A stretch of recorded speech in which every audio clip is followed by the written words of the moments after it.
step into the ring.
How's everyone doing tonight? Hope you're all well and doing fine on this fine Saturday evening.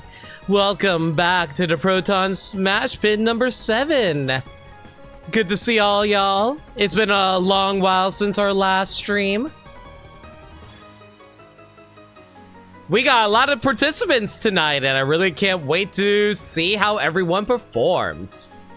I don't know why it's me talking so much. Listen, I have a very terrifying voice. Halloween may be over, but I am eternal. Are you Doom? Yes, I am Doom. How you doing, Doom Maniacal? I'm fine. How about you? I'm very tired. Oh, there you are.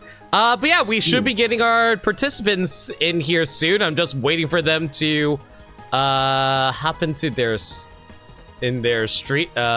start chat. Of course. I'm confused why the game defaulted my bottom right character to Mario. I have not picked Mario in so long. It's probably because you had it on random or something like that. I don't know. Like, that happens sometimes.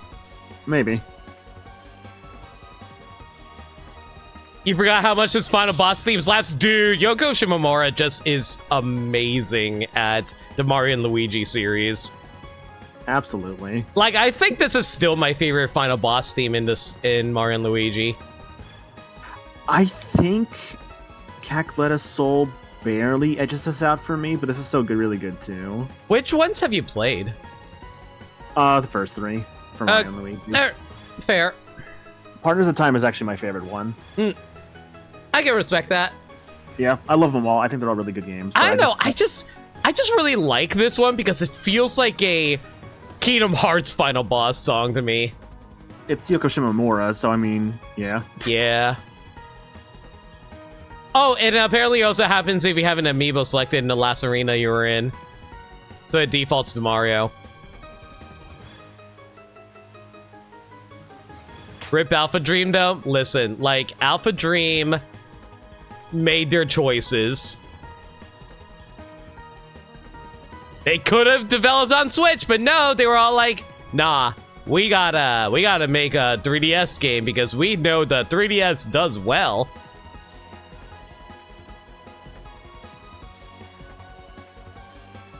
What I really want to know... Sorry, go ahead. Oh, I was just gonna say, the 3DS did do really well, yeah. I personally would like to see a new Mario and Luigi game, but honestly, Alpha Dream kind of still lives on because they're mostly living on at Nintendo. A lot of the players just moved on to a different... moved into Nintendo themselves. So theoretically, they can make another Mario and Luigi whenever they want. True. I feel like if they're gonna continue the formula with the game, honestly, they already kind of remade Partners in Time. Superstar Saga and Bowser's Inside Story on the 3DS. If they're gonna put anything on the Switch, Superstar Saga's already there. They might just go and port over / remake Partners in Time next, I feel like.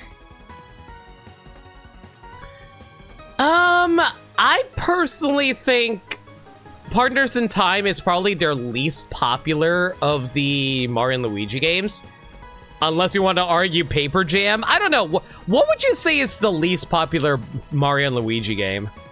I've heard almost nothing about Paper Jam, if I'm going to be completely honest. I think the big issue with Paper Jam is just that how middling it is. It's just, it sure did exist. And I'm like, I don't know. I like Paper Jam just fine. It was okay.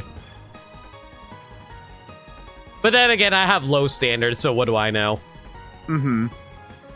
Yeah, I think for like Partners in Time, its main gimmick was like you use both the screens and you're using like all 4 buttons because like Baby Luigi, I think, was the Y button and Baby Mario the X button. See, that's what I really liked about Partners in Time. It expanded on the original Superstar Saga by having more buttons to press and making things a little more difficult. I thought that was really clever. Mm-hmm. And they took really good advantage of both screens when they did things like the different like Bros items, right? Like I think one of the best ones was like the trampoline. That one was incredible. No, I completely agree. I think Partners in Time did a fantastic job.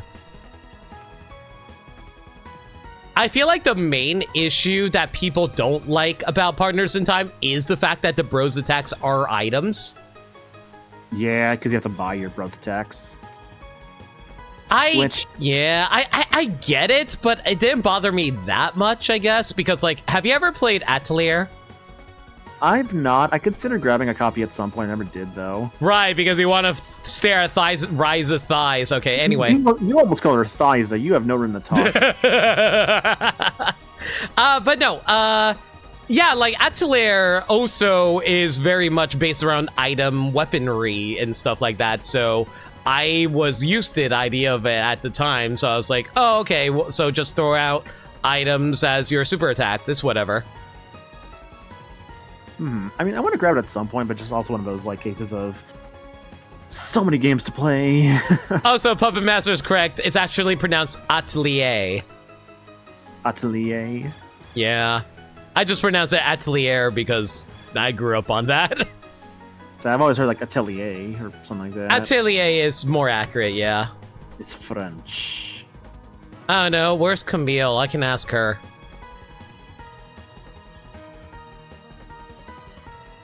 Thank you so much for the resub for 22 months, Storm. Sorry for no alert, not during Proton Smash Pits. I hope you're doing well. And I hope everyone is doing well. I got a lot of good games for you today. A lot of good Smash games happening. Yeah. We probably should start soon before the room shuts down, though, guys. So I think they're getting all their stuff taken care of right now.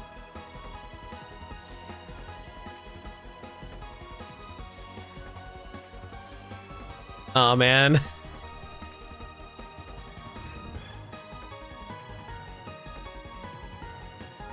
But yeah, I for the longest time, everyone told me, oh, Partners in Time is the worst. And, like, honestly, Partners in Time was the first Mario and Luigi I played, and I freaking loved that game. I had no issues with it, personally speaking.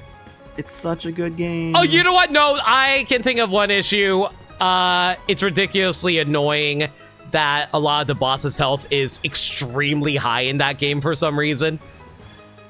I think it was because of a balance of like the Bros items, because if you do those items well, you're doing like hundreds of damage like per like turn. I mean, I get that, but the final boss health is like 3 times more than the one in the Japanese version.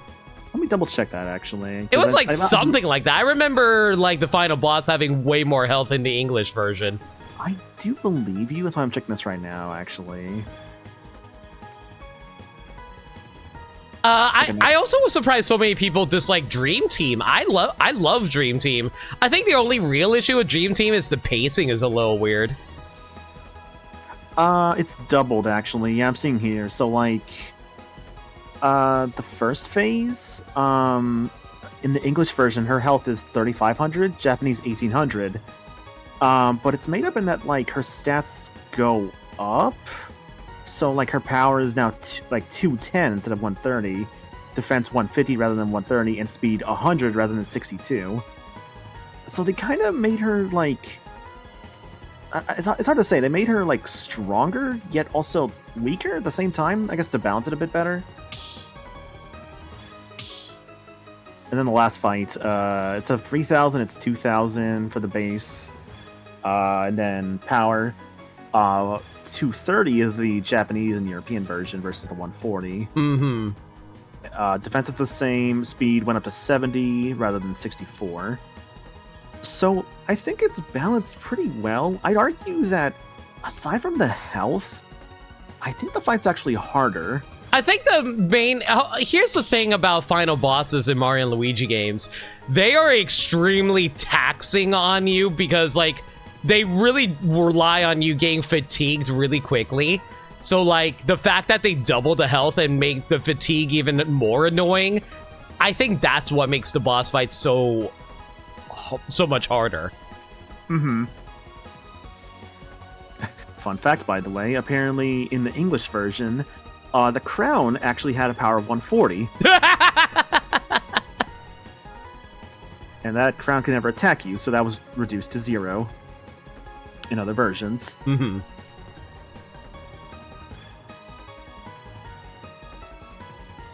I feel like the one thing I would say about the Mario and Luigi games is they are true RPGs because you underestimate how long they actually are because you're used to Mario games being way shorter. Yeah, Superstar Saga kind of feels like at times it's going to end at like 3 different points, I'd argue, but dude, it's like, no, just keep going. I completely agree. The exact same thing happens with Dream Team. You think, oh man, sign's the end. Nope, we're going to drag it out for a little bit longer. I'm like, okay, I can see why people get fatigued about the ending. Mm-hmm. And I do love I should be clear, I love all the Mario and Luigi's I played. I just feel like certain people have feelings about the later entries. I actually heard a lot of people didn't like Bowser's Inside Story, but then years later, it went through the Zelda cycle, and now Bowser's Inside Story is the best Mario and Luigi.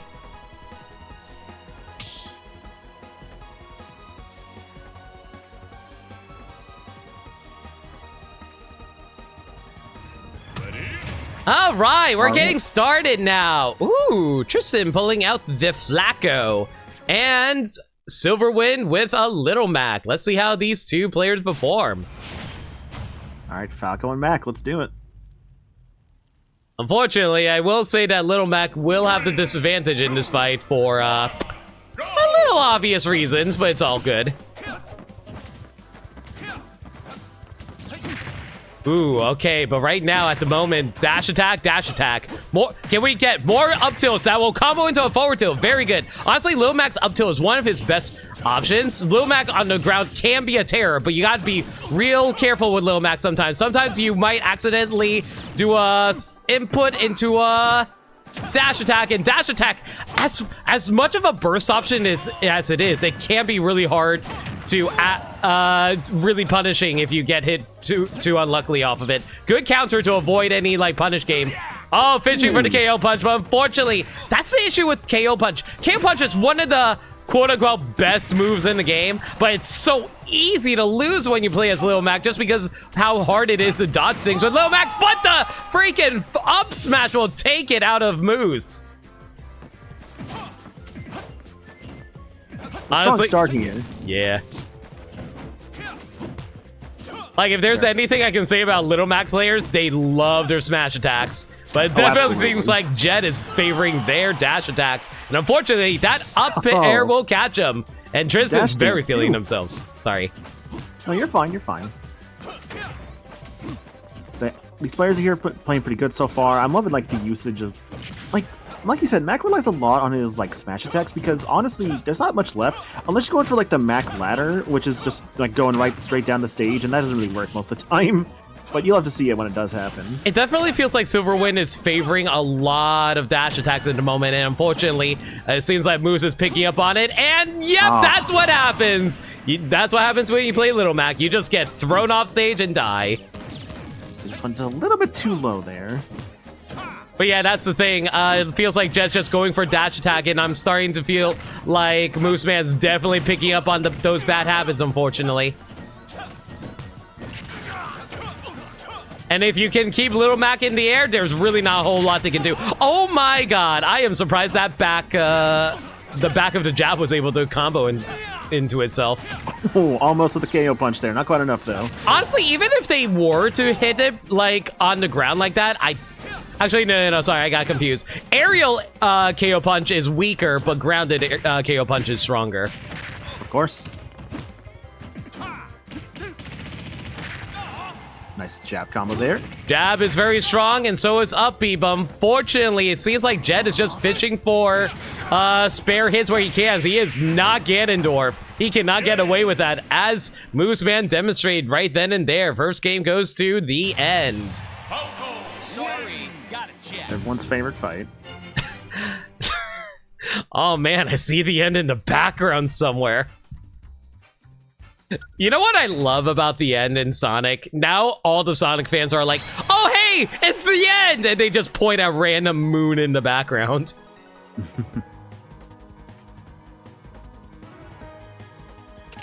But yeah, like, if there's anything that I would recommend to Silverwind, I definitely feel like they should play a little more safe. Dash attack, as strong as it is very much a dangerous option. It is very punishing if you do not hit it.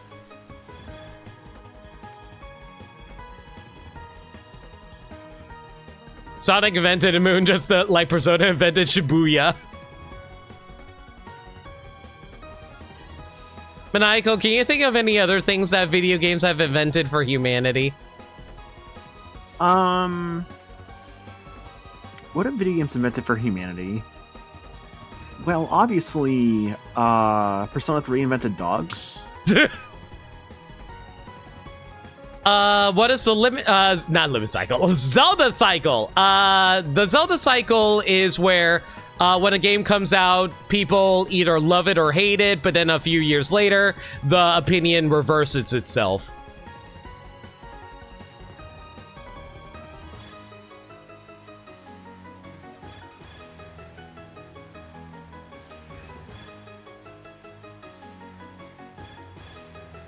My favorite thing when it comes to like a game inventing something is when people kind of believe it earnestly. Like they hear jazz music and they're like, "Oh, it's just like Persona 5's music." It's just like See, you know what I love? Sonic invented bad video games. Wow.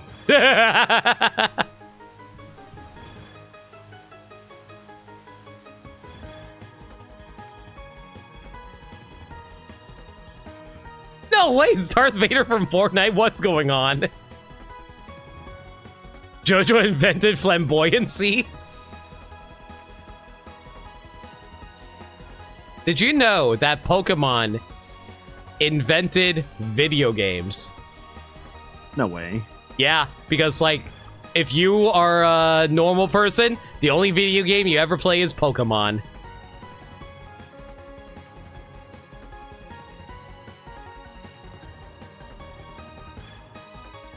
Melee? Okay, literally Melee invented Roy Fire Emblem. That is not entirely false. It's like Roy is actually a Smash character, not a Fire Emblem character. Lucas almost became a Smash character, but his game released before that because I think Brawl got delayed, so it was able to come out first. That is correct, yes. Kingdom Hearts invented nothing! Literally! Haha.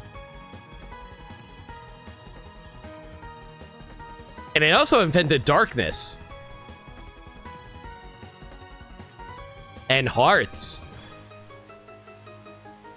No, Mother 3 came out in Japan. He was originally going to come out in Brawl before Mother 3, but Brawl got delayed, so Mother 3 was able to come out before Brawl did.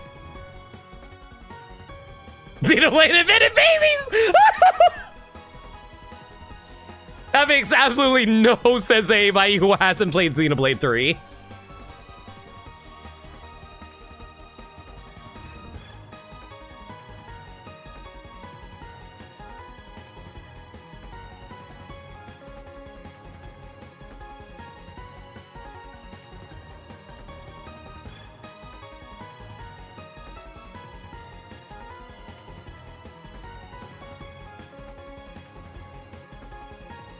You know, I was about to say that Tetris invented puzzles, but then I was like, wait, no, maybe that's actually true.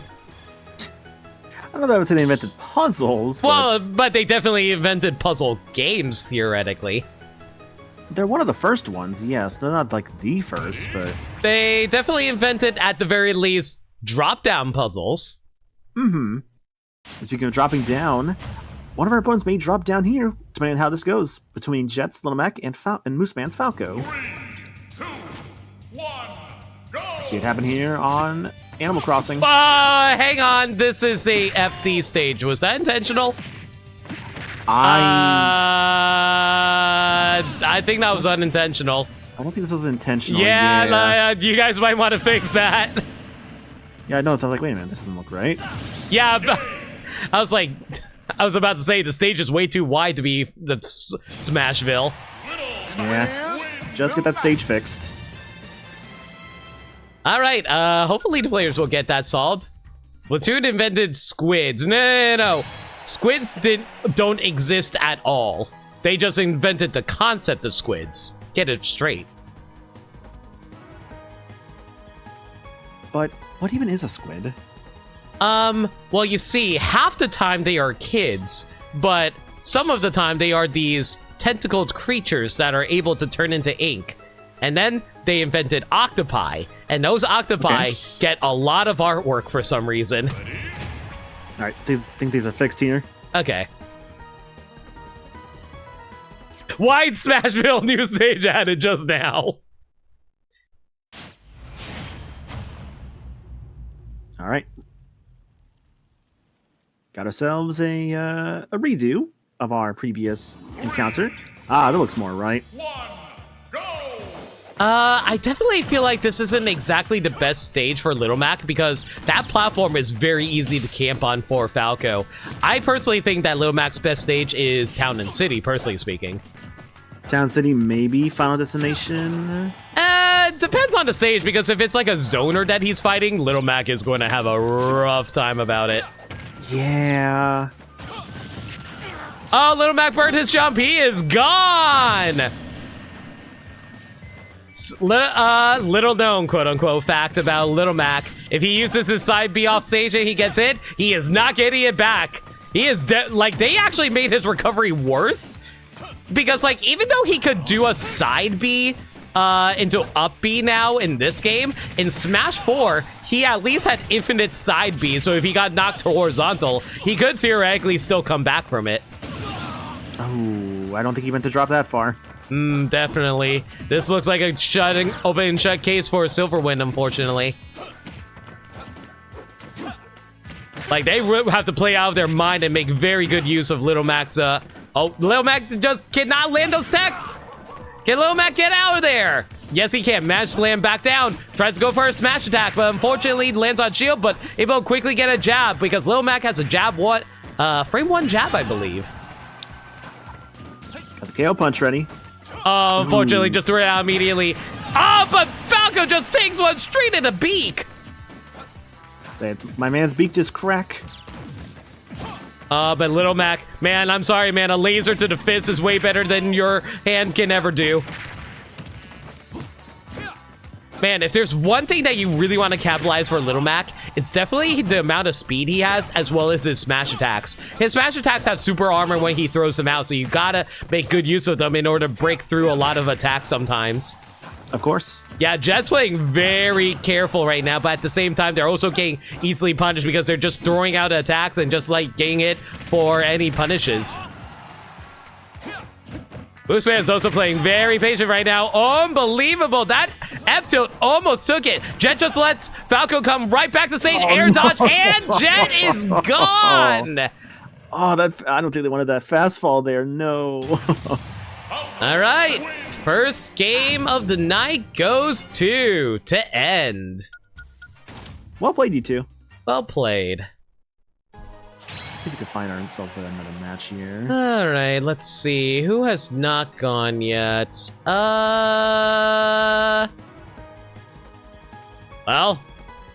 I think the only person that we could go for is Save Frog end to end. Mooseman, stay in the room. We're going to try and get Save Frog in here. That's what you want to go for? Okay. Yeah, let's go for them. Everybody else is going already, so I can't really exactly tell them to stop, you know? Of course.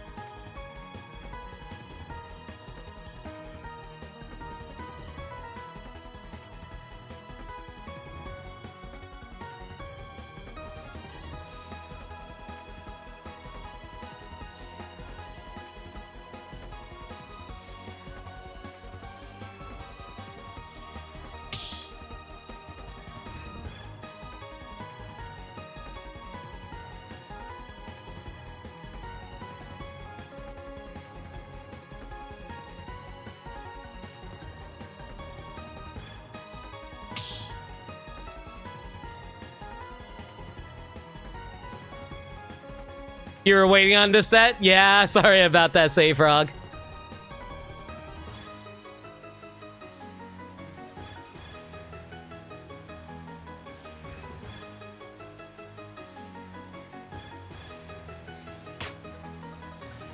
It's better and worse at the same. Yeah, functionally combo-y. Because like that's the issue with Little Mac. Little Mac is like a very polarizing character. I legitimately can't tell if they made him better or worse in this game, because they definitely buffed him a lot, but they also made him worse in some areas. I think they actually nerfed his up tilt. His up tilt used to be even better in Smash 4. And his down tilt used to be really good for combo setups in Smash 4. They nerfed that too. His tilts are garbage in this game. Exactly! It's so frustrating! Why did you take away his combos? Like, why would you take a character who's supposed to be a terror on the ground and make his tilts worse? He already has non-existent aerials, and you want to take away his ground moves now. I honestly have no idea what they were thinking when balancing Little Mac. Down tilt is the only good one, and even then it's worse than before. I would argue his up tilt is still pretty good in this game. They did buff it, not recently, but in a patch where his up tilt's a lot better to combo and stuff. But even then, it's still not great.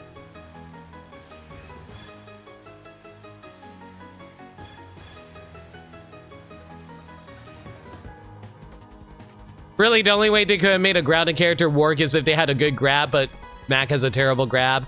Yeah, he can't really combo out of any of his grabs. Like, he mostly just uses them so he can get, like, through a shield sometimes. But even then, I feel like it'd be better to just go for a angle downwards forward smash, because at least that's a shield breaker. Nah, they're done balancing this game. They haven't balanced the game since, like, Sora came out.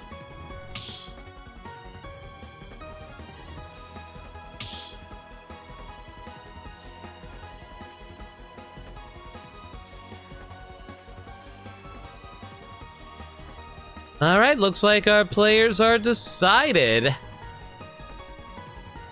We might be seeing one more patch because of the Sora amiibo functionality, but yeah.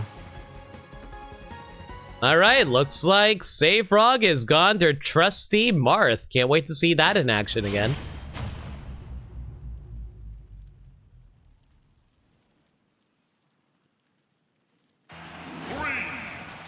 Sora's 2 years ago, ages into dust. My dude, same. All right, good up tilt. Yo, that's such a good grab out of that sour spot up tilt. Excellent reaction play out of that. Man, if there's anything I gotta praise Save Frog for, is their combo game off of Marth. I am so impressed how they are able to space out their tipper in order to combo into so many different stuff. Such an impressive Marth play. It's why I love watching Marth, honestly. Like, a good Marth is so fun to watch. Marth is definitely like a true fencer character. They play things very well with their spacing, very well with their timing. They know when to go in, and they know when to hold back. They know how to punish characters so damn well. Oh man, if only that up smash hit, that definitely would have taken Mooseman right then and there. But Mooseman's not going to give it up for a fight, because Falco, he can just flail his arms about it for a little bit, and he can rack up like 60 damage like nobody's business. Like that. He flailed his arms about and got 63. Classic Falcon right there. I do feel when it comes to a Marth, a good Marth should know not just to use like their sweet spots well, but also know how to use their sour spots especially well. That's a good down tilt. I'm surprised I actually got the sweet spot on it. Can I just say, it always cracks me up that you can tell it's a sweet spot because when it hits, it sounds like a goddamn cannon firing. It's like, wow. Boom! I think we don't talk about a lot when it comes to the game like this is sound design. Sound design, I feel, is so important because it really accentuates like how hard the hits actually are, and like shows you like, oh, I'm doing good because I heard like this noise. No, exactly. That's actually something that Sakurai talked about in his YouTube channel, and that's an issue that I feel like a lot of people actually had issue with for Nicktoons All-Stars because they felt like the sound design just wasn't there for that game. Yeah. Should we run a Nick All-Star 2 tournament? You want to do that for a casual tournament? I think it'd be pretty funny. It'd be funny, but I have to buy the game. Yeah, that's the issue. I would have to buy the game too.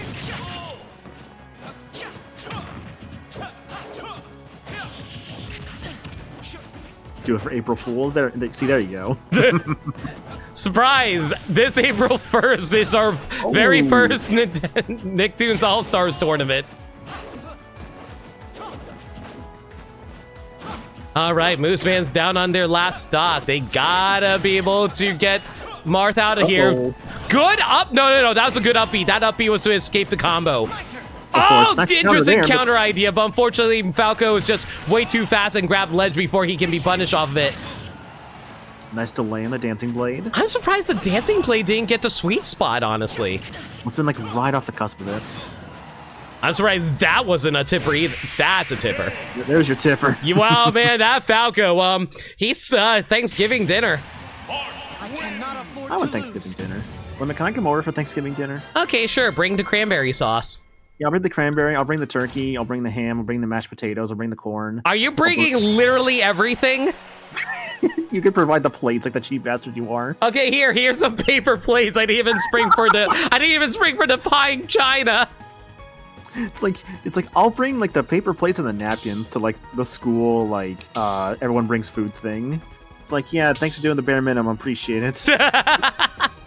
Granted, somebody has to do it because like if nobody brings plates or napkins, then you have nothing to really eat on, you know? Listen, everybody contributes. As long as you're contributing something, that's all that matters. Of course. I was definitely the paper plate kid. I think I was paper plates and plastic cups at the very least. Mm-hmm. I think I brought like soda and chips sometimes, but yeah. I was the butter kid. What are you bringing butter to? What? Why are you bringing butter? Just bring a stick of butter. Like, hey guys, let's share this together. Hi, I brought a tin of butter. Not for Thanksgiving.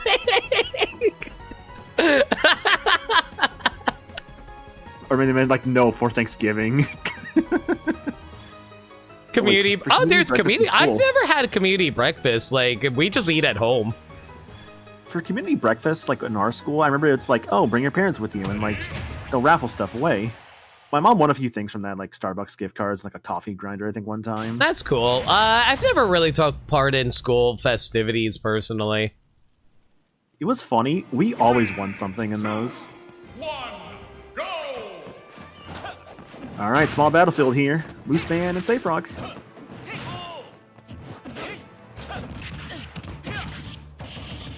Okay, there's those down tilt combos that I like to see out of Falco.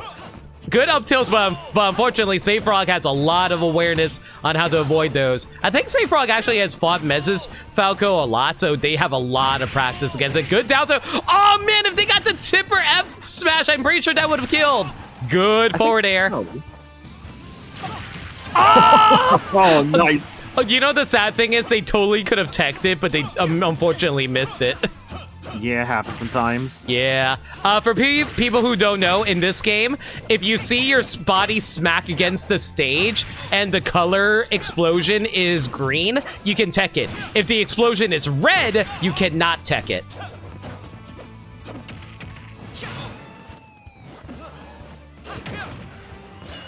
Ooh, nice, nice. Good escape with the up B. Unfortunately, Mooseman is not punishing the landings off those.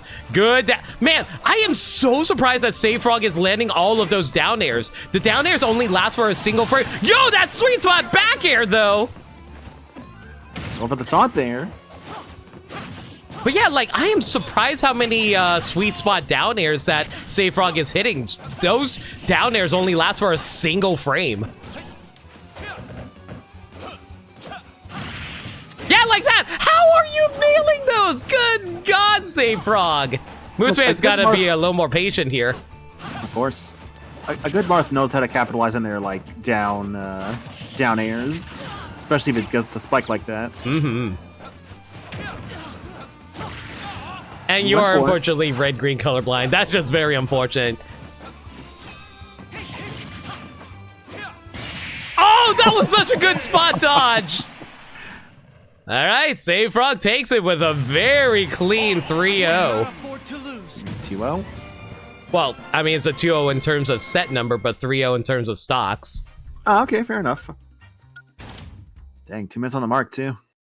Technically not a JV4. They would have to get a 0% taken to be a JV4, but close enough. Right. We've never had a JV4, and I don't see us getting one of those. It's really hard to get a JV4. You literally have to take 0 damage. Mm-hmm. You know what's the real challenge? Get a JV4 while playing Pichu.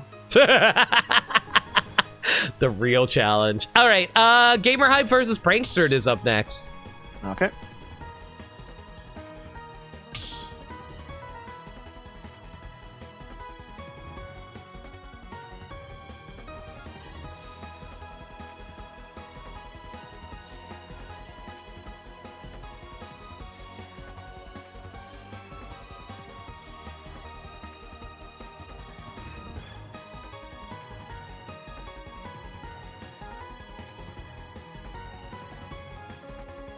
Gamer Hype, one of our former tournament winners, back again. Haven't seen them in quite a while. Can't wait to see their... I believe they were a Rob player, weren't they? That sounds right. Yeah, they won the last one of the last tournaments with Rob, and Rob is one of the best characters in this game. With a very commanding projectile game, extremely fast attacks, amazing tilts. God, their tilts are stupid.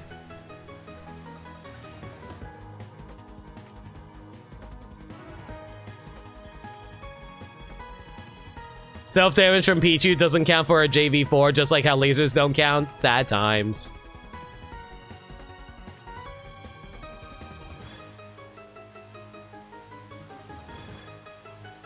I forget what the origin of JV4 is, but like, if you are able to do it with lesser stocks, it goes down by like JV3 and JV2.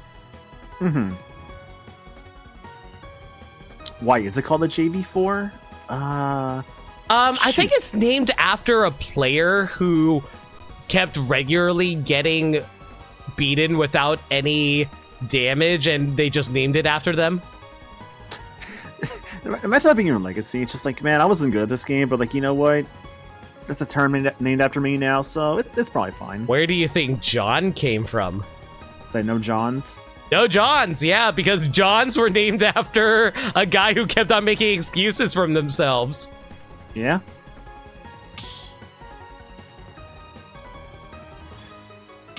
What was our, like, was it like Kevin's stupid rule or something that we have? Dave's stupid rule, yeah. Dave's stupid rule, yes. I mean, to be fair, it's not really a bad rule. It's just named after them. Ooh, Prankster's pulling out the Ridley. This ought to be interesting. Yeah. Unfortunately, with the huge size of Ridley, Rob is going to have a field day with combos. Have we seen a Ridley in these tournaments so far? Yes, we have. Oh, man, they got blasted right as they were firing their plasma breath. For people who don't know, if Ridley gets hit while he's charging up his neutral B, it will cause 21 damage onto Ridley. So just like actually playing Metroid in that regard. Yeah, shoot him in the mouth. Hit him in the mouth.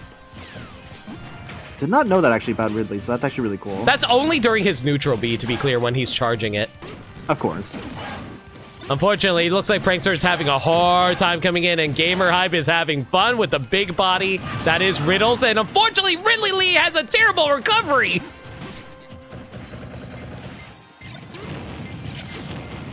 well, there's the gyro combos, everybody.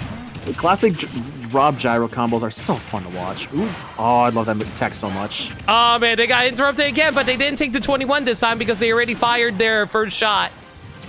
I would say, honestly, that, like, Ridley's side B, how it drags you on the ground, is the same level... Sorry, go ahead. No, you're fine. It's like the same level of cool to me as, like, Mewtwo's forward throw. Dude, the Space Pirate Rush is so cool because you know what it's a reference to, right? It's a reference to the cutscene in Brawl. Yeah, exactly. It's a reference to where Ridley grabs Samus and drags her across the wall in Brawl, which is really interesting because, like, that's a freaking Smash reference. That's not a Metroid reference. But Metroid Other M then put the exact same cutscene into their game, so it got retroactively turned into a Metroid reference. That happens with the series sometimes. Like, stuff from the series gets into the actual games. Yeah, it's just like how Ike is all like, I fight for my friends. Aw, man. Prankster really wants to get that skewer off, but I don't think they're going to get it. The skewer is pretty cool, to be fair. I don't know why they're trying to go for it. Rob's already at 155%. I don't think you need more percent on him. Well, it's the matter of principle, and the principle being that if I do it, it means I win. You know what? You're right. That this is schoolyard rules. If you do a cool thing, you automatically win. Absolutely. It's like landing a Falcon Punch. If you get the skewer, you automatically win. You know what? Let's add that into the official rules. If you land a Falcon Punch or a Warlock Punch or a skewer, you automatically win the match. Gamer Hype is stalling like nobody's business. They're trying. Oh, that was such a great stall. But they have to take it. Yeah, he was like way too high percent. There was no way they're surviving that. No, I don't know if that was on purpose or not. Yeah, so fun fact, Ridley dies first if you try to do a suicide attempt like that. That's why you usually cancel it to avoid that happening. One of my terms, you know what? I respect that, honestly. Fair enough. That being said, though, I'm pretty sure Rob would have recovered off that anyway. You say someone like Rob, yeah. If it was like, I don't know, like Mac or Fernando, probably not as much. Yeah. You know what makes me sad? I wish they kept Ganondorf's Ganon side. I don't know why they got rid of that, honestly. He's such a bad character. Just give him something to have. It's like, because it's like he dies first, right? Like, yeah, like he originally made it so that the opponent dies first, but they changed it in a patch so that Ganondorf dies first before the opponent does. Are there any like sides that are still left where like the opponent dies first over you? 50-50 on Chrom. On Chroms, okay. Yeah, because originally Chrom always killed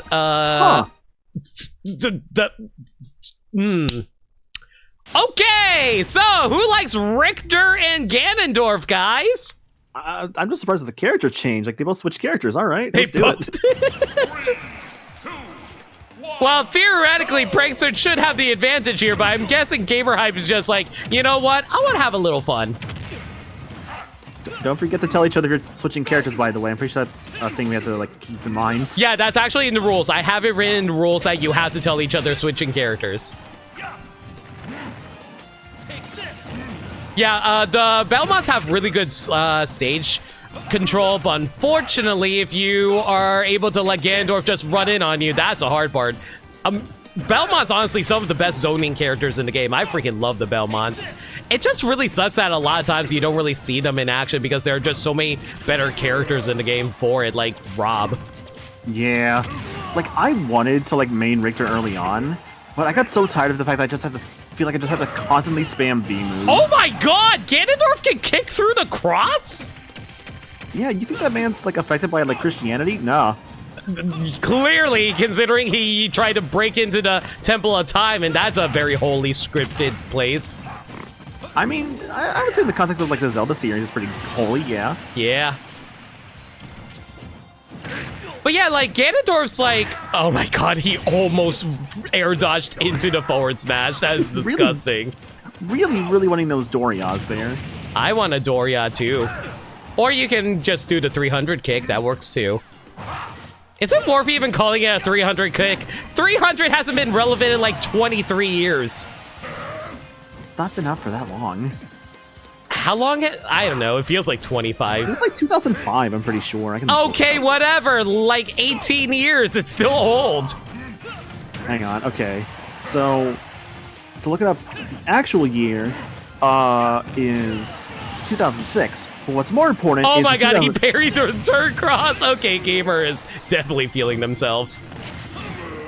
Yeah, so 300, 2006. But what is more important is the spin-off movie, Meet the Spartans, which was 2008. I hate you. I hate you. What a terrible movie. So Meet the Spartans is only stupidly relevant to... Oh, Gamer Hype takes the match. I mean, both characters have terrible recoveries. It was going to go one way or the other. That's a JV2, though.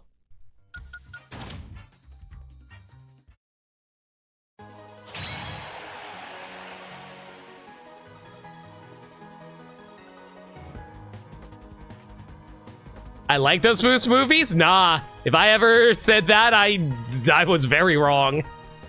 So, Meet the Spartans is a dumb thing for me because so I sometimes put like images like of people like for like the contact info on my phone. My dad is Leonidas from Meet the Spartans. Okay. I just think it's funny, honestly. I just did that. All right, let's see who we can pull up right now. Oh, hey, Fam Out and Flybones. You guys want to play? Meanwhile, my sister is Patrick with like ice cream all over his face, being pissed off at SpongeBob for opening his rock. She hates it.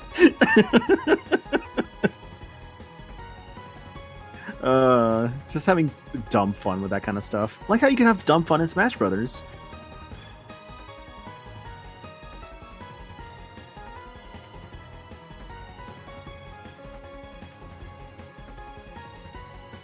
Who did you say was next, by the way? Flybones and Fam Out. Got it. Okay, I'll take that then. I got distracted telling my stories about like what I do in my personal life.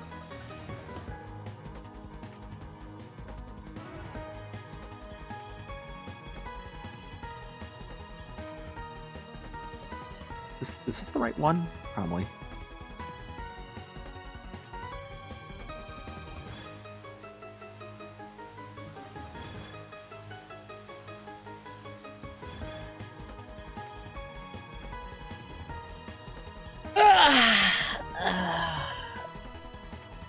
Let's say some gangsters listening to Flybones. Just give him one of these. You'll never see it coming. Would you argue that was like one of the kind of first instances of Persona 5 being on the more mainstream side of things? Oh, absolutely. Like, that was one of the first things I ever saw of Persona 5. I didn't understand the joke until I actually played the game. It's so funny with Persona 5 to me. As when I got it, it was like right around its release on the PS4, because I think it's like it was simultaneous on PS3 and 4. But like I had just gotten my PS4 at that time, and I had no idea it was even out so soon. So I basically got it like I think a week or two after release, like when the game was still brand new and everything. And I even had like a steelbook and everything. And because I didn't know any better, I was like, is a steelbook like a special edition? Does it cost more? Oh my god, Maniacal, please. I didn't know, because like I didn't really have like any newer consoles by that point. My newest thing around that time before I got the PS4 was like a Wii. So, you know, definitely on the older console playing for a while there. And then I bought a Switch, and then a PS4, and I got the PS5 eventually. So, you know, life's good. My goodness, you are certainly rich. Please tell me more about how much money you make, Maniacal. Currently, not a lot, because I'm not employed. But it's okay, because you know we have Smash Brothers. And Smash Brothers fills that hole in our hearts. Guys, if you have a hole in your hearts, be sure to fill it up with some Smash Brothers. Oh wow, who did that? Wasn't me. Sounds like a skill issue. All right, so we got Fam Out versus Flybones. Pulling out the... Oh, wait. Flybones actually plays Villager? I thought they only played Villager for the baseball tournament. No, they might just play... Maybe they picked a Villager. I don't know. I'm down. I like Villager. 3, Oh, I see some chunkiness. It might smooth itself out. Yeah, it's smoothing out. It's okay. We're good. Man, can I just say how easy it is to accidentally get onto the gyroid when you only want to launch as a missile? Mm-hmm. That being said, though, Famout definitely has an interesting character for this. They definitely... I honestly can't tell if they perform well against zoners, because, like, here's the thing. They will take a lot of damage, but that's kind of what you want to do with Lucario. Lucario definitely benefits off of taking damage in order to build up how strong they are and the amount of knockback they can dish out. But if Flybones can basically keep them out, this is not really an issue for them to deal with.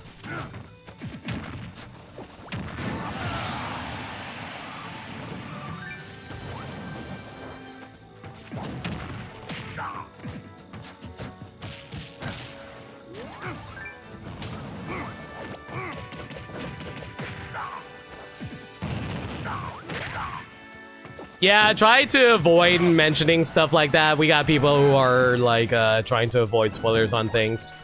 Mm-hmm. It's like, you're fine. You know what else is fine? Smash Brothers. Lucario, right into the clock. Well, close enough to the clock.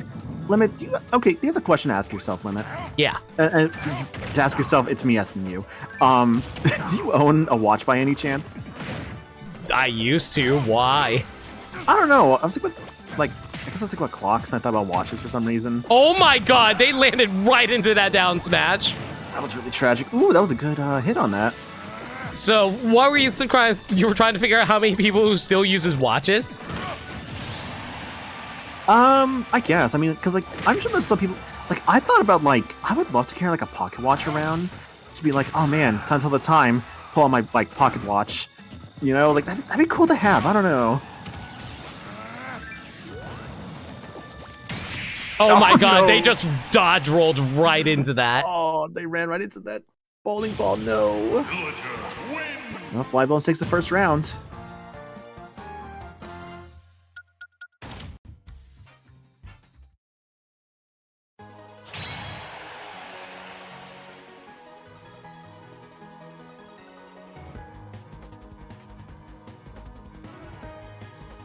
All right. Checking out the rest of the bracket, things have been looking pretty good in other spots, like whether they're like in the winners quarters or losers rounds. Although we are currently in losers round 2 with Flybones and Famout here. My workplace doesn't allow people on your level to carry phones, so a watch is potentially useful. I used to actually have a watch, but I think it was like fake metal on it, and it actually straight up like was causing an allergic reaction on my wrist, so I had to stop wearing it. So I don't know, maybe it's like fake metal or something I just can't do for watches. I don't know if there's potentially real metal to it, so I should be careful as well. I don't know. I mean, obviously people are like, oh, you can just have phones nowadays and just have that for a watch. But I don't know, there's still something I think kind of nice about carrying a watch around. I guess that's also why people have Apple Watches nowadays.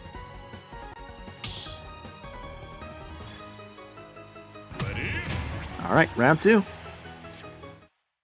Our players going back in with Lucario and Villager. Seems like there's a bit of a color change in Lucario, but hey, you know, sometimes for a player, a certain character color it just kind of carries you, you know? Not to say that it will carry them in the Smash, because we're on Pokemon Stadium. Battle Lorekeeper Zinnia's the music. Good song. Man, Oros was such a good game. Love it. Oh, that chunk here. Hopefully it smooths itself out. Hate to see that.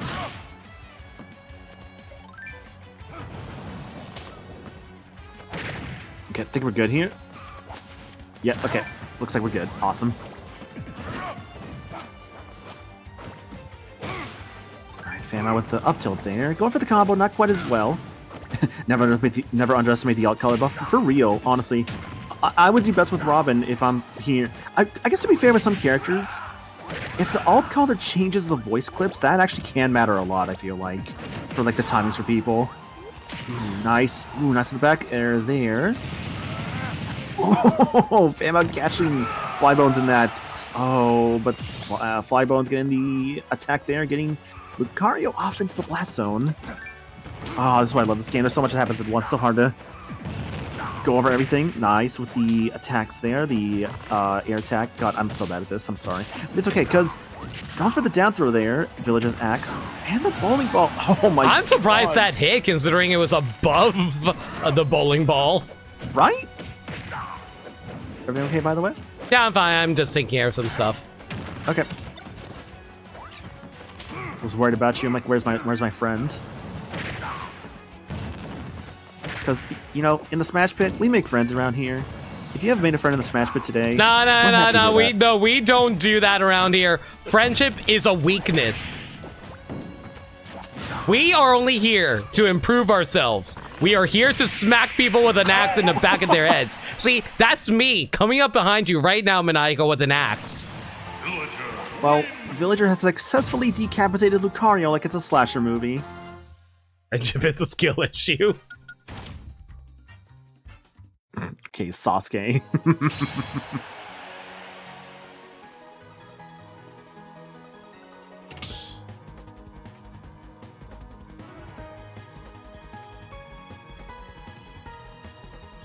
All right, and that's our clean 2-0. Let's see who our next match will be. No friendlies allowed. How dare you let people know what character you play? I don't think aggressiveness has shown up at all, have they? Oh no, they were supposed to be. Yeah, they've not shown. I'm just gonna DQ them. All right, if that's going to be the case, I'm just going to get these last two in here then.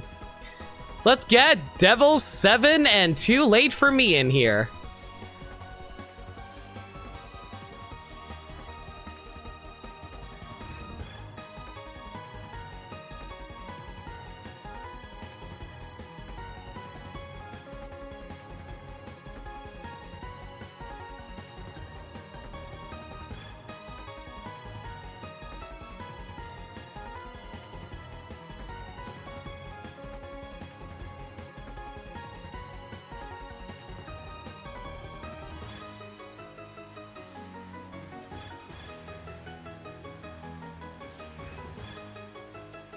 I die far more to wall cling than ever benefit from it.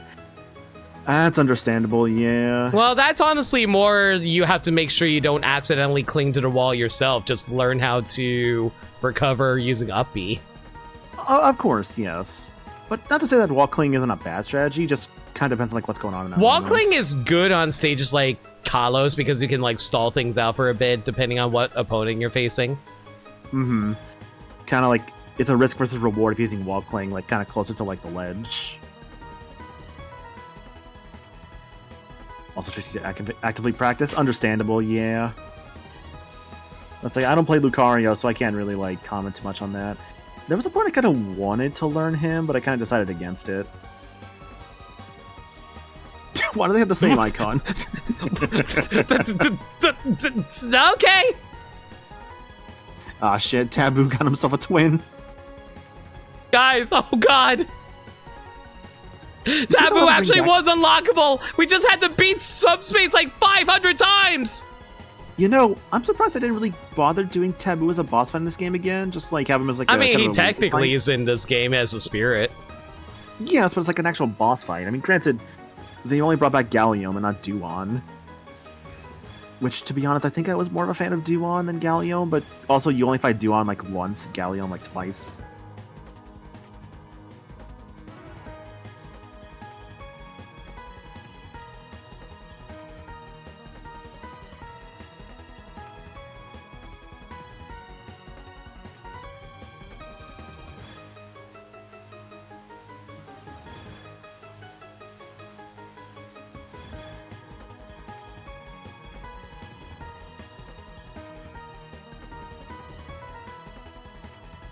So by the way, guys, everyone else looking forward to daylight savings time? That is tonight, after all. Oh my god, is it actually tonight?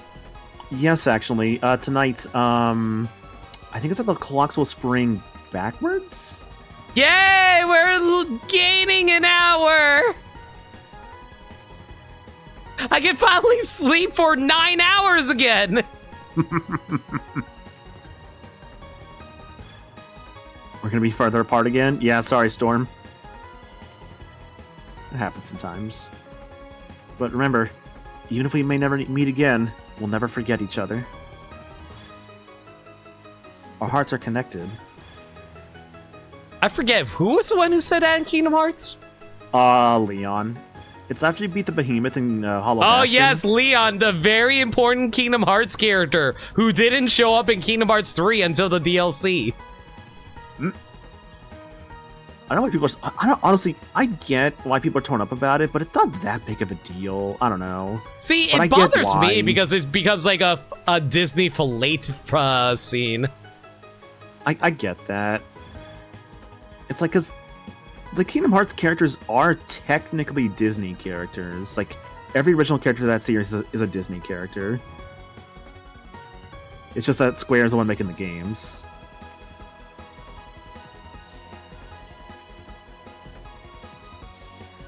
Somebody going from Eastern to Central, I kind of hate time skipping. Understandable. So I'll be kind of doing a reverse of that. When is that happening? In January for MagFest. Since MagFest is in DC, so that's going to be Eastern time zone. It's not as bad for me because I'm in Central, so it's like an hour ahead, but I know it messes with like Mountaineers and Pacific, like the folks in Pacific time. And also, if you're going to MagFest, hope to see you there. It's a good time.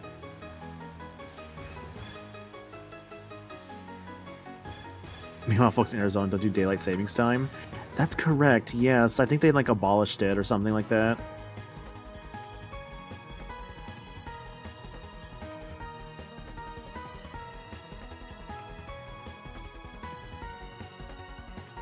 All right, looks like our players are ready here, so they should be starting out the match shortly.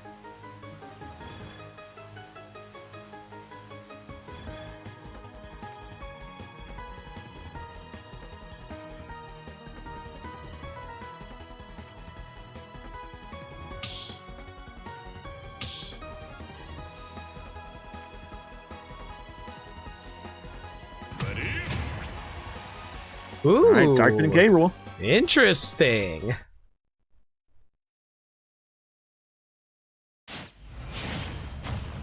These are two rare characters you almost never see at the Smash Pit. 3, 2, 1. I think we've... Honestly, K. Rool's one of those characters sorry, not K. Rool. Dark Pit is one of those characters I kind of wish we actually did see more often. He's also the character I find that, like, if we see a next Smash Brothers in, like, due time, I think we'll have, like, his moveset reworked a bit to include more of, like, what's not included from Uprising, such as, like, Orbitar. I hella disagree. I don't, like, considering how we probably aren't even going to get this roster back again. Oh my god, Devil's just went crazy for a moment there. The 360 arrow was not what I was expecting. See, that was a 720 arrow spin. Of course, yes.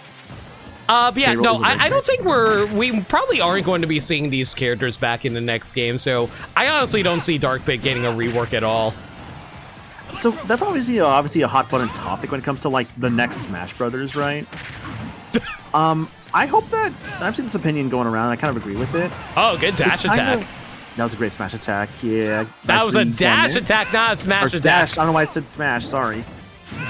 It's fine. I know this game, I swear. Yeah, you totally do. Please tell me more about the moves that you know. So, oh my god, I'm surprised they didn't get hit by the side B. That was a great down B. And the Guardian Orbitars are completely obliterated. They're out of commission for a good while. I don't know if they're going to be able to reflect any projectiles. Ooh, good reflect on the dash attack, though. Excellent patience on Devil 7's part, but unfortunately, they just racked up a ton of damage on K. Rool, and they just lost another stock! Oh man, too late for me. It's just having the best time right now with their K. Rool. They are just racking up damage, not letting Devil 7 get any attacks off. They have to play super defensive with Dark Pit, because unfortunately for the Pits, they are very basic characters, so they are really hard to actually get any special hits off of on. But they thankfully were able to get a stock going. Holding out that down B for a bit there. Yes, the K. Rool special. which a lot of people can actually do in this game. Oh my god, I think they... Oh my god, they almost got hit by another cannonball! That would have been so bad for them! Oh, trying to drop down on top of K-Roll during his recovery. Not exactly the smartest maneuver there, because K-Roll's propeller is way bigger than you think.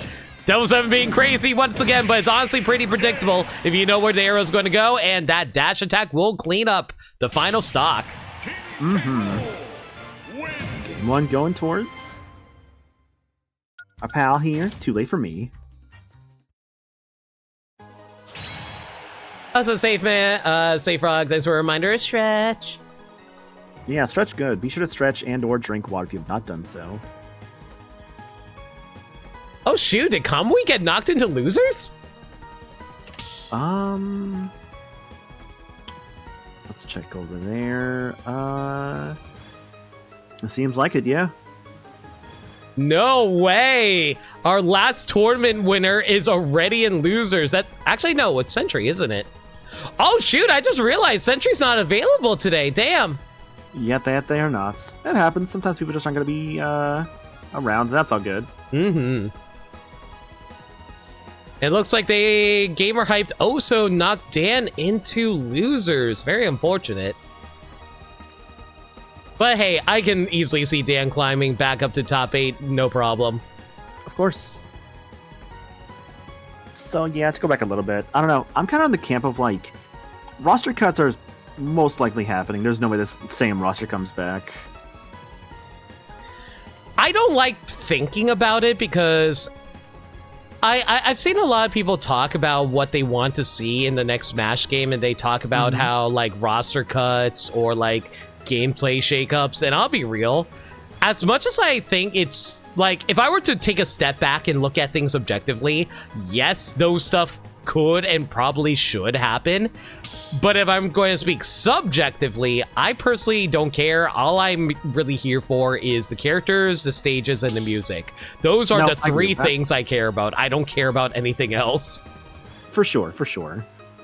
Like, obviously I have my hopes for the next game, like, no matter what happens in the end. Like, character hopes, I have, like, my gameplay hopes. Like, Smash definitely, I think, could have an interesting shakeup. But it depends on what they want to do, right? Do they go, like, the route of, like, mid-air smash attacks? Do they go the route of, like, kind of what Nick All-Star Brawl was doing with, like, a super meter that can, like, buff up certain moves? I don't think Sakurai would give us a meter that isn't super easy to understand. Sakurai really loves his games to be as simple as possible. Of course, yeah. So they probably would just keep it simple in that regard. Like basically there would be like depth to the gameplay, but at the same time, it's like the control scheme of itself would be super simple. Of course.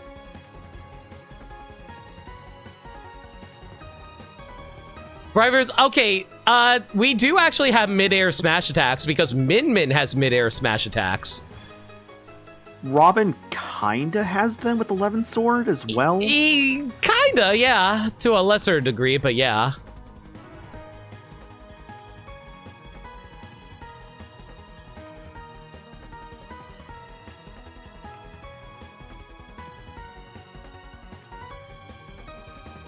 You think the Echo Fighters will be the ones to be cut? I disagree because, like, the whole point of Echo Fighters is that they're easy to make. If anything, they're the most likely ones to stay. At most, maybe some moveset changes. I don't even see moveset changes. Like, did you see Lucina, Dark Pit, or Dr. Mario get changes? I didn't think so. Well, no. Of course not. Oh, actually, not Dr. Mario. No, just Lucina and Dark Pit. Dr. Mario got a little change. Dark Pit has property changes, but that's not the most of it. No, you know what they did? They made Dark Pit more similar to Pit. That's the changes that they made.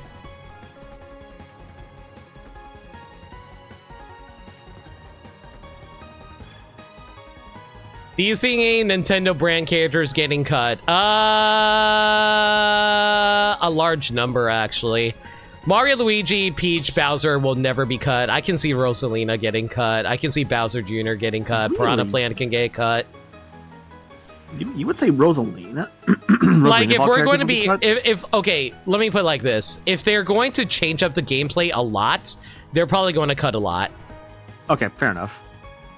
Because, like, if they're going to be changing the gameplay to a point where almost all the characters are getting new movesets, then yes, they have to be extremely economic with their choices. Yeah. Like, if we go back on that route, Fireman would probably just be, like... It'd be Marth. Marth would always be around. They're never cutting Marth. I'm thinking, like, Marth Byleth, actually, just because of Three Houses is, like, insane success. I can see Byleth sticking around. Yeah. Anyways, 2 heavy hitters here, Cable and... interesting. Battlefield on Brinstar? Okay, if they're okay with it, that's fine. I mean, that's legal. If they wanted to go to Battlefield, sure. Alright. They just couldn't go to specific versions of Battlefield. Of course. You can see Violet staying over Robin or Cord. I can see Robin actually staying, because Robin has a unique magic moveset. Robin's got the magic, represents durability as well. That makes him kind of worth, I would say, staying as a result of that. Sora is easily out. Oh, wait, we're talking about Nintendo characters. K. Rool can stay, DK will stay. I'm 50-50 on Diddy. Yo, what's up, Bird? Thank you so much for a raid. How you doing? Are you playing Persona 5? Genshin. Sorry, okay. Genshin. No, do not call it Genshin. Anyway. Next month. But yeah, we're doing Smash Pit. Hope you're doing well. Oh, they landed right into that F smash though. Ridley's F smash is ridiculous sometimes. Man, dash attack. There's a throw. Can we just talk real quick about like the beauty of these stages sometimes? Just look at that lava. Yeah, I sure do love that PNG. It's great. Shut up.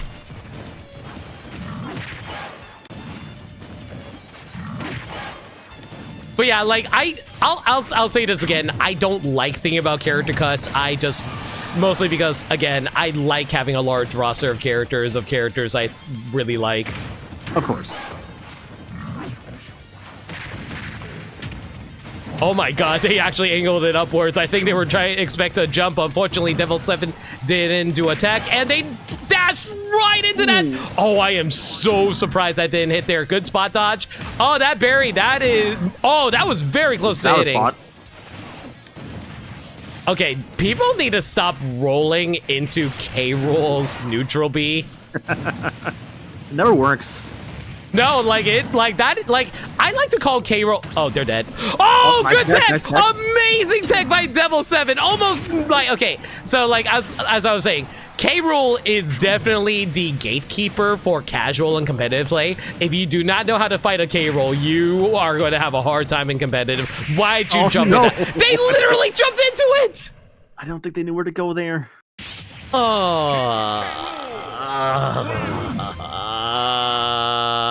Okay, Rool's taking it. Nicely done. Too late for me with your 2-0. But yeah, like, I'll be real. As much as I talk about gameplay balance and stuff like that, that's me trying to be objective. If I'm going purely subjective, I don't care how good or bad a character is.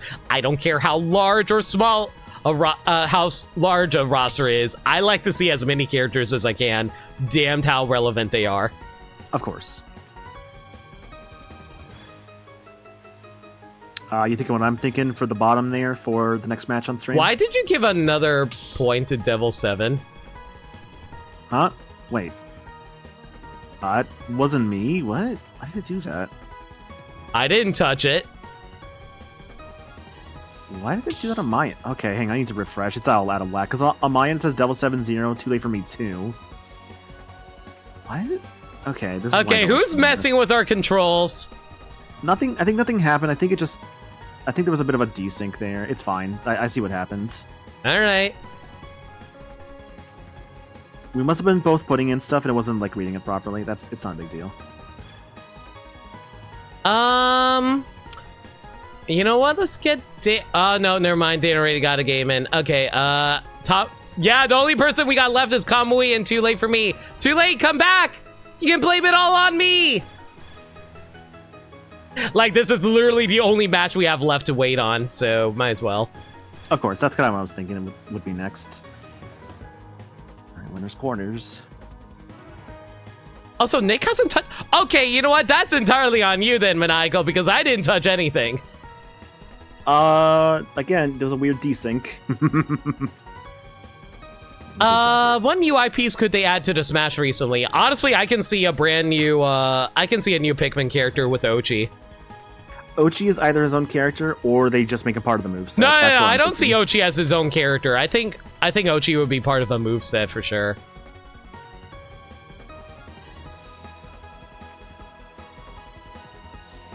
Yeah, that's what I was worried about with the cannonball in the background. It's like, I don't know if you can see that too well. I don't want to talk about spoilers in Metroid Dread, but I can see Ravenbeak being a playable character. If we're seeing, like, another, like, Metroid, that's probably the one, yeah. Yeah. Unless they do, like, the SAX, but I don't think the SAX is interesting enough to be its own character versus, like, I don't Ravenbeak. think SAX is interesting enough. Storm, now we can talk about spoilers. It's not really a spoiler if you... It's complicated.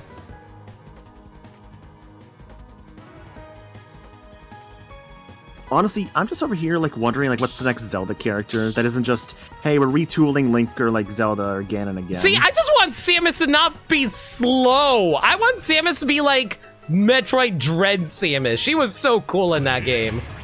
All right, K-Rool and Terry. All right, Kamui, don't let me down here. Show me how K-Rool was no match for you,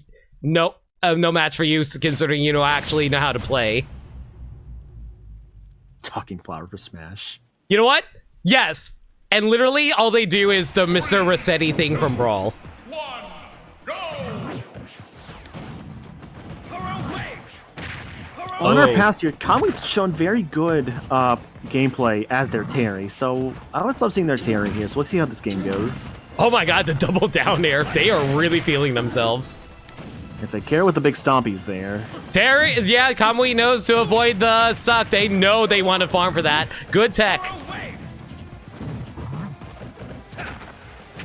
Ooh, interesting. They did the jab 3. I guess they weren't feeling like doing a... I think their jump got eaten somewhere. That's why they kind of SD'd there by accident. Yeah, well. Yeah, I was like, that was like really uncharacteristic for them. I've never seen them SD before like that. They're usually pretty good about it. Goodbye. They were expecting something to go off stage. Ooh, but Kamui is able to easily take that right back.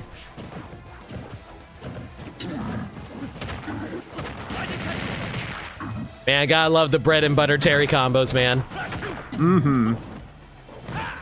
Say, Terry has got the bread, and he's gonna spread you on it like it's butter. I don't like the idea of being spread by Terry, thank you. I'm sure some people are into it. You know what? I can totally see that. Terry's a good-looking man. Anyways. Oh my god, that killed? K-Rool's like the second heaviest character in the game. How did that kill?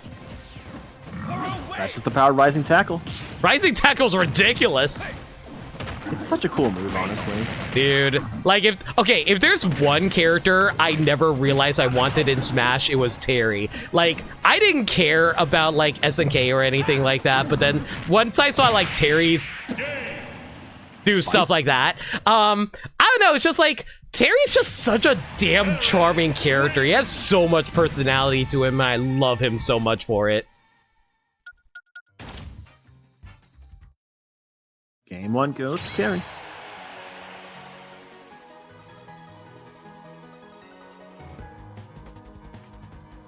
I care about Street Fighter, kinda. You just like the characters. I'm sorry that I like thighs.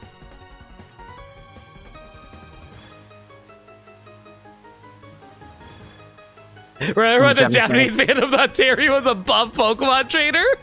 Buff Pokemon trainer, Lucas's dad. I think I've seen both. I've seen so many people say that Lucas is actually Rock Howard. I mean, they referenced that in his trailer at one point, like having Lucas basically be Rock Howard. Yeah, exactly. Do you think any of the Animal Crossing reps? Nah. Isabel's No. too popular. Villager is representing of the main character. I think they're both there, honestly. Yeah. Like, I think they're both staying. Animal Crossing is too big not to keep both of them, at least. Animal Crossing is literally one of the best-selling video games of all time. Oh, uh-oh. Oh, we're good. If there's any characters I can see being cut, I hate to say it, probably Min Min unless we get a new ARMS game. Okay, for a new ARMS, what I've always wanted is straight up, like, give, like, an actual proper fighting game story, right? I don't want, like, the scale of, like, a NetherRealm story, but at the same time, I almost kind of do want a NetherRealm story with ARMS. I don't know, it's weird. I don't really want too complex of a story. It's Nintendo at the end of the day. I just want enough of one. Of course. Ooh, interesting. Town City. That's a very good choice. A lot of platforms for a K-Roll to hide on. And that isn't to say Terry doesn't have good aerial options. He's just really good on the ground. His aerial options are just as good as we're seeing right now. Oh, Two wanted to yes. fire their cannon on the left side there. That's probably fine. Honestly, I think Kamui knew that they weren't going to get stage spikes, so they just let it happen. Mm-hmm.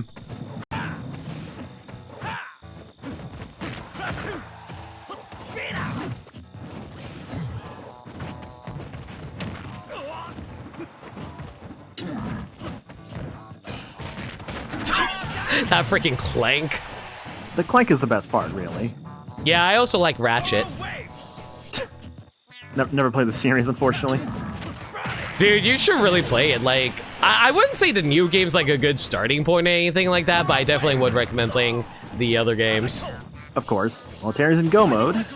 Can we see a Buster Wolf? No! They evened up immediately. They caught that jump like nobody's business. The only thing busted here is Terry's ego. Ooh, nice hit there. I'm surprised they actually got the spike hitbox of up smash rather. Yeah, one of the hardest spikes in the game is cane rolls. Yeah. But thankfully, Terry can also rack up damage on a very big body like that. Oh man, I thought they actually failed the DI there, but no, too late for me, was holding in, so that's very good. Ooh, interesting back air. That power dunk will definitely take it though. Big boy or not, that move is going to be hard hitting. Say Terry's bread and butter, the standard 3-hit combo to the power dunk. I gotta say, this is a really nice spacing battle between the two of them as they're casually throwing out projectiles. Ooh, nice aerial power dunk. Going for the spike, not quite there though. I gotta say, power dunk's actually really hard to combat, mostly because of the weird angle it travels in. You never know where exactly you should be aiming when trying to attack there. Of course, that's not good. Back throw. Interesting choice to recover on stage, I gotta say. And there's a spike! Kamui takes the game, and not too late for me out of the tournament. Good game, you two. Good games, guys. All right, it is time. Why are you booing me? I'm right! Why are you booing me? I'm right. All right, and we should be hitting top 8. Question is, where do we start? We always start with losers round 1, so first match will be Flybones versus Save Frog. All right. All right, let's get top 8 started. Are you guys ready for top 8? Thank you, game trailers. Man, Kamui run it back? Hell yeah, Dan, let's do it.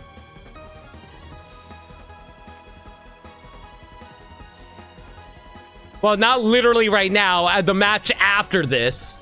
Of course, yes.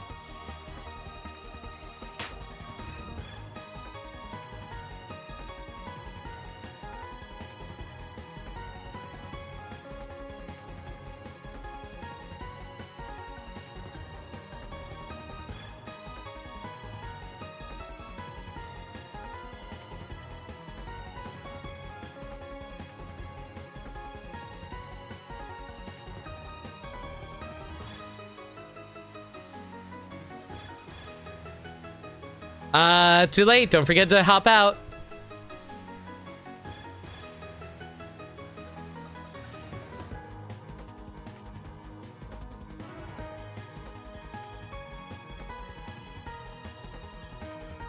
Yeah, I know I can booze them. I just want to give them the option to do it themselves first.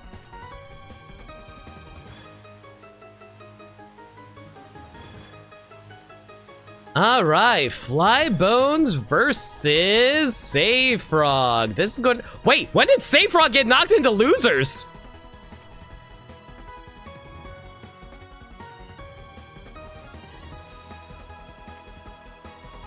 Oh, wow. Hunter took them out. Very nice. Hunter being a friend of Dan's who got invited into the Proton Smash Pit. I believe they are actually the best Banjo-Kazooie in North America. Not North America, the Northeast. But I also heard they're playing Sora tonight, so unfortunately it seems like Save Frog has no Sora experience. North America. Okay, I stand corrected. All of North America.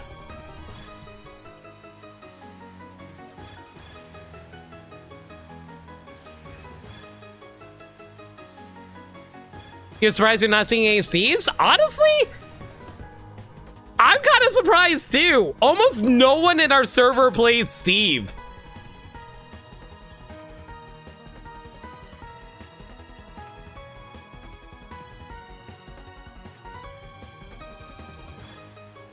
Dan showing his bias. Characters I play have decent matchups against him, so eh. I feel like I could defeat a good Steve with specific characters, but it's just so annoying. I don't really like fighting Steve all that often. It's mostly because I usually sit and shield more often than I should, and I always get caught inside of a minecart, so that's on me.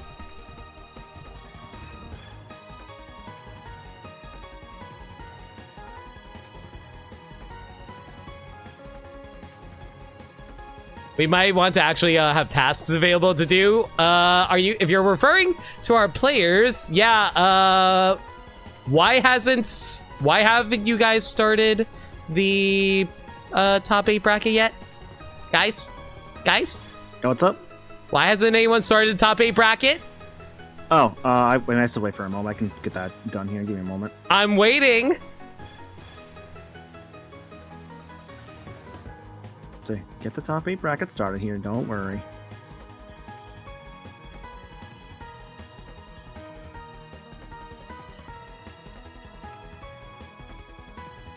Yeah, I understand. I was checking why hasn't it started.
Maniacal?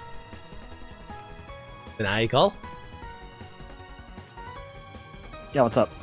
Why haven't you started it yet? What is it? I'm having difficulties with the website right now is why. Okay. Hang on. Yeah. It is not working for me right now. Sorry about that. I'm trying to make it work here.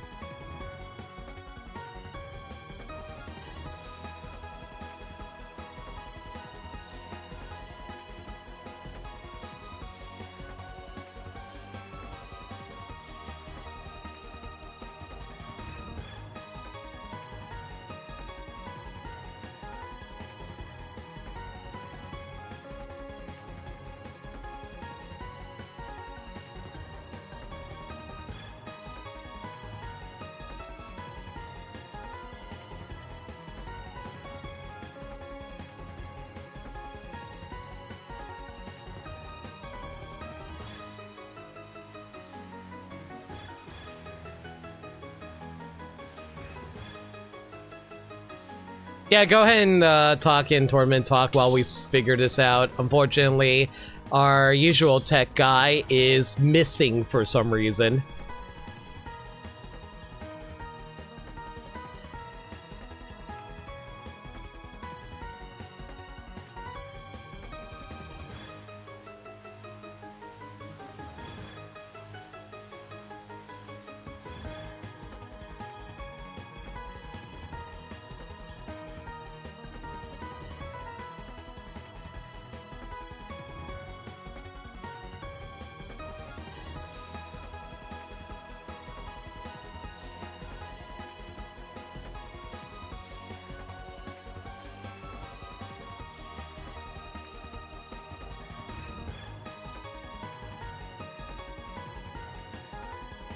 If you guys want to start the match, go ahead. I'm trying to figure out what's going on right now.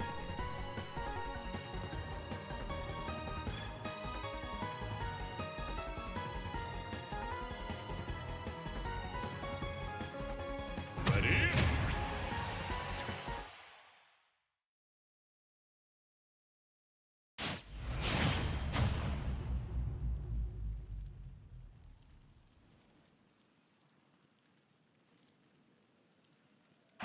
Three, two, one, go!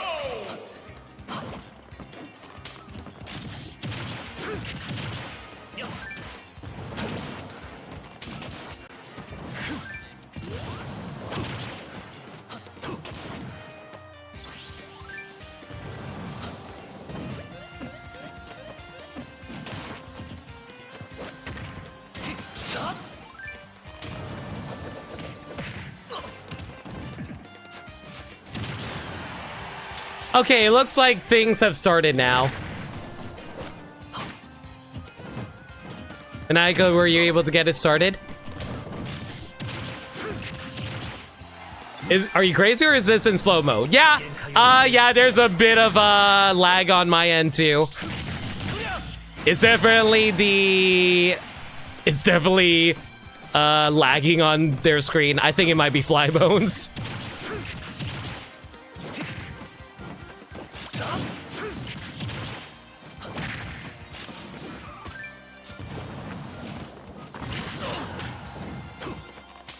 It's Save Frog.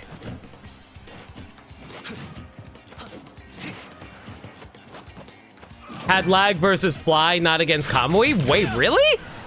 Save Frog normally has pretty good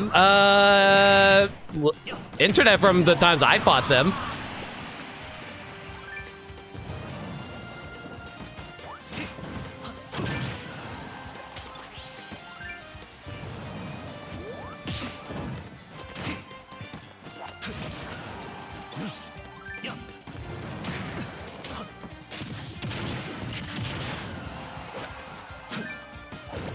Also, Safe Frog says they're on LAN.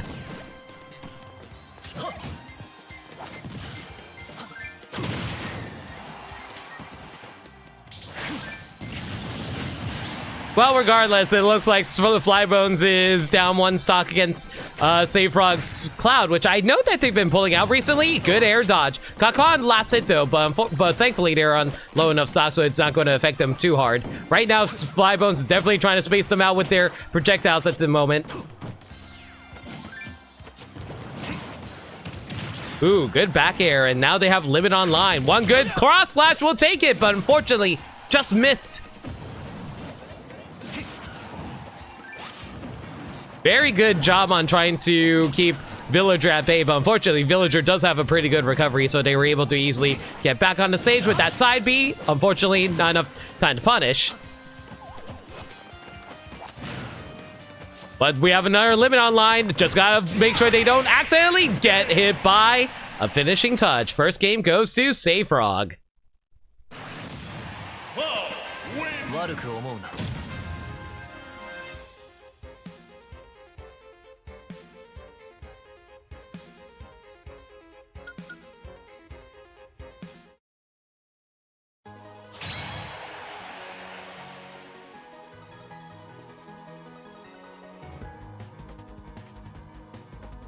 Also, Flybones is on Wi-Fi. Yeah.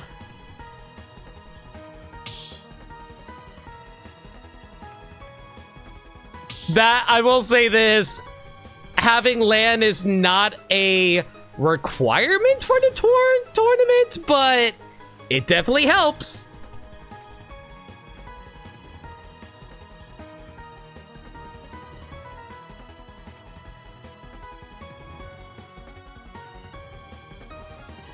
It's not a requirement, unfortunately, Dan. It's mostly because, like, the majority of John's community is very casual, so we're like, okay, just not make it a requirement. We thought, as long as it's not too strong that it doesn't actually interfere with the match, it's fine. If it gets to the point where someone actually has to complain about it, then we have to make an executive decision as mods. You did buy an adapter for this? That's awesome to hear, fam out. That's actually really cool of you.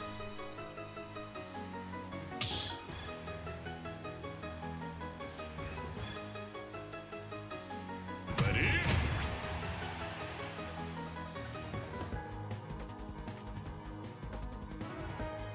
Nintendo shouldn't let you play Quick Play.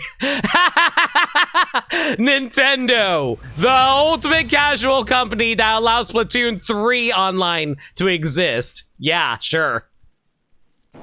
3, 2, 1, go! Oh my god, did you see that Go? That Go actually came out before the actual letters for Go came out. Well, as long as, like, SafeFrog is perfectly fine with it, let them play how they want to play.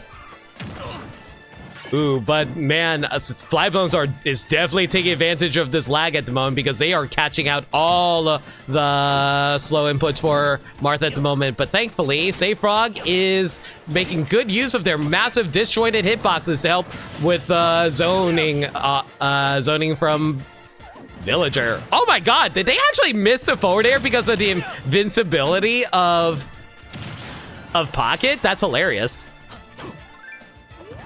Nintendo, rollback. No, the sad thing is they did try to do rollback. The problem is there was a whole ton of glitches, according to Sakurai.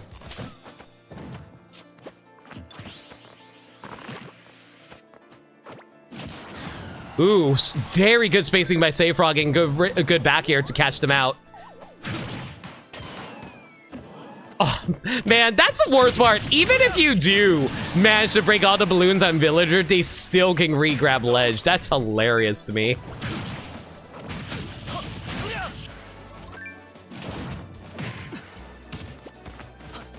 And at the very least, let you match up with LAN people and not Wi-Fi people. The sad thing is, I feel like the LAN people are such a small minority in the grand scheme of things. Oh my god! The top of the tree hit there? That did not look like that should have hit.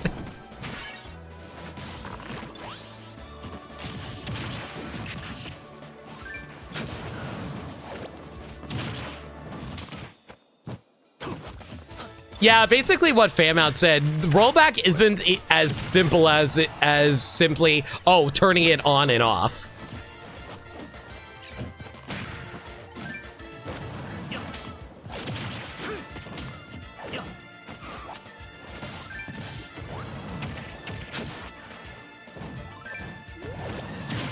Ooh, excellent catch with the up smash. And oh man, SafeFrog definitely feeling themselves. Look at that taunt.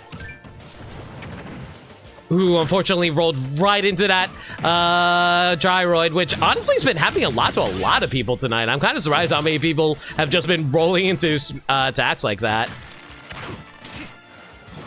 Something I know about Flybones that they definitely like doing a lot, they love making a tree and then throwing out an axe immediately afterward, because that usually is an instant shield break. I've fallen for it a few times because I don't expect it. But thankfully, it looks like a lot of our players tonight have been doing a pretty good job of avoiding it. Oh my god, this is a PowerPoint presentation. So, everyone, do you want to see the precise moment of when this character is about to get smacked? And right...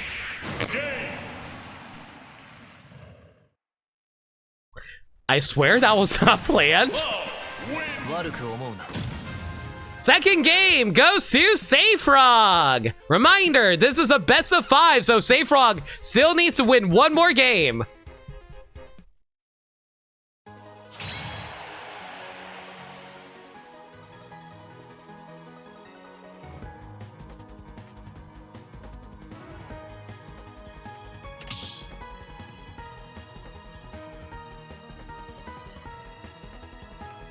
You can actually see the exact moment his heart rips in half. Exactly!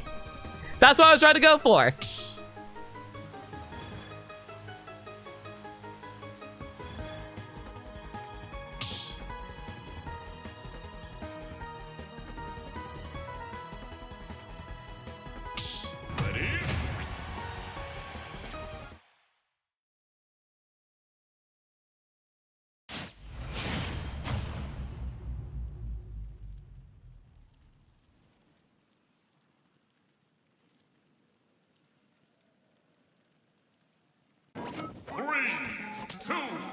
All right, we're taking things to Town and City, and looks like the lag seems to have evened out a little bit. Let's see if it manages to hold for this match. Oh, never mind. Return of the PowerPoints, everybody. The revengeing.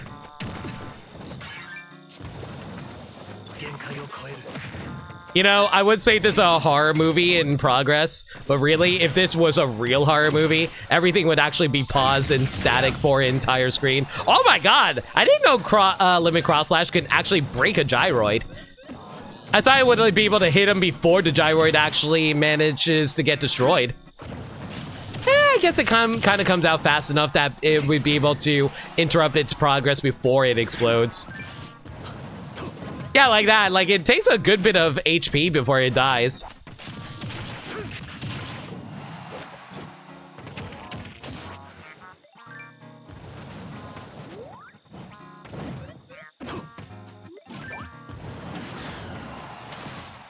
All right, good nair there.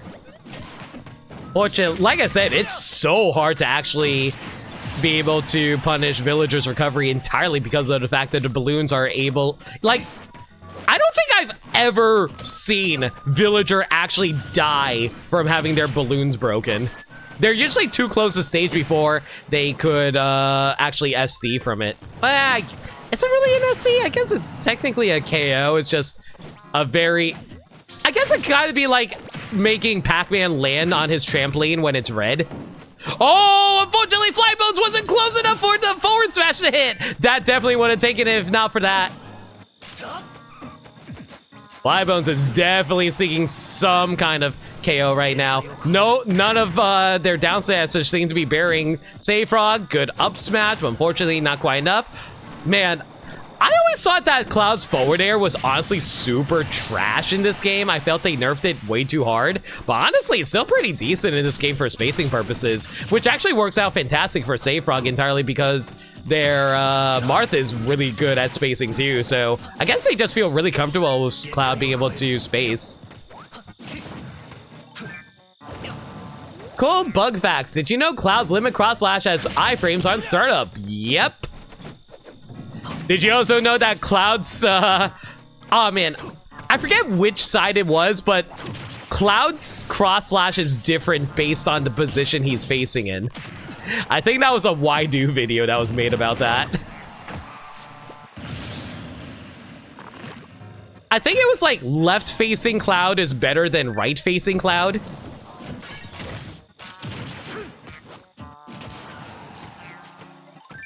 Yeah, because the way it works is the kanji that they make for cross slash is has to match up with the actual kanji. So the actual hitbox of it is slightly different due to that. And Save Frog takes it with a clean 3-0. Oh, other way around. Well, but yeah, you guys get the idea. Right facing is better, left is bad.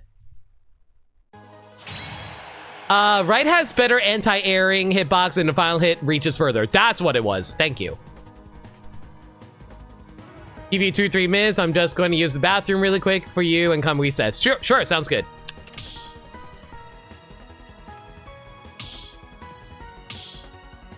I'm just going to drop the code in the start chat and I'll get you guys ready.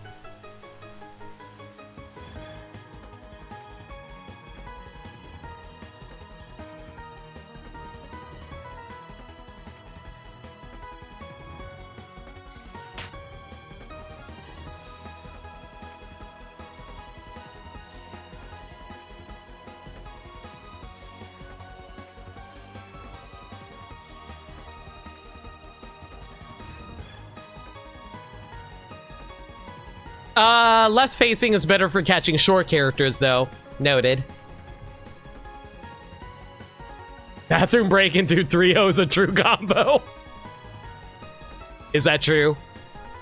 Say, Frog, did you go to the bathroom before your set?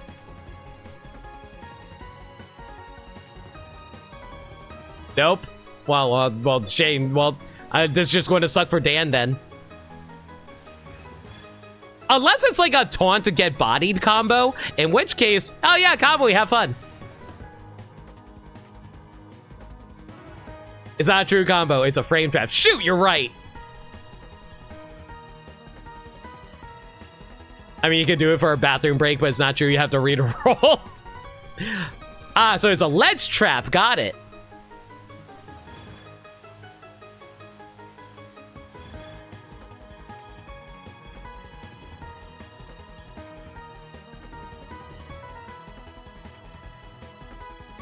How's everyone doing tonight, though, by the way? Hope you're all enjoying top 8 and the rest of the tournament so far.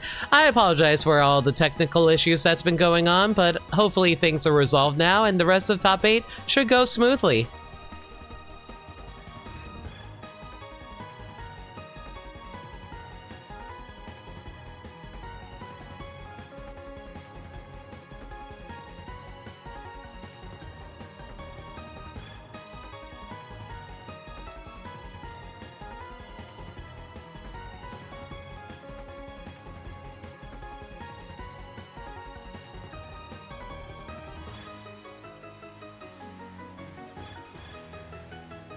Why'd you just jinx it? I'm not sure if you've been around to these tournaments before, but I do that a lot. Where is this song from? Oh, well, obviously it's a Kingdom Hearts song. Like, I've never heard... Like, it'd be really silly if this song was actually a Mario series song, right?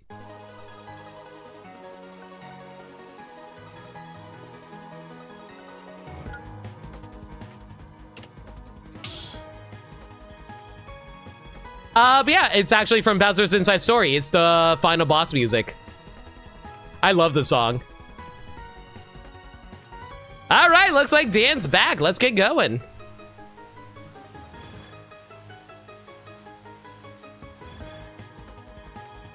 I'm not making claims. I'm just hoping. If I had to get a water refill, and hopefully things will start going better for you. I hope like you're doing okay, Kamui. But like if you're feeling a little feeling the nerves, don't worry. Just take some breaths and chill. We're just having fun here. Don't take things too seriously. We're not playing for money after all.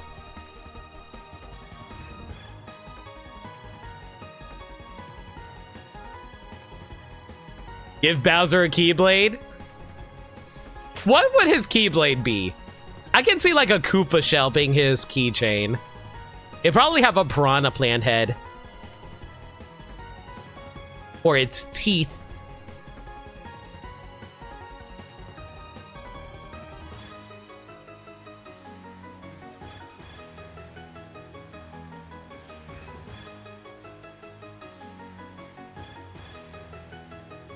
Not money, we just send losers to the Shadow Realm. I mean, you're not wrong.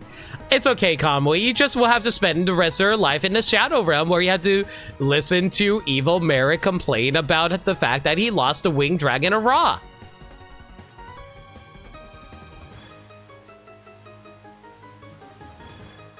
This is actually a super major.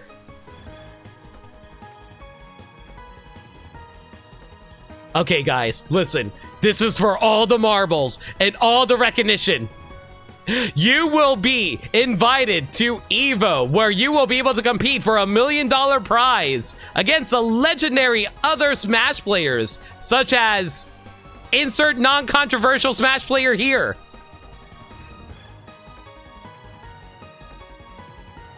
Oh shit, we should do predictions, you're right. Yeah, let's set that up. Nick, can you throw those up for me? You wish prize rules were that big? God, same.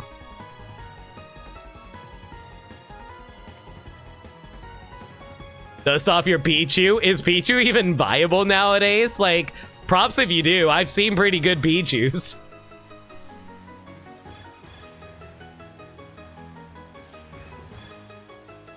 Does League of Legends actually offer $1 million? That's insane. But yeah, predictions are up, everybody. Who do you think will win? Kamui's Terry versus Dan the Enigma's Incineroar. Both players are veterans of the Proton Smash Pit. Dan has unfortunately never broken into top... Actually, has he, bro? I actually don't... Oh, shoot, Kamui, where'd you go? Kamui? Kamui! Come back! But yeah, like, I forget if Dan has broken into top 4 for Smash Pit, but Kamui has won a game. Also, I'm blind. Kamui went into the arena. I am completely blind.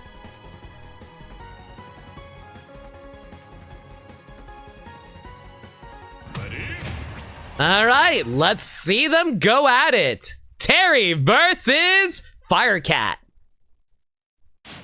You know, it's really funny. I remember Sakurai talking about how he thought it was so goofy that in the official Pokemon games, Incineroar can actually fire a spiral of fire out of his belt. And he's like, nah, I'm not going to feature any of that. I'm just going to make Zangief.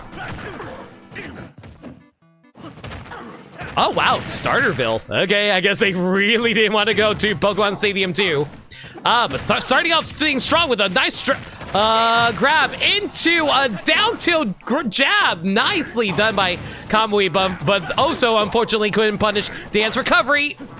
Dan throwing out the up piece and good Nair catching them off guard. Incineroar's Nair is very strong. It's also really good for getting people off. Can't bring on the platform, but there's that rising tackle. That should not send it though, which is surprising because actually I think Incineroar's like what, 5th heaviest character in the game, something like that. I know Dan mentioned this in a previous tournament. I just don't remember because bad memory is me. And there's the first stock taken by Kamui at a clean 160%, which is really surprising because, like, oh, they caught the legs. Oh my God, excellent DI by Kamui. She did such a good job of making sure she didn't head into the ceiling blast zone. Oh, the Go Meter is now online. Dan loves his down airs off stage with Incineroar. Ah, there's our first Buster Wolf of the night. Let's go, guys. If you're not... Ooh, oh, no, that's the first time I've ever seen Dan drop that before. Dan usually is really good at catching the Alolan whips.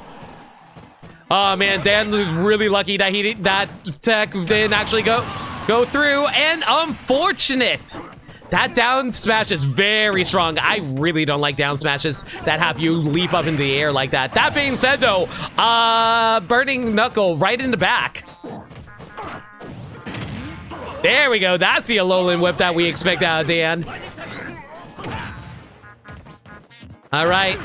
Oh, that crack shoot is really hard to deal with sometimes. There's just like a huge hitbox in the way. It's so hard to actually get caught in it. Dan Fish for that up smash is just going to get punched for it with another rising tackle.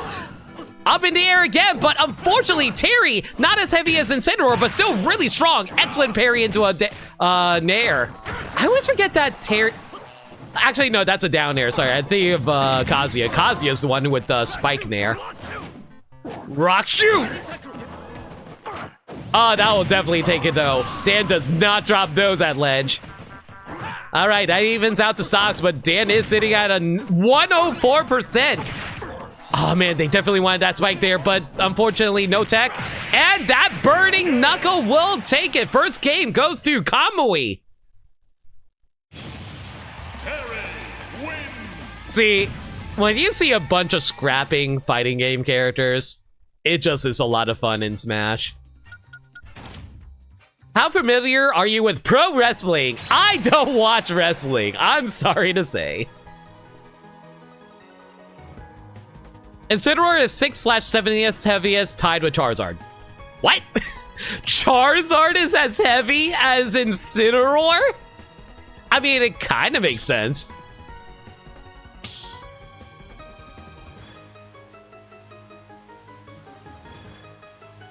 I'm just going to make Zangief, so in other words, a pro wrestler, which is where Sonora is based on. Oh yeah, basically.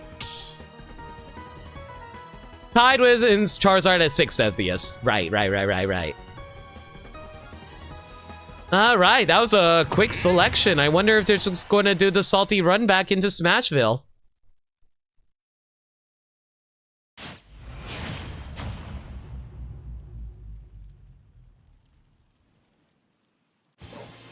No, they're going to Battlefield, and with Firefield playing. Very nice. I know Dan's been really into F-Zero 99 recently. I wonder if that was actually a song choice by him. Oh, but the up air juggles. Unfortunately, Dan was trying to fish for the Alolan Whip to get a really early stock. No such luck, though. Gonna have to do things the old-fashioned way. I gotta say, like, oh my god, they were fishing for that spike too. Like, Incineroar's down tilt is super underrated, and that's a spike obliteration. I mean, they got the spike one way or the other, and Dan is just letting them landing back on the stage with that. They could really try to catch them as they're recovering, but I'm anticipating that Kamui probably would be able to tech it upon stage spike anyway. Ooh, auto turnaround. Man, my favorite aspect of the fighting game characters. Auto turnaround. And Buster Wolf. Good shield, and there's another one. That should take it. Buster Wolf hits like nobody's business. Dan's down to their one stock, but hopefully they should be able to clean out this stock early so they can move on to taking out the next one without taking too much damage. Unfortunately, that grab came in. Oh, but good Darkest Lariat. That Darkest Lariat has surprisingly got a lot of invincibility in his arms. It's actually surprisingly hard to hit Incineroar out of it.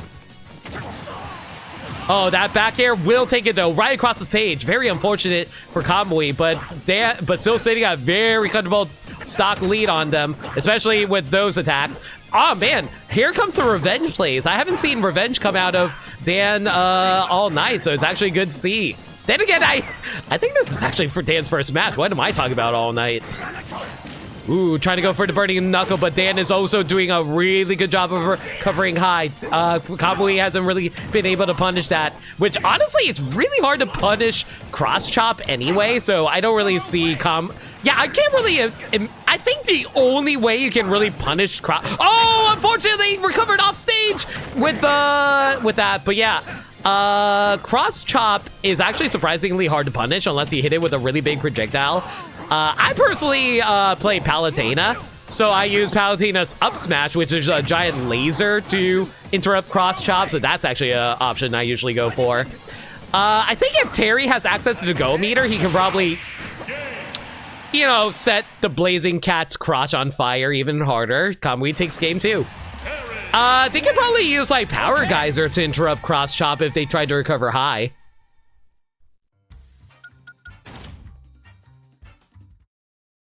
Wonder Wing goes burr. Wonder Wing is an option.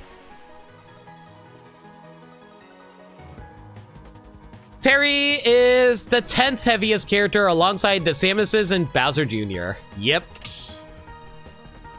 Fun fact, Alolan Whip is a reference to Irish Whip, a wrestling technique where one wrestler throws another wrestler into the ropes and usually bounces back in some kind of move. Yep. Why do you keep talking about furries' crotches? Anyway.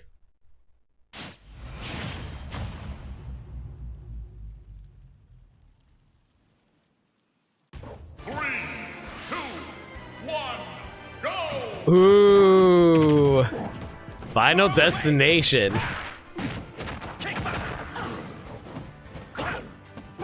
Can I just say how weird it is hearing Final Destination music on Battlefield?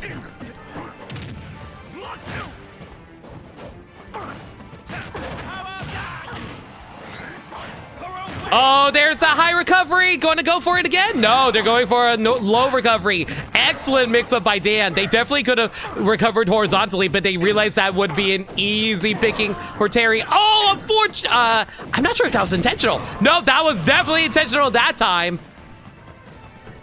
Dan is not going to give this up with a fight. He is definitely playing as carefully as he can right now. He does not want to be kicked out of here.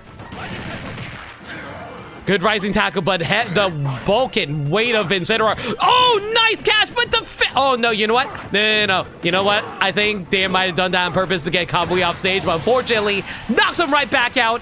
Stocks are even back. Are even again. Man, crack shoot is so hard to punish. I honestly am so surprised. You really gotta shield those. Unfortunately, Dan gets a spike out of nowhere out. What a revenge punish. Yeah, Dan's doing a good job keeping Kamui in the air. He definitely wants to try to do the juggles again, but it doesn't seem to be working out in his favor. Trying to go for a down smash. Caught with an air.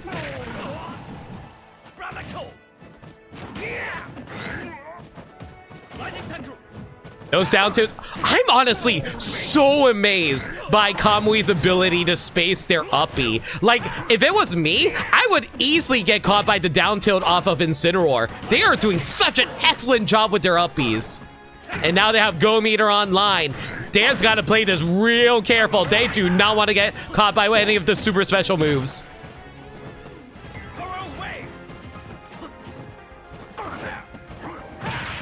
Good spike. That puts him on the disadvantage. Gets him off stage.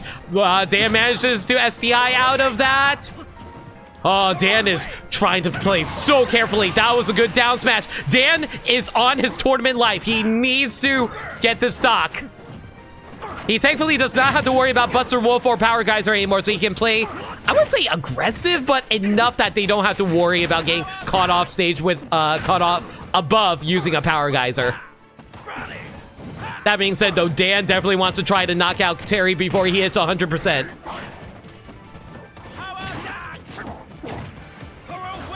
A sour spot hit on that forward air. A good avoidance and blocked on that back air.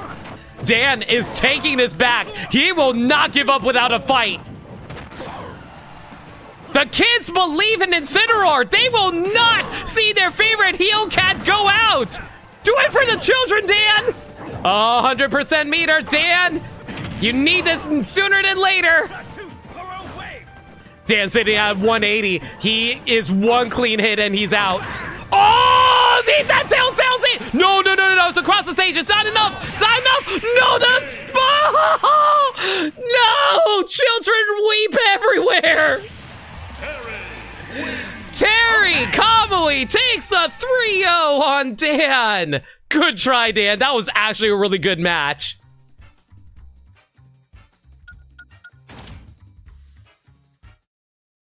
That honestly was a really good game between you two guys. That was super freaking close. Like, it was like the comeback of the century. Just one clean hit was going to take you out no matter what, and you survived so well, dude.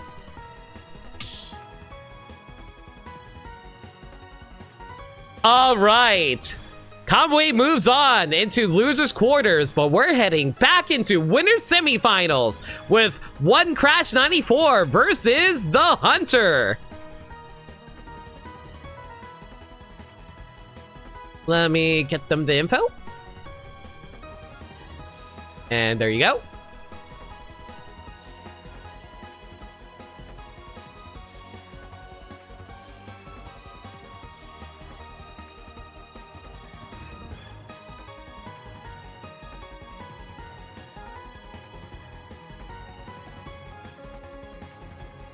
Crash is a veteran of ours. They play, they've actually won a few tournaments of ours. I think they won like 2 of them.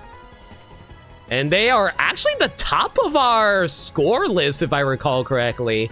They've gotten so many points by reaching top 8 repeatedly.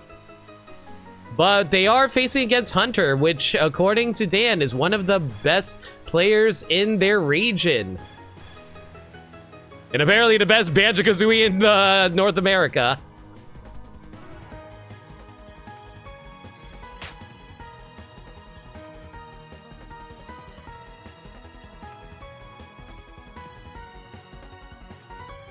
That being said, though, here they're going to be playing Sora tonight. Really can't wait to see that. I love me a good Sora.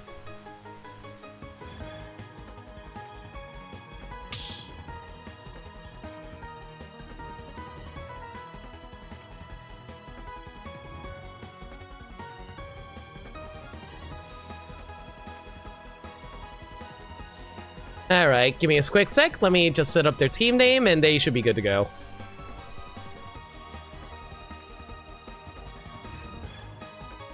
Go.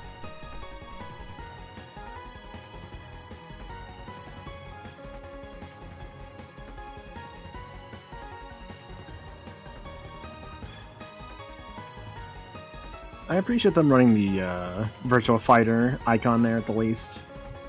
What's Virtua Fighter? Oh, you know, it's a game for the Segas. What's a Sega? They make games like Choo Choo Rockets and, you know, other things. Golden Axe. Yo, Dan, thanks for the raid, dude. You're mad at yourself for choking that. Dude, don't even call it a choke. You are playing out of your mind. That was an insane comeback, dude. You did so well for yourself. Don't feel bad about it.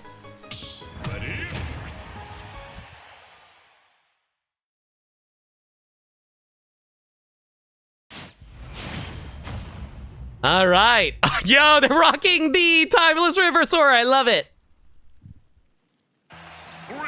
All right, so let's see how their Sora performs. Playing back a little bit, throwing out magic. Typical Sora stuff at the moment. Ooh, good nair. Man, if that's one thing I always struggle with when it comes to Sora, I never know how to do the nair combos to save my life. Ooh, but Crash is very much catching them with their Corrin. I'm actually surprised they're playing Corrin. Normally they play... Actually, they play a variety of characters. What am I talking about? That being said, though, their Corrin is doing a very good job of getting in on Sora. Sora is, as much as he is a good multi-hit character, man, he is a very slow character sometimes. Oh, but good counter. Definitely one of the better counters in the game. It's just weird how sometimes it accidentally messes up sometimes. I don't know how that happens, but hey, what do I know? I guess it's mostly about spacing. For sure. It's just a matter of just how the game... Oh my god, what an amazing parry into an F smash by Corrin there.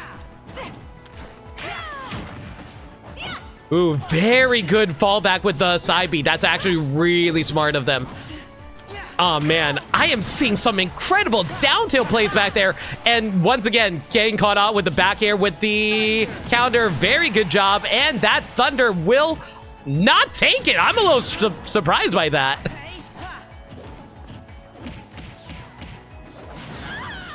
Sora does have an extremely strong back throw, but unfortunately, right in the middle of the stage, just not quite enough for it. Ooh, there's that Blizzard. I don't know if they're going to be able to mash out. Nope, they do. Ooh, unfortunately, failed the tech, and that's a very big up air punish. Sora can easily take this back. Sora can rack up damage really quickly, but unfortunately, Sora will not be able to latch onto the ledge and will get caught off by the forward smash pin. Good forward smash there. Ooh, the double counters. How the play wasn't sure what to do there. Oh, that recovery is gone. There is no recovering off that. That is a great equalizer for Sora. As long as Crash can maintain the neutral, they will have a very good position here. Man, I forgot how good Crash is. Good down throw, good back air. Didn't expect the counter. Ooh, good off stage, under the stage, sharking. Good patience. This is a case of you don't see a player for a bit, and you start seeing how much they've improved in such a short time. Yeah, I feel like they've even gotten way better with Corrin since the last time we've seen them play. They've definitely been labbing out a lot of combos with them.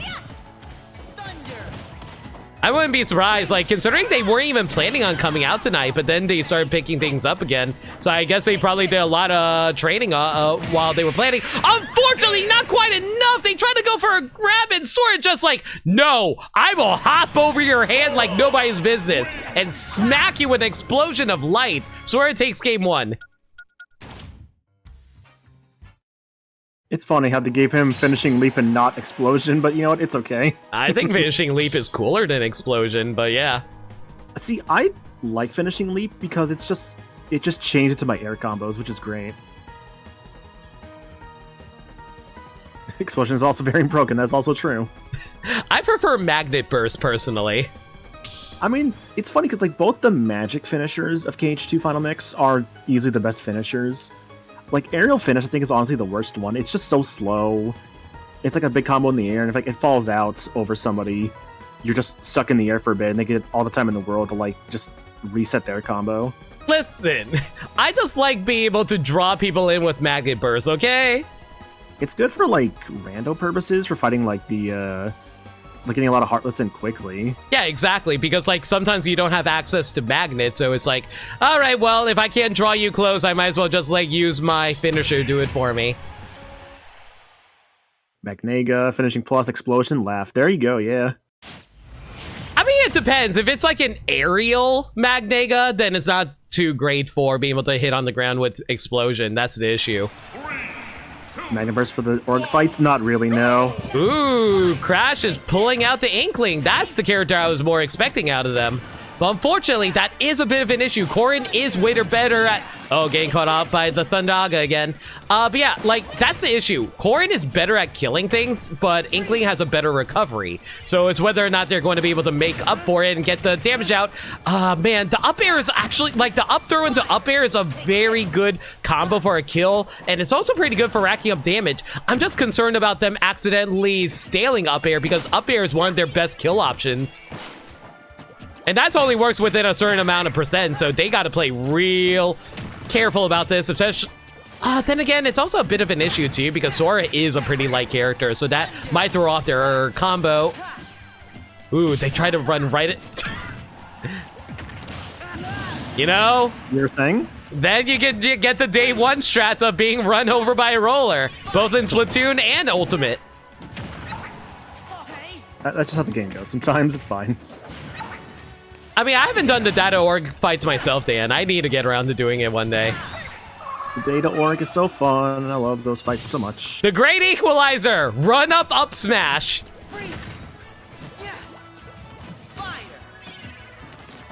Ooh, they tried to roll away and they immediately followed up with the splatter shot. Very smart play by Crash there.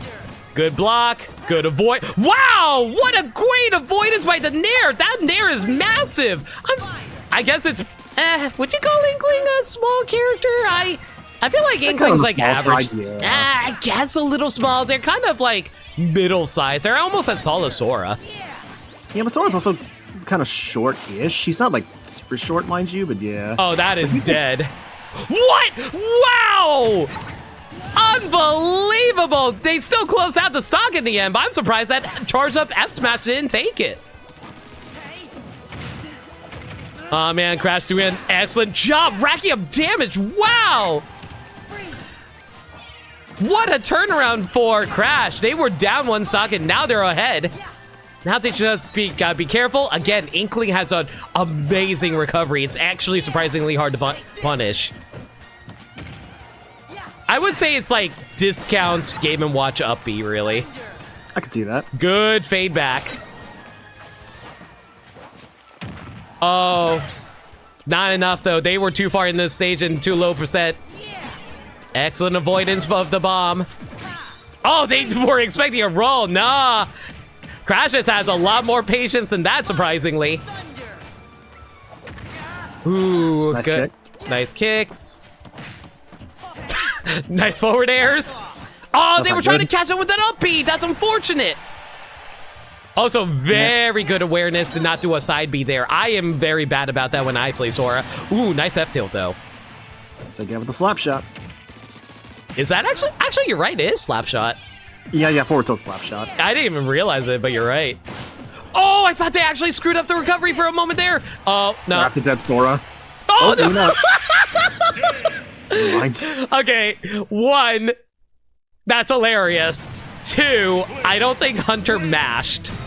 You can tell they're mashing if they're shaking in the ground. I think they gave up. Man, what an even back and forth so far. I am very surprised how many times that Hunter's fallen for the roller. Like, all 3 of those stocks were roller deaths. I think he figured it was done in by the roller. Same.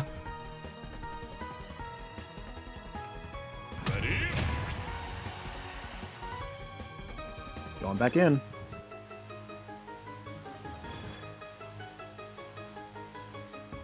If Pichu is a 1 and whoever the tallest Ridley... yeah, I think the tallest is Ridley. Inkling's probably a 3.5 on the short scale. Kinda. I don't know. I just imagine her taller than Pikachu and Pichu, who I actually call small, so eh.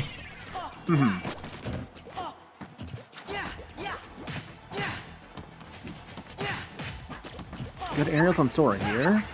Ooh, very good up airs. Sora's very much an aerial character, kind of reflective of his moveset in later Kingdom Hearts games. Yeah, but he also has really good tilts, honestly. He does, yes.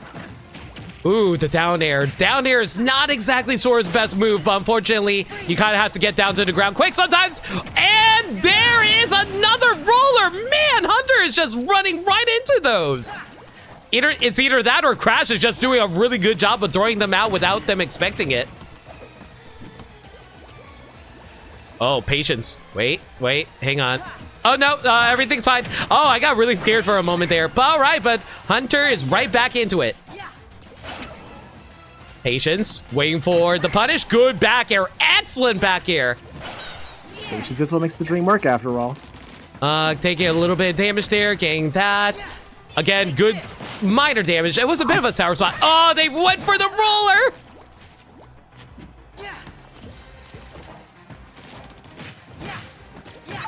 Ooh, excellent up tilt and up air. What? Very good reaction play by Hunter. Ooh, they were very lucky that first hit didn't hit there. If that hit, that definitely would have been a bad time for Hunter there. Oh, fixing for the grab, but no, going for a forward air. Good dash attack. How weird is it that aerial sweep is Sora's up B? Not my first choice, to be honest, but I think it's fine. If we're I going would have like gone for Ragnarok. I would have gone for Ragnarok personally. Oh, Ooh. good, but I think they're going to recover with the jump. Yeah, for people who don't know, Roller can give Inkling an extra jump. Oh, there it is. Man, Honestly, every single stock so far has just been the Roller. Roller's a good tool that the Inkling has, for sure. I wouldn't call it good. I would just say it's their best kill option. Oh, but they get caught with the up air. Great equalizer. Blizzaga is so underrated. Blizzaga and Pyraga are definitely the best magic for Sora. Sorry, you were saying? No, nothing really. Like, though, I think back about what you said about like, the up B, and honestly, I thought they were maybe gonna go more so for flow motion. I can conceive flow motion working. Wait, Blizzaga has a win box on the top of Blizzaga? That's wild. That sounds correct, actually. Yes. That makes no sense. I thought it was just a giant, like, projectile. Like a close-range projectile, but still. Oh my god, if they just got hit by that F-Smash, that would have been curtains. Ooh, Inkling gotta be careful, or they can jump into a Thanaga. That works too. Don't know if that DI was super great there. Dang. Yeah, I was surprised about that. Second game goes to Crash. Not Crash. Hunter. Hunter.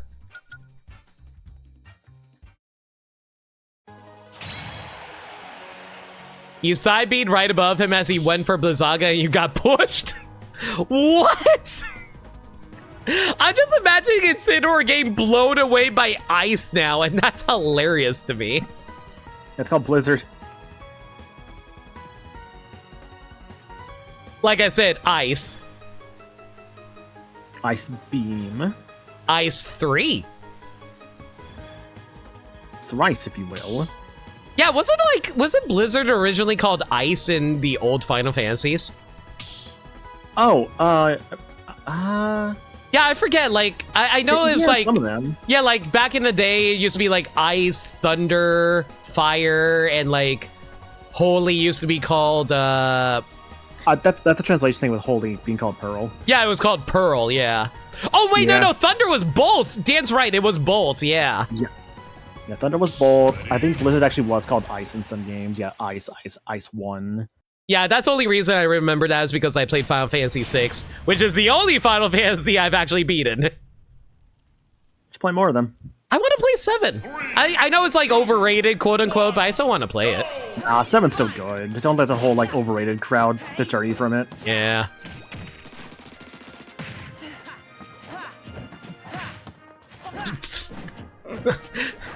Man, I sure do love Lumio City, guys, don't you?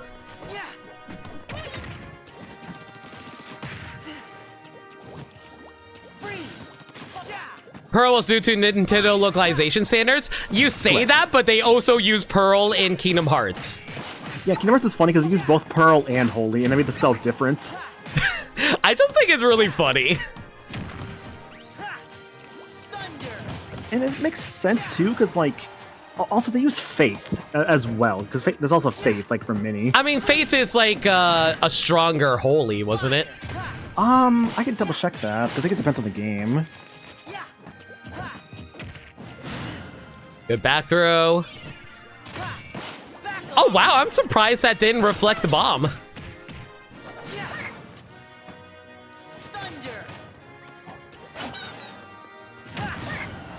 Crash is playing a lot more defensive now. I'm seeing a lot less aggression out of them. Oh, wow! Wow! Sour Spot back here actually killed. That's wild. I imagine they probably thought they died there, so they didn't bother trying to DI it. Seeing in some games, Faith is more so as a buff spell than it is a, like, attacking spell. Okay, makes sense. I mean, white magic is usually associated with the white mage, which is, you know, just healing and stuff like that anyway. Healing support. Yeah. I do like how they're slowly making white magic more of an offense type of thing for certain games, though. That's kind of always been a thing, though, to be fair. I think Just Fire Emblem spell. always had white magic also be able to heal, right? I mean, not heal, do damage. It depends, because, like, if we're going to be technical, we've kind of always had white magic since, like, Fire Emblem 2, I think? Because of how 2 was, like, so different. Yeah, sorry for interrupting. Hunter is doing a way better job of being aware of the roller. They are trying their best to avoid that as much as they can. Wow, that Nair almost killed. That dash attack will kill, though. 2-2. Could we see a game 5 here? That freeze, up tilt, very smart, because up tilt is going to be the best rack up damage into a combo. Unfortunately, missed tech there, but no punish. Man, that's definitely not gonna kill. The blast zones for Battlefield are very wide. I'll try to go for it again, but unfortunately, way more aware with those. Oh my god, I didn't think they were going to make it back from there. Inkling's recovery is even more busted than I remember. Yeah, they're definitely fishing for that roller now. They want to close out this stock. Unfortunately, that closes out their stock instead. What a punish. Or, you know, they can... You know what? Let's just run up smash. Everybody just run up and up smash. Right there you saw Blizzard's sheer potential at shield shredding, because... Oh man, that shield was just bye-bye there. It's so good. Alright, pretty even up here, 51-34. Making good use of those bombs. They're running low on ink. Hunter takes this, they move on. Crash takes this, they don't exactly win the sets. Oh, it goes to game 5, rather. Oh my god, it actually bounced off the thunder. I'm surprised that worked. Ooh, here comes that Sonic Blade. Guys say I'm really glad they added Sonic Blade. That's actually one of my personal favorite limits. Sonic Blade or... I thought the side view was going to be Sonic Blade or... Strike Raid? Strike Raid, yeah. So I'm glad they went for the movement option of Sonic Blade. Oh, what a terrible freaking grab. Roll in. They got regained that ink. Oh, they really wanted that. Fish for that again. Oh, but the up air, not quite. Not quite enough. Oh my god, did they dodge the fire by doing a ink recovery? That's hilarious. They did. Oh, this is so tense. Yeah, I love this. Oh, Sora is definitely death percent. One clean hit, they're out of here. Sora is a very light character. No, they did not get hit with the up smash. Unbelievable. Good recovery with the bomb. Oh, that up air. Sora, as much damage as Sora has, he's really mad. He's just really pissed off right now. Oh, no way! No, Oh. the catch with the up air! They were not expecting that! We're going to a game 5! Yeah, Inkling's up air is one of their best kill moves. That absolutely kills. It was like probably like the rage of Inkling, Sora's percentage. Well, Sora, here's the thing. Sora's also like 150% there, and Sora's also light. You gotta factor that in. Plus a high rage. Yeah, that too, exactly. A lot of factors played into the game there that's caused that kill to happen. Yeah, Sora's lighter than Isabelle. That's the thing. I wonder if they're going to swap off Sora. Is it time? Are we seeing the banjo? Oh, we're seeing the banjo! No. Or wait, I think they forgot to do something. Did they not change stage or? Hang on, let me go double check the chat really quick. I gotta make sure of some stuff. Hang on. Got it.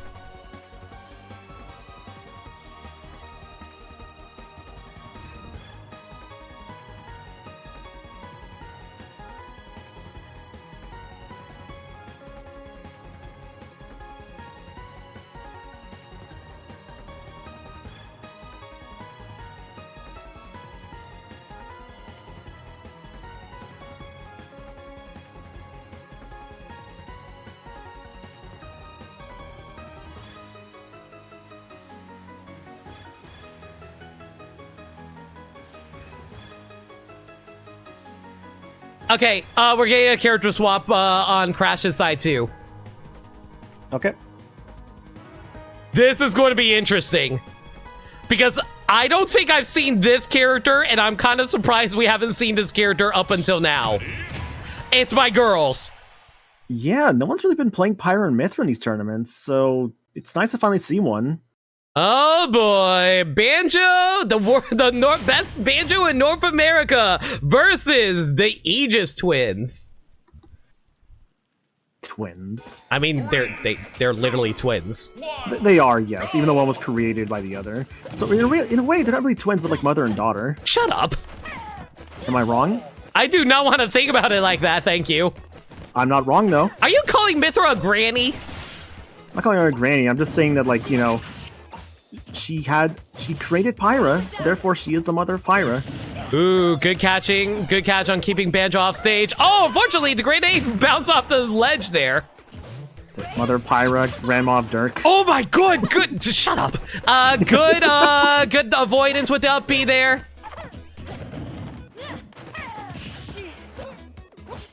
Now, Banjo and Mithra here both have one thing in common. They love to spin. Shut up. Oh, excellent tech on that down tilt. Yeah, Crash is not giving it up. Oop, nice with the Wonder Wing there. Oh, the high recovery! Oh, the no. Crash, no! You don't do that with Fire Mithra. Whatever, what can you do? Ooh, swap over to Pyra. They want to close out the stock quick. They do not want to stay Pyra too long, though. Pyra is very hard to actually play with sometimes. She is very much disjoint Ganondorf. And there we go. Back to Mithra. Back to Sheik. I mean, Ganondorf hot. Can't believe it. The ass Tears of the Kingdom Ganondorf. Okay, to be fair, I can see why people would be into him in that game. Yeah, I know. He's voiced by Matt Mercer. Dreamboat. He is. Interesting parry there, but immediately went back into the shield, so not much. Yeah, I feel like Hunter has a lot of practice against Aegis.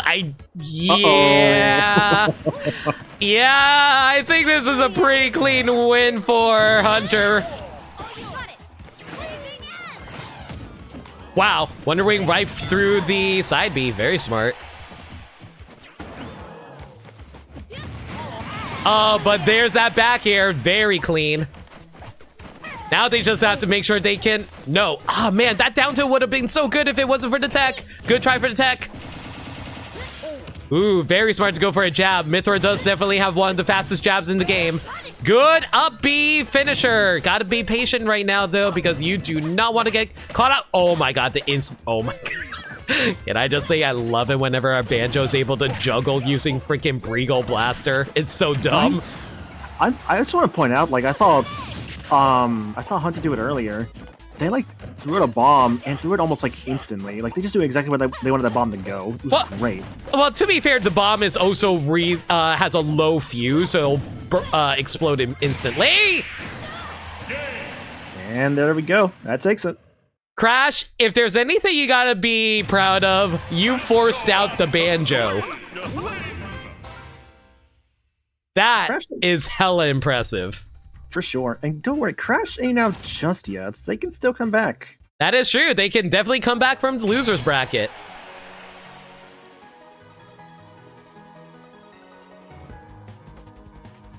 I personally really hate fighting Wonder Wings, so have fun. All right, next up will be Bene versus Gamer Hype.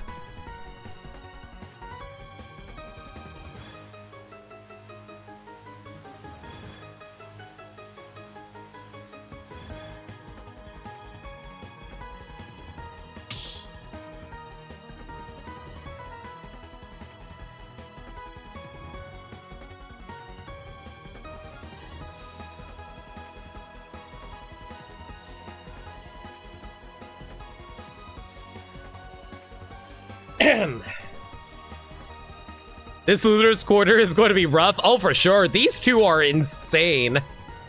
But don't feel too bad about that either, Kamui. You're a really good Terry as well.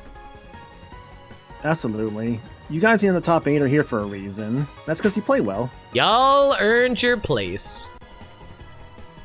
Maniacal, are you updating the player data, or should I do it? I got it. Sorry. Okay. I was also doing something on the side there. I was just asking. Of course. But I'm telling you, I'm the teacher. Who's the teacher? Miss Frizzle? Yeah, Miss Frizzle. Aw, I was really hoping it'd be Walter White. He was my favorite chem teacher.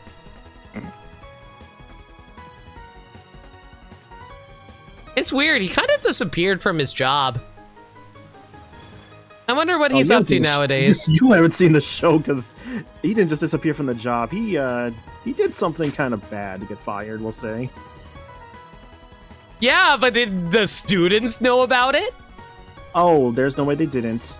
It wasn't a drug. I'm gonna tell you this. It wasn't the drugs that got him fired. Okay, I know like very basic plot stuff of Breaking Bad, so I actually don't know the specifics. Of course, yeah. I don't want to say because it could be kind of yeah, to talk about on the stream, but yeah. Yeah, let's not talk about it on stream. Of course. We've been going through Better Call Saul recently, though. We're on we finished up episode 6 of season 3, so we'll be finishing up season 3 next week. We got a prediction up, by the way, for Gamer Hype versus Bene. Jesse, we have to learn how to combo with Steve, Jesse. Jesse, you fucked up the redstone generator, Jesse. Hey, I'm sorry, Mr. White. Do you remember that Super Bowl commercial that featured the two of them making, like, snacks? I think so. The thing is that, what is it? Andrew Paul and... Andrew Paul? No, that's not right. What was the name again? Hang on, I feel bad. Please do not ask me. I don't know actors that well. Aaron Paul, sorry. Aaron Paul and Bryan Cranston. They're doing, like... an actual brewing company together nowadays. Yo, that's awesome! Yeah, so actually they are still doing things together, which is cool. Yeah.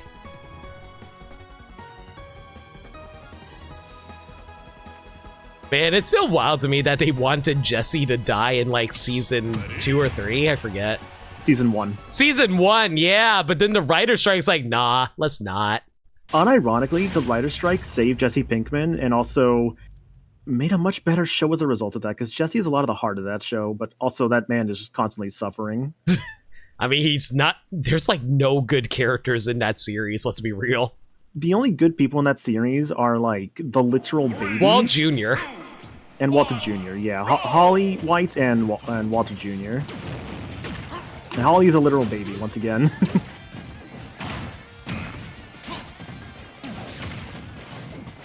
I hate both of these characters on screen right now. You commentate. Robin Wolf.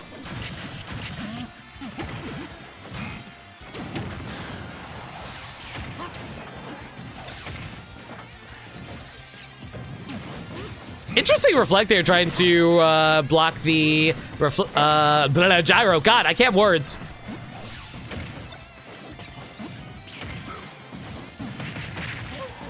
Yeah, honestly, if you want to keep Wolf at bay, you just want to keep him out. Oh my god! What? He caught the side B! I have never seen that before! Don't you love a Rob that knows how to scoop things up like their ice cream? Yes. I too love my ice cream robot. To be fair, if you had a robot that gave you ice cream, would you not take it? I mean, depends. Are they going to turn a bit against their creators? Oh, that is so dead. If they didn't have their jump. If they did not have their jump, they were so dead there. This is why preserving your jump is important for moments like that. Yeah, that's terrifying whenever you play characters like Little Mac, Wolf, Pyramithra. Classic Rob right there. Tap, tap, tap, tap, tap, tap, tap, tap. Tap, tap, tap, tap, tap, tap.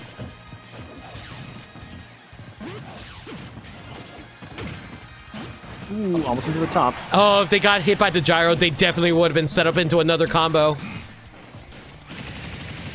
Speaking of gyro, spinning around, back goes Rob. Guys, why is Rob allowed to spin like that? Because Pyra and Myth, or no. I can see a Pyra and Myth have a spin, Mithra's got a, or what, Palutena's got a spin, Violet's got a spin. Sonic has plenty of spins. This roster is full of people who spin, Limit. Thank you, Maniacal. Please, give us more of your wisely sage insight that is into Smash Ultimate. Yeah, when you spin, you win. Thank you for coming to my TED Talk. Man, how old is Spin to Win now? Is it like over 15 years? What do you mean? What do you mean? How old is that? Like the phrase "spin to win." How old is that now for us? I don't know. It feels like it's been 15 plus years. Probably. Yeah, the Cloud has a spin. The Lynx have a spin. The Mario characters, most of them have spins. I'm surprised we haven't seen not more up airs out of Rob. Then again, Wolf is a very horizontal character. He doesn't really kill upwards. Never mind. Yeah, you were saying? I don't know. I just feel like it. Whenever I ask for something, it happens on stream. So like, I want to see Wolf spike someone using their side B, like right now. It's not gonna happen right now. Okay, fine. Maybe later. You can't just will into existence like it's candy.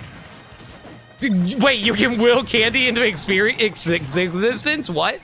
Yeah, so on Halloween, right, if you go to someone's house, you can get candy from them, and that candy's willed into existence, like how Gamer Hype willed their first win of the set into existence with that spin. So you're telling me if I spin in front of a person's house on Halloween, I will get candy? Yes. All right, bet. All right. Well, you got like 361 days to go until the next Halloween. Yeah, I thought it originated from League of Legends, Dan. I don't know if it existed before then, but I feel like I've heard it before League of Legends, though. The players are ready to run that shit back, baby. Let's go.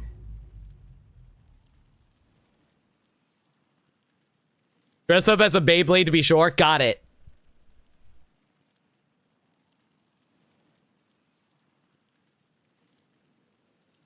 It definitely exploded because of Garen's, yeah. One, go!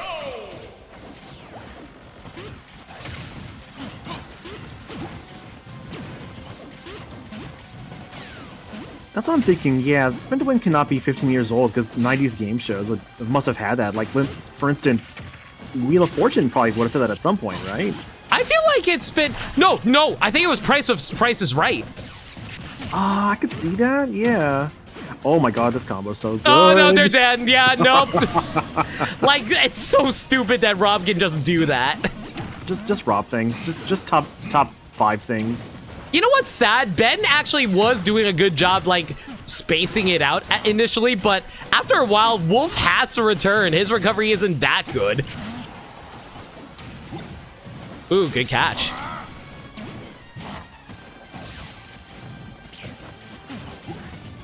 Man, I can tell that Ben really wants to try to reflect the projectiles, but he's not. Like there? You know what? Maybe you should commentate, because apparently I cannot prove anything anymore when it comes to these games.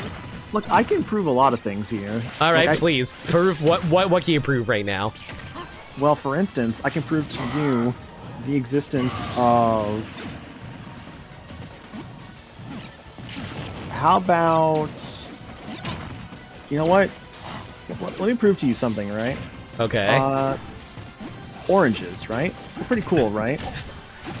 Yes, I sure do like oranges. Now, what about a great orange, like the great orange, from our sponsor for today, Joseph Vaja, the author of The Great Orange. Oops! What? Where are you going? I don't know. I just typed in The Great Orange into Google and I picked the first result I got. Anyways, we're not sponsored, actually. Oh, so apparently we missed some stuff that happened during this game. Considering that we're at like 1-1 now? Yeah, maybe. Honestly, these lasers are doing a really good job keeping Rob at bay. I'm surprised that Ben's not trying to use the lasers more to try to keep him spaced out. But then again, Rob probably has the better projectiles. Oh my god! Oh, I thought they were going to run right into that. More spinning. More winning. More spin, more win. I can't believe they tried to go for an up smash. That was way too late. They were already gone. Oh, that's gonna reflect. Gyro right in the face. Another gyro to the face. Laser to the face. Rob with the slappy hands. Give him the kicks. Pretty even game here for the most part. Ben's doing a good job with those gyros at the moment. Fishing for an up smash like they tried, like Gamer High tried to do earlier. Oh no. Oh my god, I'm surprised. Nope, they jumped right into the throw your hands in the up in the air like you just don't care. Oh, Rob with the slappers once again. I thought Beefaroo was the sponsor. You know what? Touche. This stream is brought to you by Beefaroo. You hungry for some meat? He will provide the meats.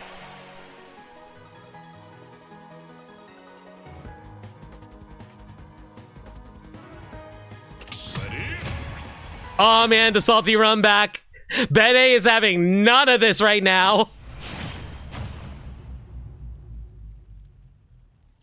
No, we do not eat beefaroo. I do. I had some pork chops earlier, actually. It's not beef, but it's close enough. 3, 2, All right. 1, go! Match 3. Back to Pokemon. Back with the same characters. Let's see where this one goes. I love these characters both have lasers, by the way. It's just one's just a little larger than the others. Yeah, but Wolf's is also really obnoxious. Yeah, I think because it's like so quick and it's got like the bladed edge to it. What a terrible design thing, by the way, for like carrying that thing around. Like, you gotta make sure you don't like stab yourself on accident trying to put that thing away. Have you never heard of bayonets before? I have, yes. Just gotta have a good holster for it, I suppose. Oh, Wolf being really Actually, that's a good aggressive point. What if he's stabbing himself in the leg right now every time he tries to do those back airs? See, what's unique about Wolf is that he actually has a pouch right there. He can like store his the bladed part of his gun. Oh, nice back air. He's like a weird kangaroo. So Wolf is a kangaroo now, is he? No. He's still a wolf. It's just, it's like how Fox and Falco lost their legs. They have not lost those legs. They have deconfirmed that. I know. That's such a stupid theory. I love that. Where do they even come from? I have to wonder. It's because like they look like they had. They didn't get spike. Alas. It's like there. You could spike with Wolf's side B, it's just really hard to nail it sometimes. I think you can combo into it sometimes, though. Like, I think it's like a back air into side B combo or something like that. Oh my god, that was real scary for a moment there. Yes! Kill! Ooh, nice catch on the top there. You know, I should probably make that an alert one day. What, the Steve Harvey thing? Yeah, the Steve Harvey kill. I might as well at some point. I need to make more alerts. Hey, stop stealing. I came up with it first. Mine. I lay copyright to it right now using my mouth. You lay copyright to Steve Harvey with your mouth? Yeah, I'll see how that goes. Shut up. That's lewd, and that's not allowed on my streams. Uh-huh. Yeah, Dan, go for it. It's on my channel, but sure, go for it. Sure, go for it.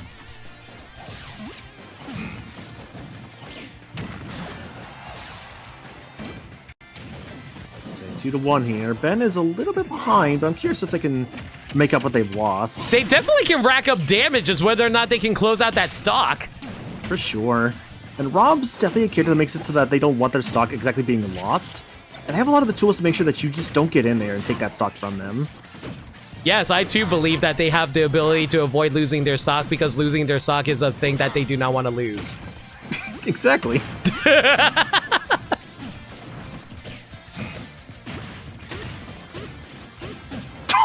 That was so... Oh, I would love that aggression there. That was so I good. hate the down tilts! Rob's down tilt is rude! Oh, they're dead. Not yet. Oh my god, I'm surprised they survived. Now they That's are. not... No, they're maybe fine, they're top fine. I think the gyro actually saved them there. I don't think so. I think it's... I think they were too far out. It was too low damage. Like, it's strong, but it's not that strong. Oh my god, that extra damage there.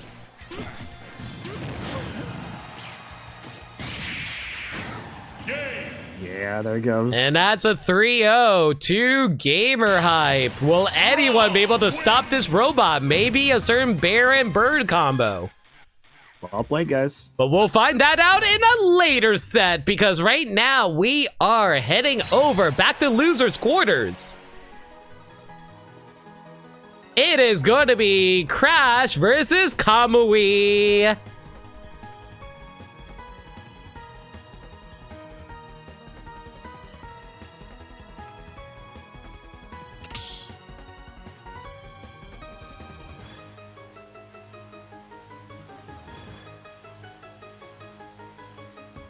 That's a rough matchup. Oh, absolutely. I can...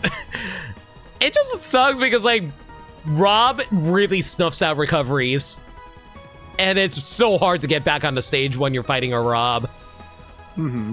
You did real well, though, dude. Legit.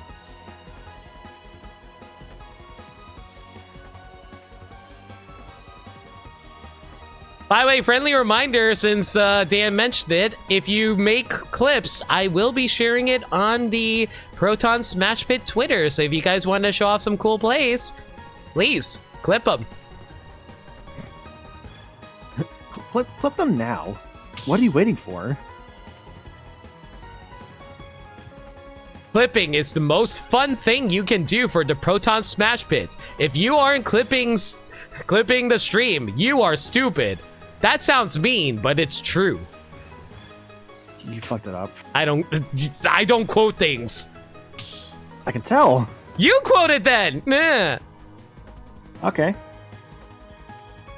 The Proton Smash Pit is truly perfect. If you can't get in on this smashing madness, you are stupid. I know. That's insulting, but it's also the truth. There's your actual, like, clip quoted almost verbatim. We're changing a few things around. What about being people in the clips? Hey, you can do that too. Say, you want to clip, like, your greatest moments and your worst moments? Hey, no shame in that. I mean, if you want to clip yourself getting bodied too, I'm not going to complain about that either.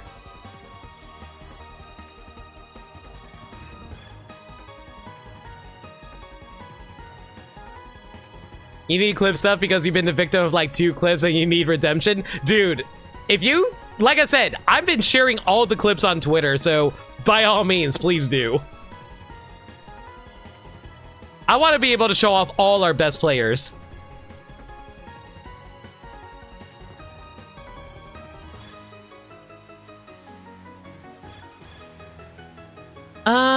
Looks like we're still waiting on Crash. Where are they? They were just here, weren't they? They are in the start chat. I don't know where they're at. Nope, they didn't They probably went to the bathroom or something, I guess. Yeah, just give them like a few minutes. Like they were just here, so it shouldn't be an issue.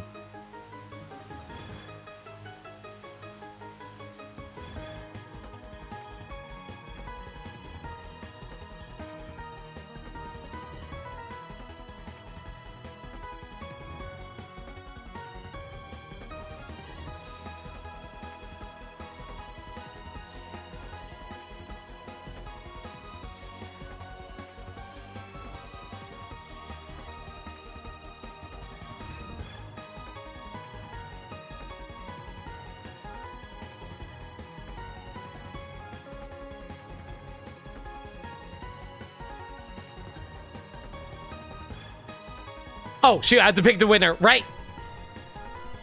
I thought someone did that already.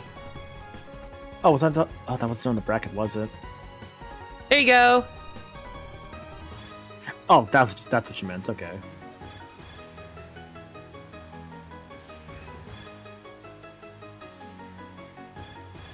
Can someone set up the next prediction for me while I'm checking where Crash went?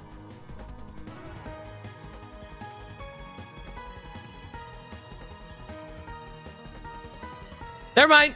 Crash is here.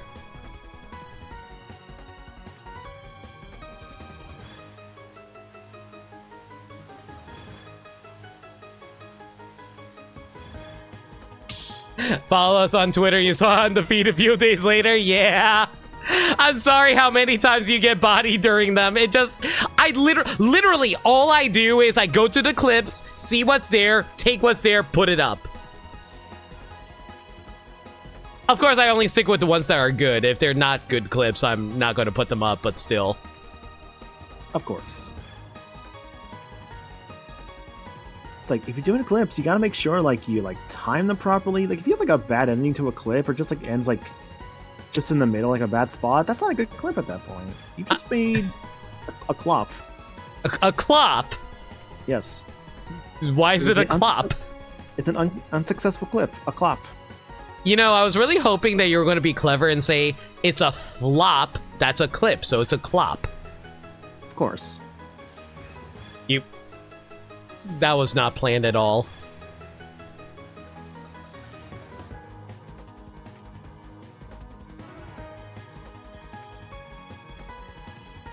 Alright, looks like a lot of predictions are being thrown onto Kamui. I think you guys are underestimating Crash. Crash did a really good job with their Inkling earlier, guys. Y'all believe? You know what? Fair enough. I believe in Kamui too. Let's see how they perform. Assuming Crash decides to show up in the arena. Any day now. Any day now. Hang on. Oh no, I think they're coming in soon. I think they were just doing something on the side.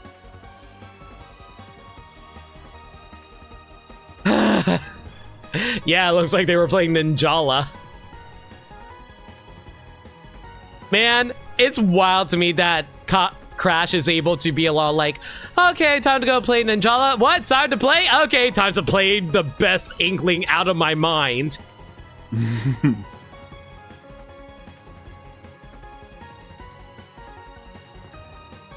Yeah, I don't know. Crash is a weird one, but they also do really well for themselves. So who am I to judge? Maybe it helps calms their nerves.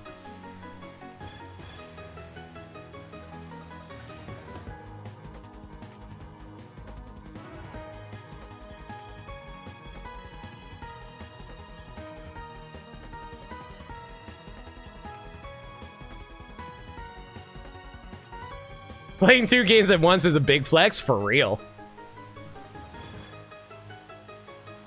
Oh yeah, he does his own stream. That's true. I always forget that Crash is also a streamer too. Ah, screw it. Why not?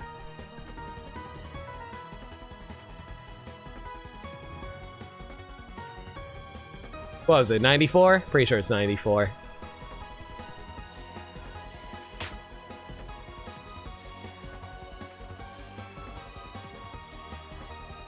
He mainly streams on YouTube? I believe you are correct about that.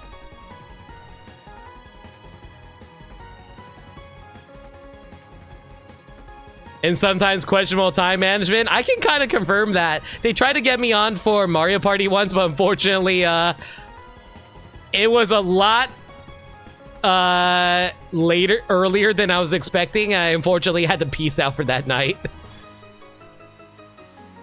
It happens sometimes, yeah. Yeah, because that was when you got sick. Yeah. Wasn't super fun, honestly. Speaking of Inkling, here they are. Let's go.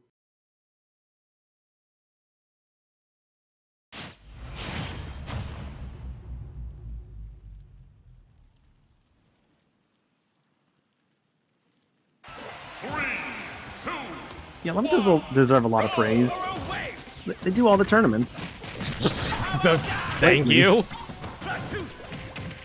To be fair, you know, I want to make sure I try and do the next one whenever we're like, because we haven't really planned the next casual tournament quite yet. Have you not gotten the new rule set yet?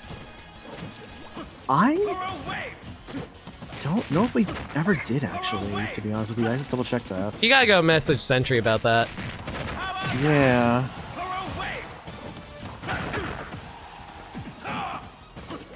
Oh yeah, we still need to get those emotes too. Oh, there's that spike though. Very nice forward air into the dare. And nothing about the emotes or the next tournament idea. At worst, we just come up with our own.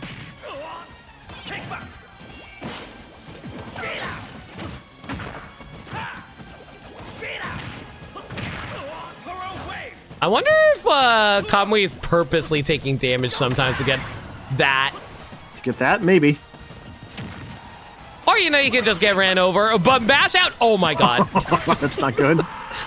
Man, don't you love getting rolled over twice? That being said, though, Crash is sitting at 98%. One clean hit from Terry is honestly strong enough to take her out. Also, isn't Crash also a member of the Proton Smash League? Not Smash, Splat League. I'm not sure. I don't really keep up with that one immediately. They do good stuff over there, obviously. Just, yeah. Yeah, I wonder if, man, maybe they're bringing the Splat League over to us. We're bringing the Splat League back. Like the Backstreet Boys. Member of and the Team Soul.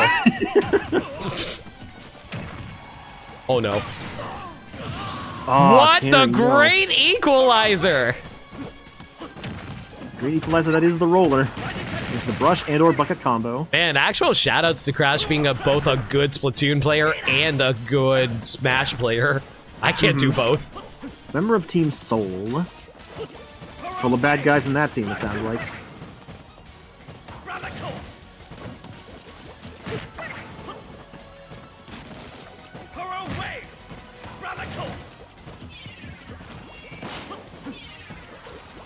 Yeah, Crash is playing the spacing game right now. They do not want to get hit with a combo. One jab hit and they're done. Yeah, both of them were farming for that jab there.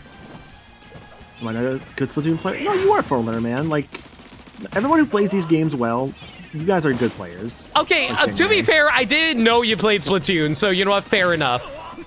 Yeah, not be inclusive, Limit. I see how it is. I don't know everybody in the Splat League. I'm sorry. You could attempt to know. Make friends. I run the Smash Pit. What do you want from me? More. Oh, yes. Let me. Oh, my God. He dash attacked into the roller. That was terrifying. But the fist to the Inkling skull will send her back to spawn. Terry wins. Okay. First game goes to Kamui. Good job. Nicely done.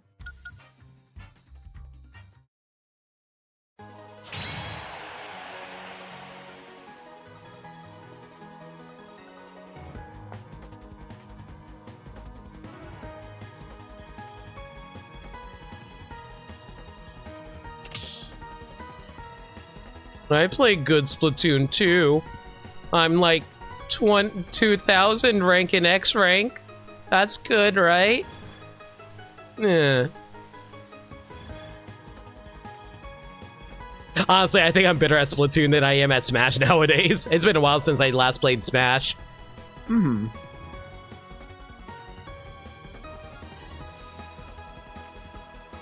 No, Lundea, I am not excellent until I've taken on the Excellent challenge.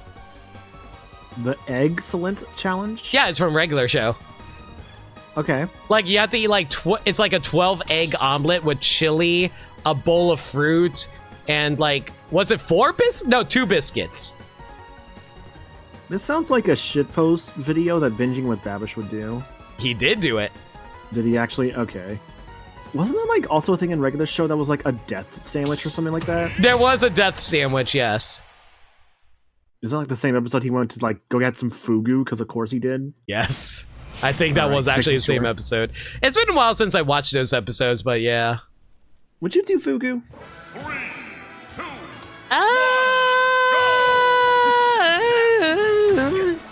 I kind of, like, lean towards no, personally speaking.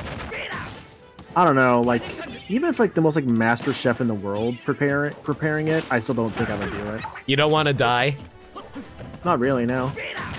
What a coward you are. Alright, but we're here in Small Battlefield. Man, can I just say, I love how Kamui makes such good use of Rising Tackle. I almost never see anyone do it at a lower level. Mm-hmm. Rising Tackle is such a good damage tracker and a kill move on, depending on the situation.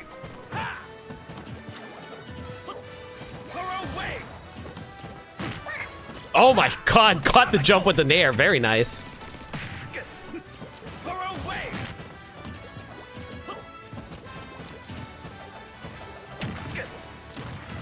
Yeah, the puffer fish, that is the thing that allows you to get... That is, like, super deadly if you ingest it. It's certain parts of the powerfish that have a uncurable poison, basically. See, what I really like is the fugu that was featured in the Simpsons episode where Homer had to see a chef prepare it extremely poorly and ate it. I like the fugu where, like, they get, like, the fugu sauce and give it to Yor, and she's like, oh man, I feel so much better now. Because she's like the Dread Pirate Robert, she is immune to poison. And then the next day she had horrible diarrhea. It was great. Note, do not try this at home. And Michael, how's it feel knowing your anime waifu poops? Everyone poops, I guess? Yes, they do. Anyway. Anyways. Why is this discussion in Smash? Because it's my stream, I do what I want. Yeah, it's limit stream. Degeneracy is, like, right at the window. Oh, nice catch with the Buster Wolf. Look, we gotta, if we're seeing a Terry, they gotta do a Buster Wolf at least once at tournaments. They've done, like, 4 so far this tournament. I know. Oh, that was so good. Oh my god. I can't believe they got away with those down tilts. That's so stupid. The down tilt ladder to, like, the burn knuckle was so good there. I love, oh my god. This is why I love this game. It's just so cool seeing the crazy stuff people come up with for their combos. That's not even a combo. That was just really good timing on their part. And Crash couldn't escape out of it. Is that not a combo then? No, that's not. Okay, they couldn't escape because if they tried to escape, they would have died. Well, not necessarily died, but, like, gone off stage. Depends on how you want to look at it. Sometimes you, like, just hold it and you don't think about, oh, wait, I should move back. Fair enough. Good try Nice to catch rising on tackle. the high recovery. I guess more of a frame trap. Yeah, fair enough on that. 'Cause Yeah. Smash has a lot for frame trapping. With Yeah, frame trap is combos. more accurate, yeah.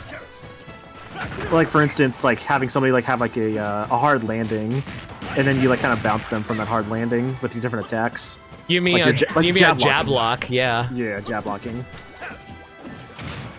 There's, like, other terms here, sorry. That is definitely not going to be enough. Terry is way too heavy. Okay, That might be maybe. it. Yep, I'll take it. My God, Kamui was doing so well there, but one roller is all that takes. It's like a real turf war.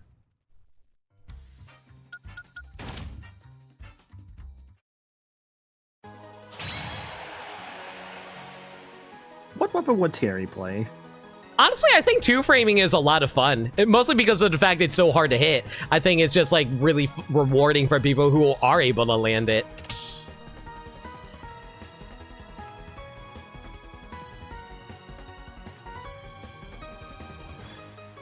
Honestly, I think Splatoon needs a new kind of weapon. I want gauntlets. I want to punch people. We have swords. Yeah, but it's not enough. I want to straight up punch someone in Splatoon. Yeah, because the range argument. Give me like little blasters, you know, give me like little fist blasters. Do you want gauntlets like Yang from Shirubi? I mean, yeah, sure, why not? Actually, that'd be kind of sick. Like genuinely, I think that actually would be kind of a cool weapon.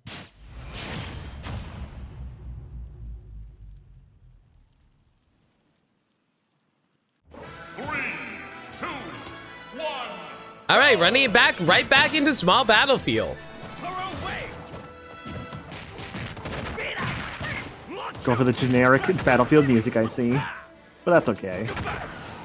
I wonder how many people here actually mess around with their music on the stages. I think I definitely do it. I don't know if anybody else does. I have it to where like every stage I mess with the music. If it's like, for instance, on the Zelda stages, I go for what feels the more fitting for that one. So like for instance, N64 Hyrule Castle, I go for more of the older Zeldas. Breath of the Wild, I go for more of the Breath of the Wild songs. So on and so forth. Okay, when I go to the other stages, I set Megalovania and Floral Fury extremely high. Oh, and Ring Ding. Obviously Ring Ding. I try to have like a different theme to them. Like for instance, on the Nintendo stage, I put the Monster Hunter music really high because I think it's funny. Okay, that's pretty good, not gonna lie. I swear, I know Go Meter doesn't affect Power Wave, but I always feel like it goes faster with Go Meter. Then again, I think that's actually a charging thing based on how hard you hold the button. Maybe? No, that's definitely the case. Oh shoot, I got the round name. You are correct, Dan. Winners finals. Yeah, thanks for the heads up, Dan. So easy to miss that stuff sometimes. Oh my god, that instant turnaround from Power Geyser. Oh, did Nick say it earlier? Oh shoot, yeah, Nick did. Yeah, I don't know how I missed that. Oh well. We're not It's all winners good now. finals. Yeah. No, we're not. This is losers quarterfinal. Oh, you're right. I was like, I keep looking at the top of the bracket, so I'm like, that's not right. Hang on a second.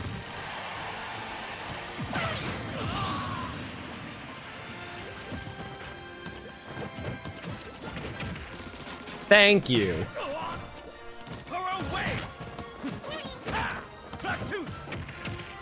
You still got it wrong. I'm a professional at this, I swear. Do you want me to do it? No, I have it. Okay. You can't deny me my workers' rights. You're not even getting paid. I'm not. Oh, fuck, I'm out of here then. Oh, that's death. Nice little slapper.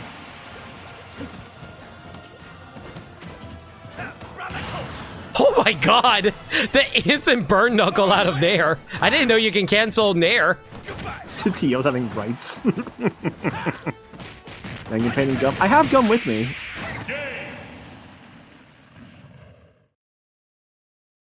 Maniacal, can you imagine playing Splatoon in single player and then you just come across a big blonde ponytailed man as your boss? Mr. Grizz, you have so much hair now. Except in all the different places. In all the different places!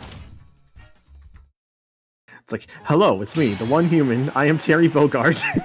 Terry Bogard would survive the apocalypse! No, if there's anybody...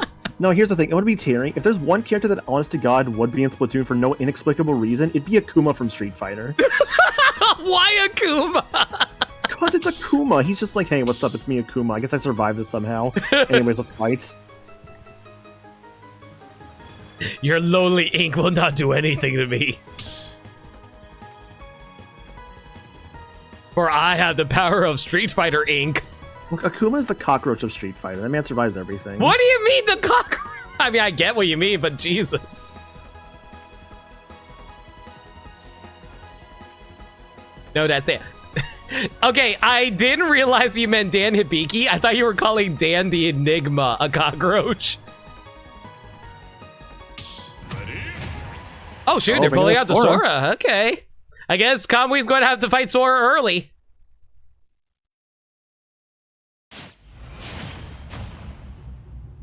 What a great character, Sora. 3, 2, 1, go!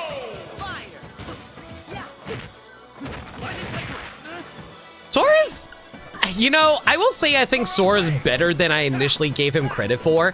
I still don't think he's the best character, though.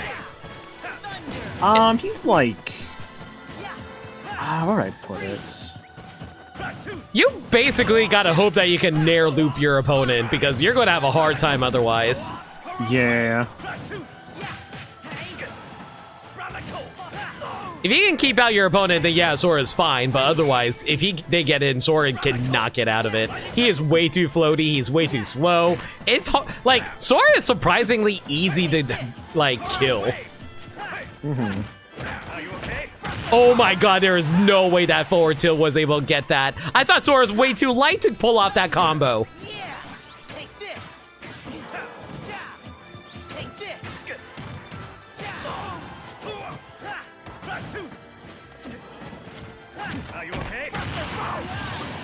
Or, you know, you could just, like, down tilt into Buster Wolf. That works, too. You kind of have to play into Sora's, like, floatiness, Nick. That's the main thing with him. Yeah, that's the thing. It's like, Sora's even more...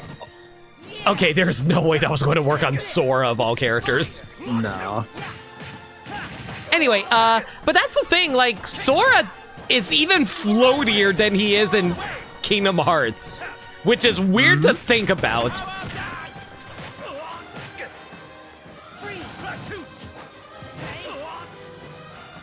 Like, the closest that this Sora's floatiness comes to the actual series might be at the Dream Dropper 3, I'd argue. I could the lag. They used their jump too, so they couldn't make it back. Yeah. Or, you know, you can just do an F smash and even everything back up because, you know, that's just how tonight's been.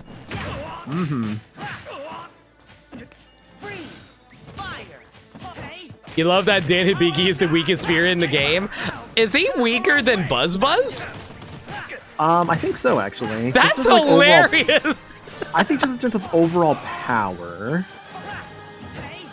Man, Dan being weaker than Buzz Buzz. And I'm also surprised that didn't kill.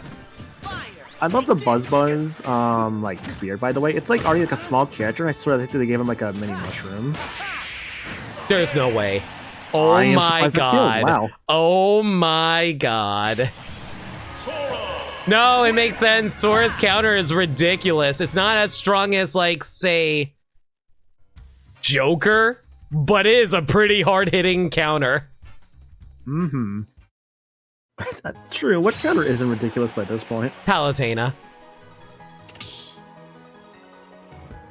Palutena's counter sucks. Little Mac's counter sucks. Depending on who you at. No! Dan! No! Bad! Shame on you! Look, Incineroar's counter, in terms of, like, the counter attack, is bad, but in terms of, like, the fun part afterwards, it's great.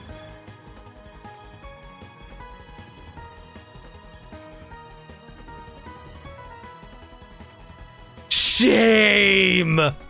I've been watching a lot of DBZ Abridged recently.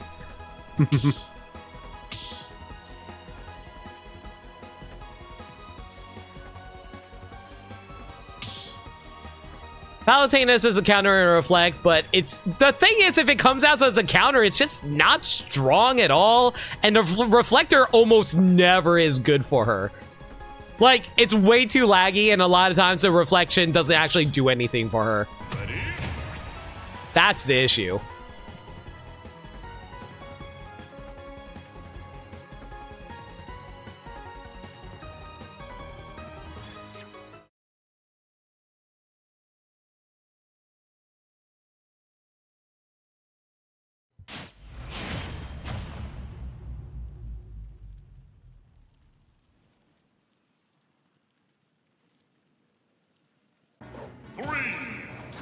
I would argue Sora has one of the better counters because of the fact that it staggers the opponent, so they have to get hit by it.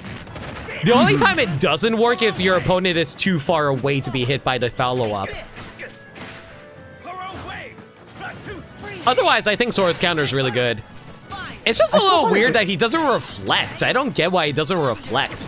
Yeah, see, I was gonna go into that because I find it interesting because in the actual, like, at least in KH1 for sure, hitting stuff back had a whole like reflective property to it. Like it would send things back at the opponents. Like for instance, Darkseid's like projectiles that he would throw at you. I'm guessing they didn't do it is because K. Rool and Palutena and Joker already had reflective counters. I guess they didn't want to give another one to Sora.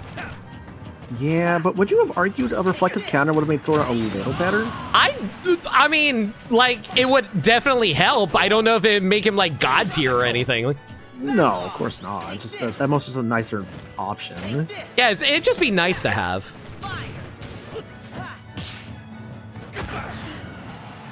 But then again, Sora does have a unique counter because of that stagger. Ooh, oh. I think that was a misinput for sure. Oh, that's not good. This is tournament's life for Kamui. They really have to play out their mind for this last stock of theirs. Yeah, especially because whoever loses this match is out of the tourney. Yep. No pressure, obviously, in that, of course. Good patience on Kamui's part. They are playing very patient right now. They do not want to lose this stock. Yeah, they're playing a lot more patient. Can't blame them, honestly. Unfortunately, the Sora counter immediately knocks them back.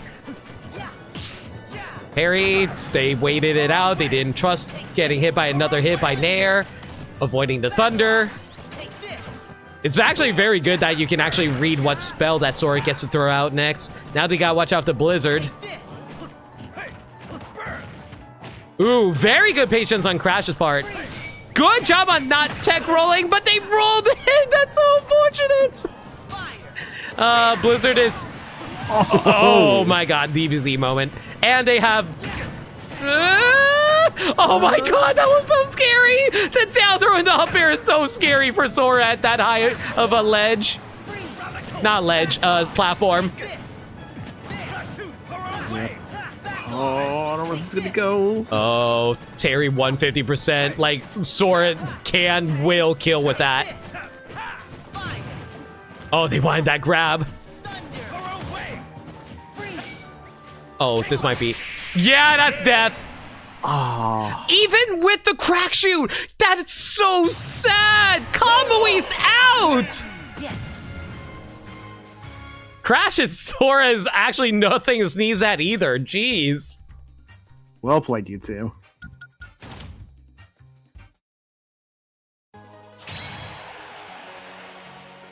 Like I said, don't underestimate Crash, guys. Yeah, Crackshoot really screwed you over, Kamui. I'm so sorry. And not even just like the SD, but also like the crack shoot into the up air there from Sora. Very upset over that. Yeah, I'm sorry. Up next is Bene versus Sayfrog. Let's get those two in here.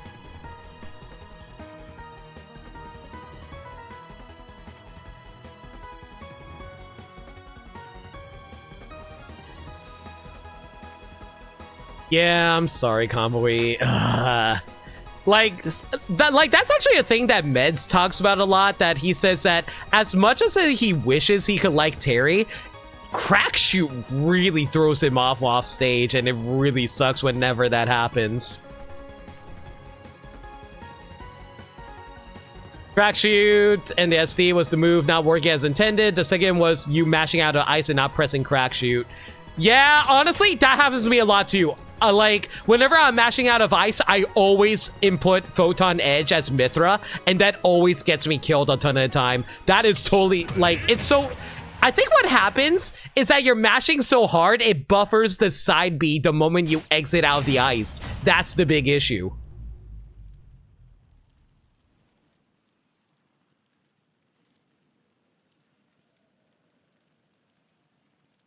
All right, but moving on to the next match. Sayfrog's Marth versus Benny's Wolf. 3, 2, 1. You lost all your Lena coins? God, guys, please stop losing your Lena coins. Don't worry, they're kind of useless anyways. How dare you? I have amazing channel point rewards. The only good thing that Lena coins are good for is if they're like chocolate Lena coins. Excuse you. Are they chocolate Lena coins? I can neither confirm nor deny. Ooh. Man, I swear, it always feels so weird whenever Marth's overhead on his forward smash doesn't actually hit. Oh, unfortunate catch on the down smash when they landed. Good grab, though, out of that down smash. Ooh, try to farm for that up air. Unfortunate tech miss, but it's fine. They were able to avoid the down smash because of that, though. Man, they are just throwing out all the down smashes. It's a good thing that Safe Frog did not make it back. What? They had their jump too. Jeez. I guess they were trying to avoid the down smash, but still. Yeah, Safe Frog's been using the up B a lot to try to escape out combos. Sometimes it works, sometimes it doesn't. Good back air. Unfortunately, even if that hit, that wouldn't have been enough. Maybe if it was Lucina.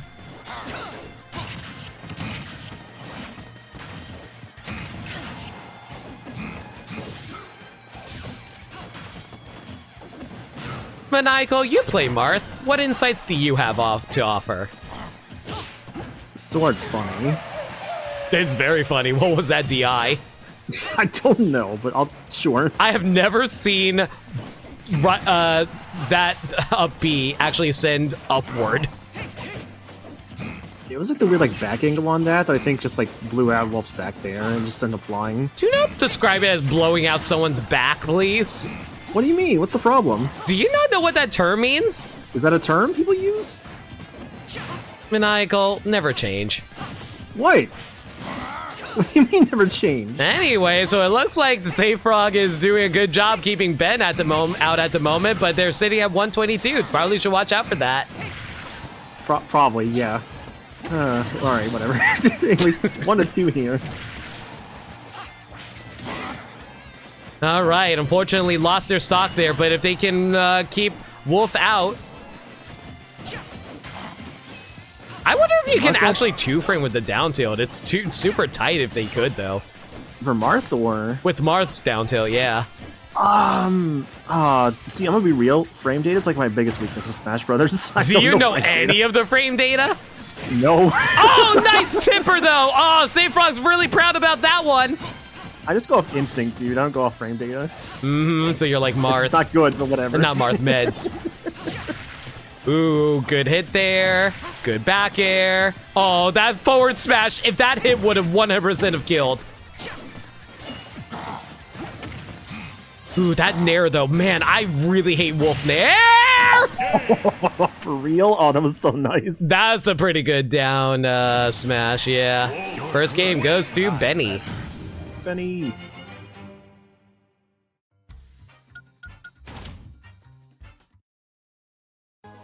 That being said, though, do not underestimate Safe Frog. They have an amazing Marth, and they can take things back rather quickly if they can just land their tippers.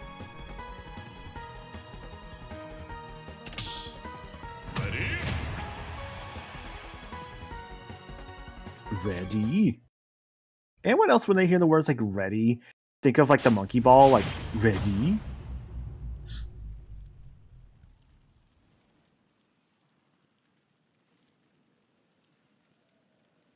Maniacal, might you take over commentary for a bit? I'm getting some food. Okay, no worries. All right, Wolf and Martha here. 2, 1, go! So, going with the tilt here is not too bad, but let's see. Wolf going off to the right there. Getting like real commentary mode here. Okay, so, ooh, the shield break. Okay, I have to come so back good. for this. What the fuck just happened? You know, shield break, Marth with some proper spacing. That was not, I don't think it was a tipper there, actually. That was right on the cusp of a tipper, but still. As I said before, any Marth should know how to do a good tipper.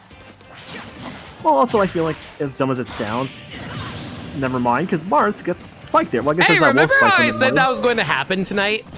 Yeah, you got the wolf spike finally.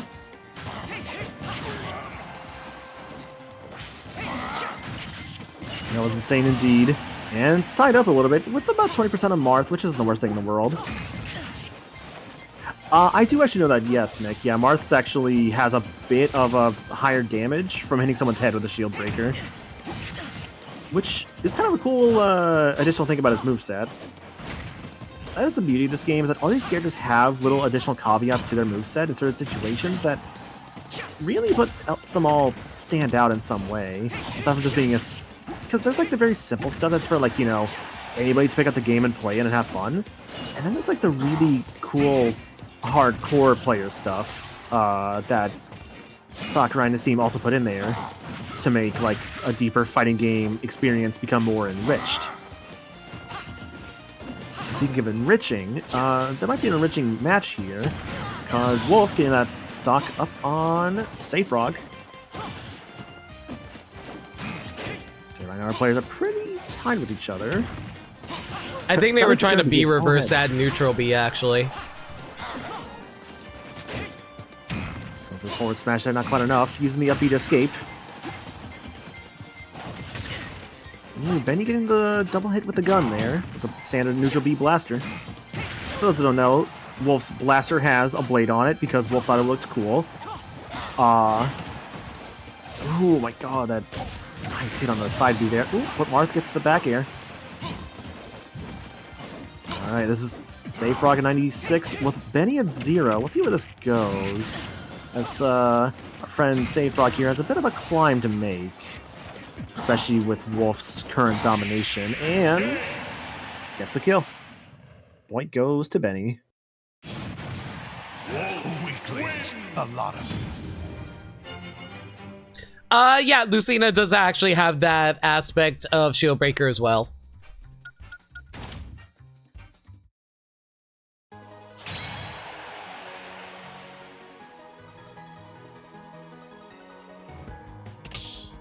And I have like strawberries stuck in my teeth. It sucks. Now you're going to hear me smacking my lips, and that's not going to be good ASMR. I know, crazy.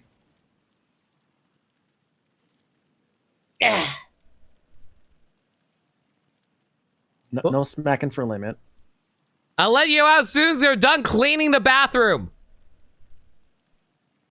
The bathroom has a dungeon? The bathroom is the dungeon. I see. And that might be where Marth throws Wolf into after this match, because as you know, Marth is a ruthless king, known for his line, as a friend, you are replaceable. I was hoping you were going to go there. In Fire Emblem Shadow Dragon, the best units in the game are only accessed once you kill off most of your army. So unironically, it is actually good for Marth to kill off most of his bad army members to get better army members. It's honestly really funny, but you can do that. But that's only if you're playing the remake, right? I think so, yes. I don't think that's the case in the original, which I own thanks to it being on the Switch online for like 3 months. But, you know, I have not played it. Honestly, I like that Saefrog is going off stage more often. I've noticed they've been kind of staying on stage for the most part, and they really need to catch out. Like that! There we go, Saefrog! Like, they've been staying on the stage a little too often and just letting Wolf casually recover. Marth is very, like, scary off stage. That tipper is so close to the blast zone. Very, very dangerous. The problem is that Wolf is also extremely dangerous. Oh man, that forward air was extremely smart by Saefrog. They did not want to get caught up by that nair like Ben was trying to go off stage there for a moment there. Yeah, honestly, nairs like that is just so freaking dangerous for characters who have predictable recoveries like Marth. Because it has a lot of priority and also knocks people backwards really well. If you don't have a great recovery, you are done for. Unfortunate spacing by Saefrog. Good wait. Oh, good tech trait chase, but unfortunately misspaced. Or mistimed, rather.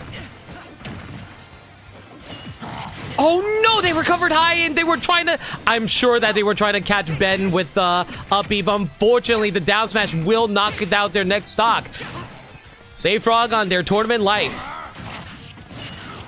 I didn't think about that, but what Alpha Outlaw in chat says is probably the case. There's realistically a possibility that Marth might just not want to go off stage due to Wolf Flash. No, that's entirely possible, but I think that they really gotta read. They were trying to farm for a parry. Are you kidding me, bud? Ooh, nice parry on the up B there. They gotta read the recovery to see how they go, because sometimes that's honestly one of the bigger issues on online. It's really hard to read something and then immediately punish it, because like there's that tiniest input lag that'll make you very slow to time out that punish. That double back air, Jesus Christ. Ben takes it. Ben loves those kicks. Weaklings. A Good lot of games, you two. Yeah, good games, guys.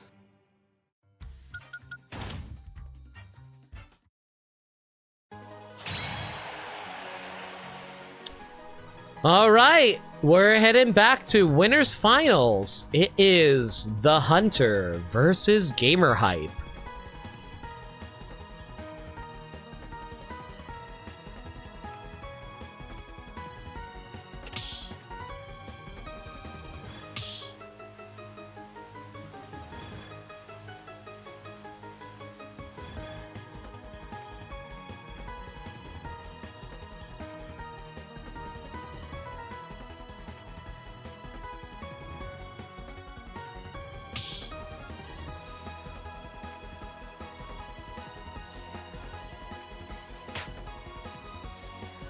Looks like we already got the thing fixed with Hunter's tag as well.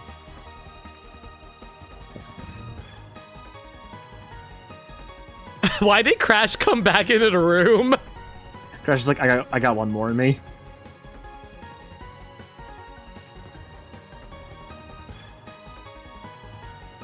Say Benny and Say Frog, don't forget to report your scores and start GG. Yo, Crash, get out of here. If I kick you, you won't be allowed to come back in.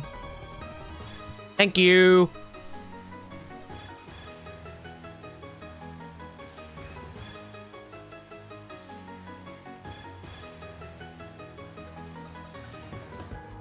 Yeah, how are we doing the next round, by the way? What do you mean? I assume we're just doing like winners finals to like losers semis to losers finals to grands. Yes. Okay. Yes, that gives plenty of time for Crash to get some food, it sounds like. They get one game before they have to come back, yeah. Yep. And by one game, I mean one set. Yep, one set. That could take about 15 to like 30 minutes, give or take. 15, I don't know how, I feel like it's 15, 20, yeah. I wouldn't say 30. Unless it's like all 5 games.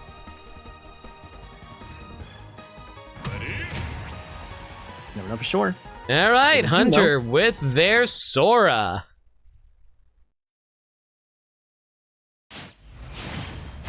Let's go.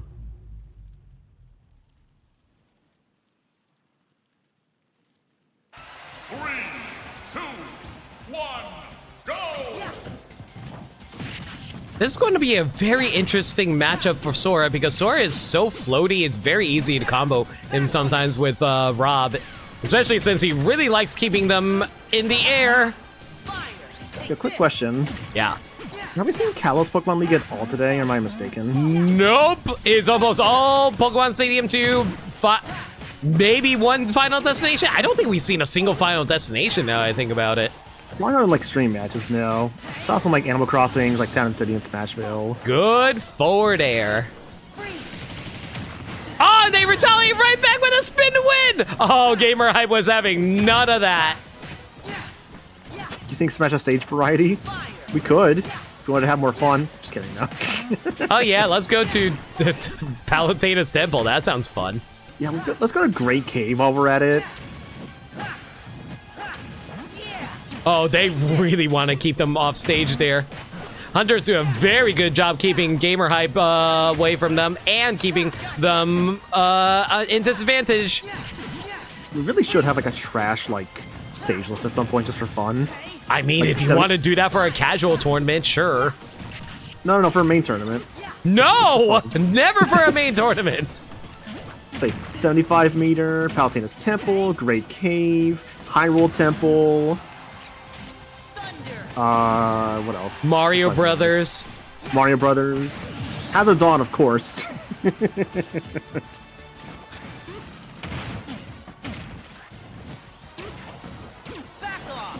His late maniacal cook.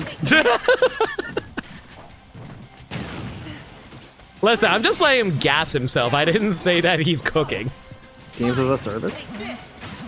Oh, sorry, that's Goss.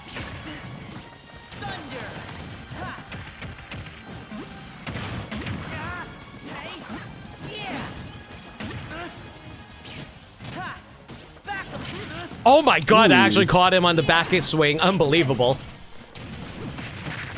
Oh, good DI. Excellent DI by Hunter. That's dead, though. Yeah, Oh, you laid it especially on with the the platform, platform. too. That's even better. I was hoping to catch them with the thunder, but unfortunately not quite enough. Good nairs from both sides.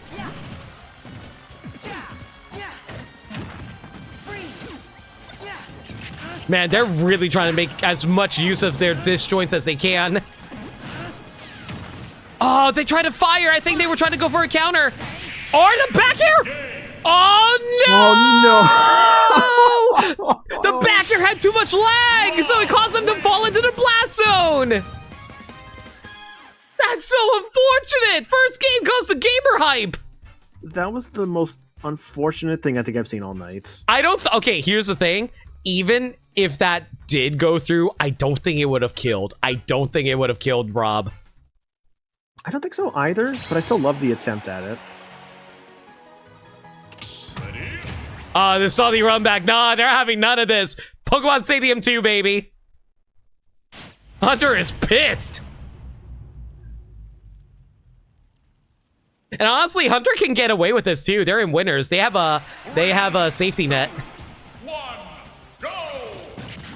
Oh, ran right into that gyro though. And I'm sure Gamer Hype is not happy about this either. I saw in the start chat they were not looking forward to having to fight Sora.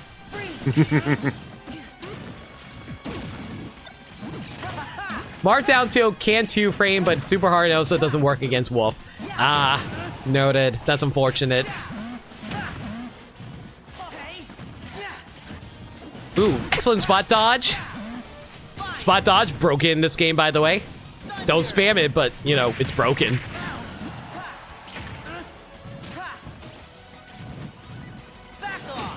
Oh, man. I'm surprised that Gamer Hype wasn't able to time out the down air, but, oh, very good tech chase by Hunter.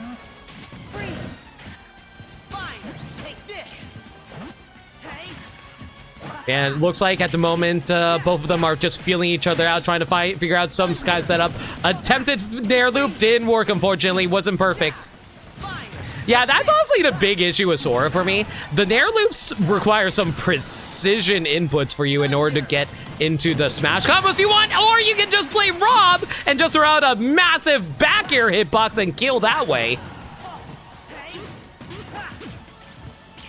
But yeah, that's something I've been noticing with a lot of the best characters in Ultimate. It's not really about how complicated a character is. A character can be complicated, but still, like, the easier to play characters end up probably being higher tier. With the sole exception of Steve. Oh my god, that double parry on, like, Sonic Blade, though. That's impressive, Gamer Hype. Very impressive. Oh, they really wanted that. I don't know. Yep, they made it back. I wasn't sure. Good. Good up air. Try to catch it, but unfortunately the gyro being gross.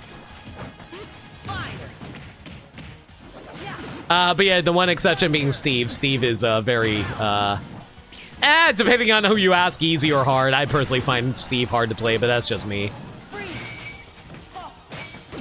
Oh, they really wanted to follow up with that second up air, but unfortunately they were able to nair immediately out of it. Oh, very good patient play, reacting to the failed tech.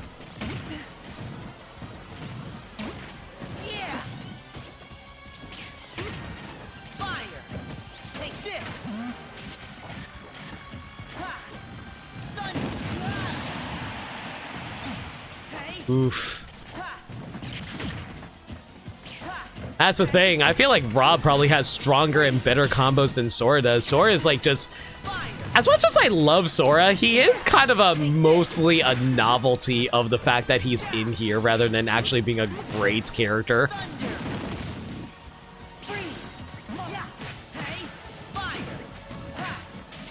Ooh, very good awareness on Hunter's part. Try to go for the massive blizzard. Unfortunately, not much. Reflected the... Well, not reflected. Deflected the laser. Yeah, that's something I also noticed with Sora's. They... Oh my god, that was such a good tech read. They're actually picking up on Gamer Hype's habits. Let's see if they can clean it up. Freaking fat-bodied Rob, I swear. Don't you love it? But it's okay. The Keyblade is stronger than the robot. We've demonstrated this when Sora fought the hostile program.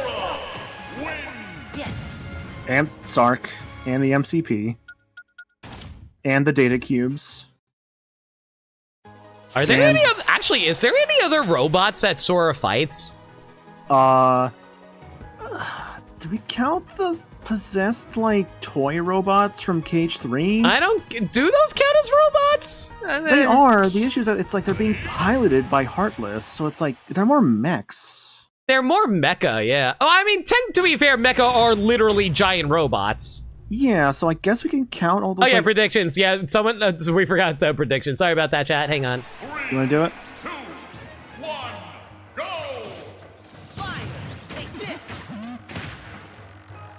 go! Nick's got it. Okay. Got Heartless and robots technically. I guess so. Yeah, I guess those do count. You know, seeing these matches, it just reminds me of like my favorite thing from script quotes. Go you didn't on. beat me. You just took advantage of my one glaring weakness. He's one of my favorite things I think I've seen from that account. It is so funny to me. You know what's sad? I've done that a few times when talking to meds. So I'll freely admit I'm a scrub. You have unironically said that. You didn't beat me. You just were able to capitalize on Pirate Mythra's bad recovery.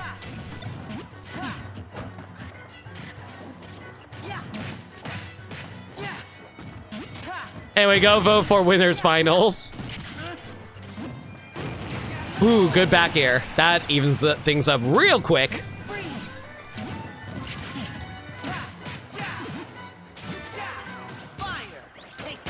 Oh, they tried to run right in, but unfortunately Gamer Hype was patient and actually waited it out. That's the thing. Sora is really good at punishing people if they're overly aggressive. But if they're patient, yeah, that's a harder time for Sora. Sora does not, like, enter combat great. Mm-hmm. Because, like, even though he's a sword user, his sword is minuscule compared to other sword fighters. The Keyblade might as well just be part of Sora's body at that point.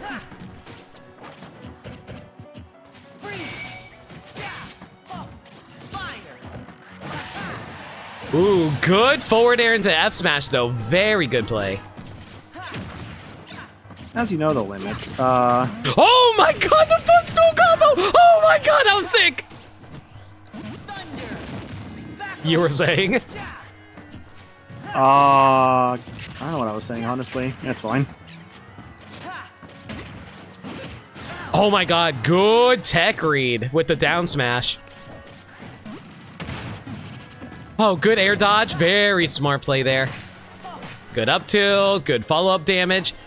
Like, Sora can rack up damage, but man, if you're facing a good player, they just want to run away from Sora the entire time. Chasing with Sora is not fun.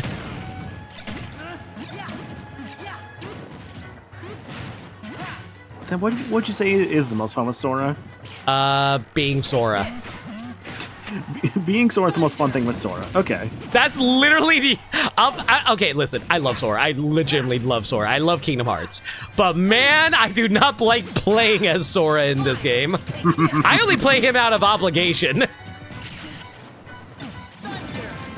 Sora's using the fairy harp while others using the Olympian ultimate weapon. God. You know what, Alpha? Sora? That is very accurate. Yeah, it kind of feels that way with his range sometimes. Oh my god, I thought he was going to get hit by the...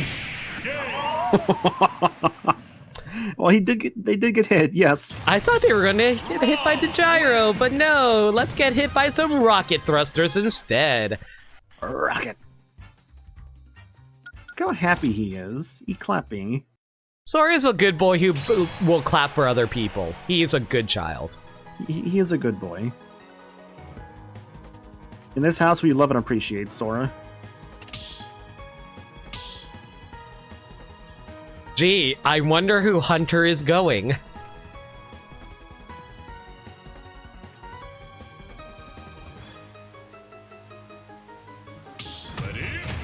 Alright.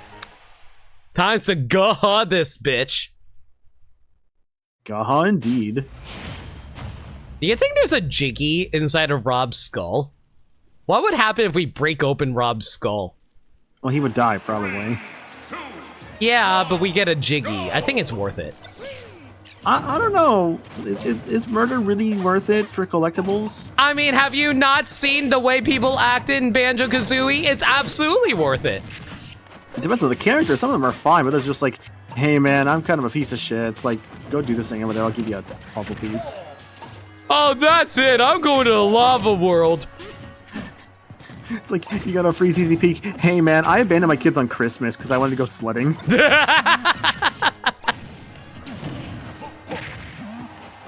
Can you imagine if they made a Banjo sequel and what the boss was like, what's his name from Freeze Easy Peak? Oh my god, that Oh, I'm surprised they got that. Wow. Yeah. Oh my god. That's sick. Nice on the up smash. Oh my god, good escape play.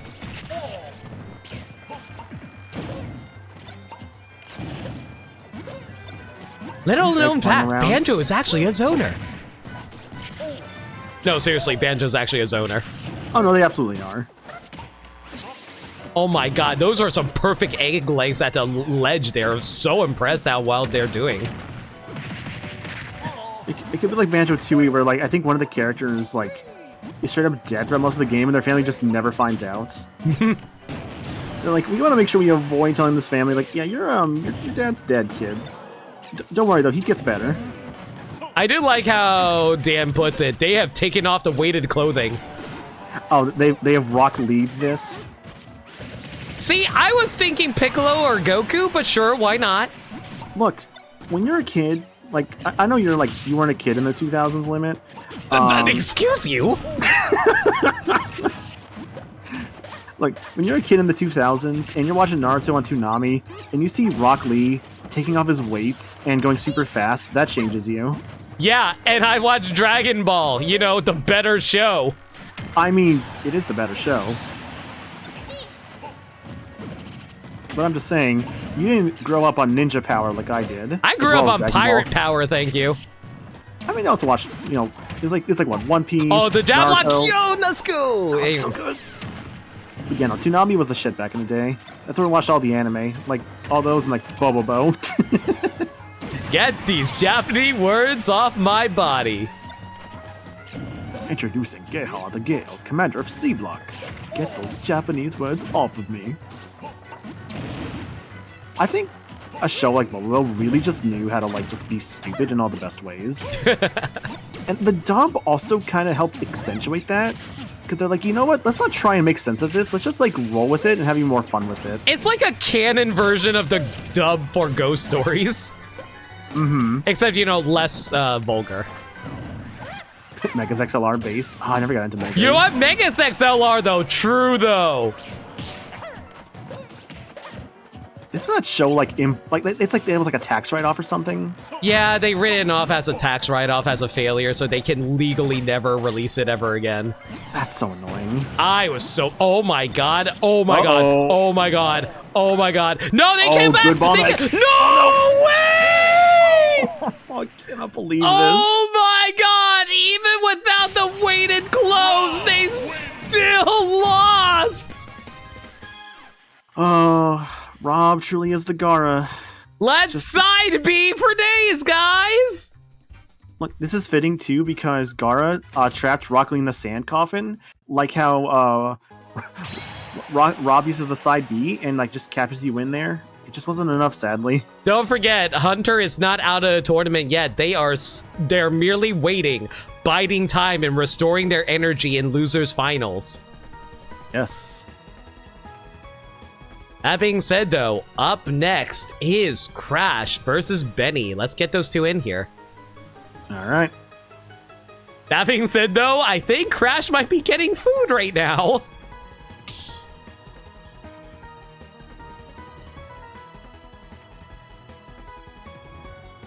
Man, I honestly, like, I mostly got into that conversation because I didn't think I had to pay too much attention. And I was like, wait, why are you down to your last stock?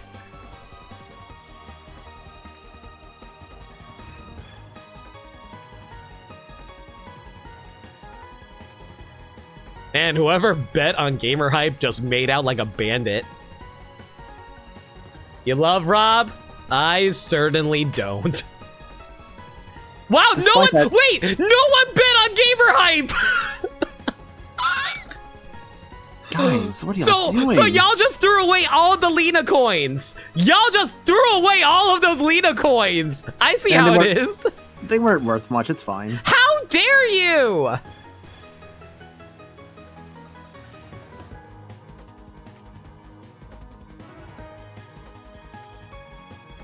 Oh my god. All those Lena coins just flushed down the toilet. The Lena market has been crashing for months, Limit. Get with the time. No! I can't give up until I'm Twitch partner. I've been working at this for 7-8 years. I am not giving up yet. Actually, it's closer 8 years now. Oh my god, how long have I been streaming? Well, you just said like 8 years, right? Oh. I'll get Twitch partner one day. I swear, I will. That is my Hokage way. I mean, not Hokage, ninja way. Fuck! See, I don't watch Naruto! It's your Nindo, thank you very much. Thank you. And your Nindo is your ninja way. It's a promise you make to yourself to always stick by your ideals and beliefs. Okay, what does believe it mean? It means I'm going to have a catchphrase, and it's not going to be a good one. No, it's not. Like, you got over it over time. You stopped saying it after a while. Can we get a prediction up next for the next two players, please?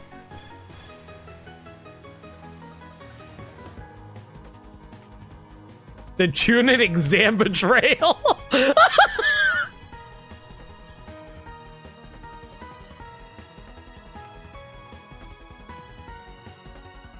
You know what's funny?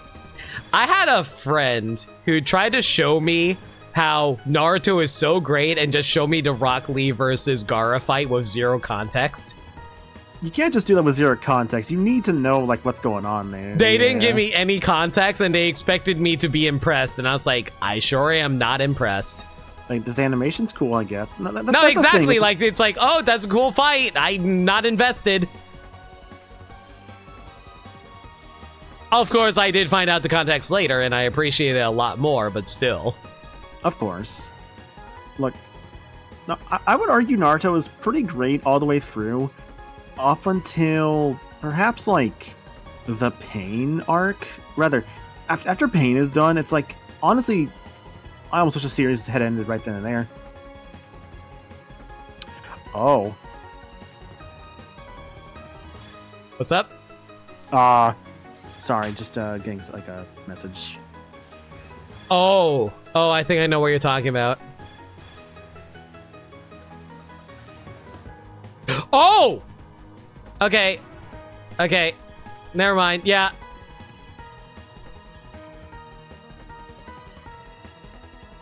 Yeah, no worries. We're fine.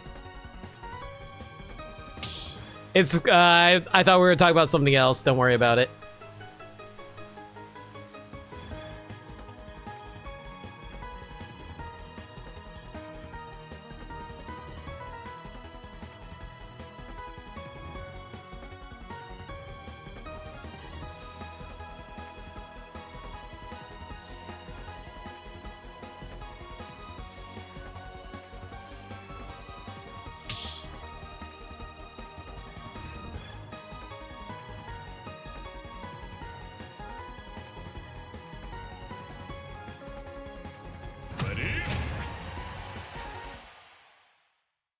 All right, we got Crash versus Benny. Pulling out to Corrin again. Let's see how well they do. Why is it giving a tip about Mithra? Okay, whatever, game. Yeah, that's just how this game works sometimes. Yeah, Honestly, I mean, she's blonde, so eh. Yeah, honestly, I don't know where this one's going because I feel like both these players have played so well so far tonight. Mm-hmm. Like, I honestly can see this go either way.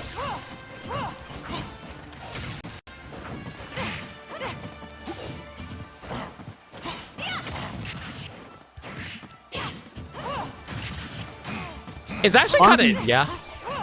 Oh, no, this is not relevant. You go for it. No, it's just like, I do find it interesting that Wolf, even though he's not a disjoint character, he has hella far reach with his attacks. Like, he might as well be disjoints with his attacks. Which I actually do appreciate a lot about Wolf in that regard. I have tried playing as Wolf sometimes for things. He is not the kind of character I think I would like. Because, like, I mean, obviously I was playing as him for things like Classic Mode and all that, but yeah, he's definitely not my first choice for the Star Fox characters. I think he's a very simple character to play comparatively between Falco and Fox. For sure, yeah. A part of me would argue he might be like the most tricky of the three, but not like too much trickier. Like, how would he be more tricky? He literally just flails his arms a little bit. I don't know. Like, if he was trickier, he might be like a dinosaur from Dinosaur Planet, seen Star Fox Adventures. But he's not that hate tricky. you. I hate that's what you were trying to go for. Ooh, chainsaw sword, nice. You know, So, I okay. sometimes forget how good the Yato actually is as a weapon. The Omega Yato is kind of nuts in terms of like just like the fact it's like a chainsaw sword, which is kind of cool. In the game itself, it actually has really good stats. I forget the actual effect of the Omega Yato. I have to double check that one. I know it has like a really, because like, depending on like the version like of the route you're playing, like your Yato becomes like a different Yato, and it gets like different effects as it goes on.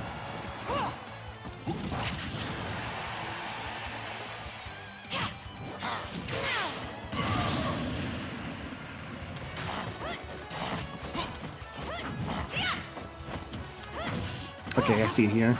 You get crit evade plus 10, and while it's in your inventory, a plus 4 to your strength, speed, defense, and resistance. And that's just in inventory, mind you. It doesn't have to be that you're using it. I know, because I was stupid one time. I decided I would use a Priestess Corin, and that was hard, but that was fun. Why am I not surprised that every time you're on, we always somehow talk about Fire Emblem? Because it's one of my favorite series, I'm sorry. Man, I can't believe you're talking about something you're passionate about. How dare you? Oh my god, that's a spike, but it didn't kill. That being said, though, Ben is real struggling. They're on their last stock. They gotta close out this stock quick if they want to hopefully get a clean kill. Corrin's recovery isn't too hot either, so if they can catch it with a... Nope! That just sends him straight out of there! First game goes to Crash. Corrin wins. Good. Lost in thoughts all alone. I mean, it is the theme of her game. I think it makes sense. No, this is fine. Yeah, it's like how Violet plays like Fodlin. Edge of Dawn. Is it? Oh, true, you're right, it is Edge of Dawn. I don't know why I almost said Fodlin wins. No, Folded wins. It's a song you hear a lot in the early game of Three Houses, obviously, but it's definitely not like the main theme of it. I want to get a Lear in the Smash. Out, Saudi run back into BS2. Let's go, guys. A Lear would be a lot of fun. I'd be down for a Lear. I know we've talked before and like how you feel like a Lear would be like kind of a like stance character in regards to like all the different like emblems. Or no, I think you said stance character.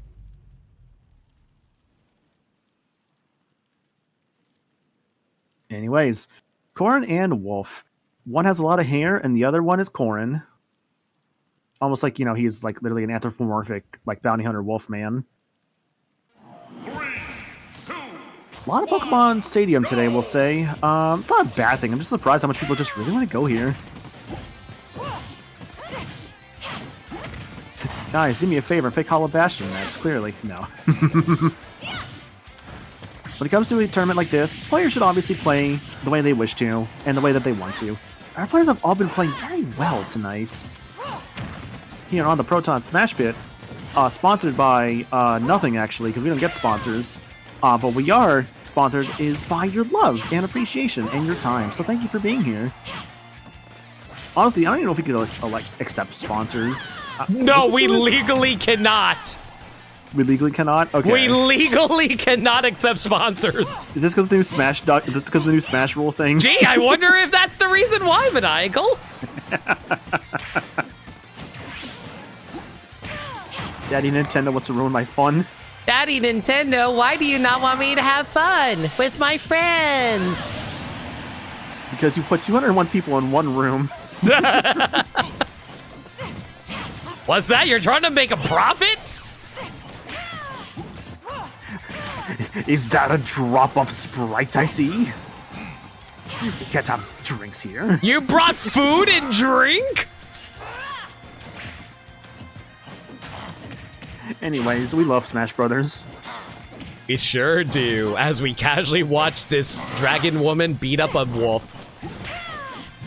I mean, dragon women are pretty cool, right? Like, you know, we appreciate, like, Khaleesi from Game of Thrones. That's her name, right? Why did you... Am I wrong? I thought you were trying to make a ussy joke. Well, no. I'm above that. Sure you are. Anyway, speaking of above, Corrin just got sent to the blast zone there by Wolf's up smash. Oh, excellent parry on the chomp. I thought for sure they were going to get shield broken there. I would be too afraid to try to parry that. Absolutely. Man, I am... Ooh, nice on the poke there. Ooh, that was a tipper. That it was. Corrin's side B poke is such a great move. It was so good they have to nerf it between Smash 4 and this game. It's not as good in this game, but it's still pretty strong. Mm-hmm. Yeah, Corrin was definitely the queen of the side B back in Smash 4, let me tell you that. Uh-huh. Well, no, that was Bayonetta. Also true. Well, she was the Empress. That's what we'll call it. So Empress is greater than Queen? Yes. Okay, I'm learning the hierarchy. Please go on. No, that's it. That's all you get. You have to learn the rest of the class. See you there. Mr. Mimicle, I need to use the bathroom. Okay, here's your hall pass. Go to the bathroom. I need some help to go to the bathroom. I don't know where it is. Okay, I'll help you find it. Here, take this compass. It'll show you the way. Mr. Mimicle, I need a wipe. A wipe? Okay. You know what's sad? That actually was an issue I had back in elementary school because I didn't understand wiping yet. This is the worst thing you've ever said on stream, by the way. You don't just say that!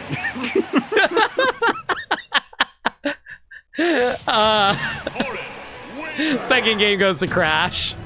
This stream sucks. This is a great stream. I don't see any issues. Listen, this is why I needed food. If I don't get food, I say weird stuff like that, guys. What? Didn't you eat earlier? I ate like 4 strawberries. I'm still hungry. What do you mean only 4 strawberries? How many strawberries do you have? Probably more downstairs. I just didn't grab them. I have more strawberries somewhere. You know, they're kind of stuck on a mountain somewhere. I think her name was Celeste.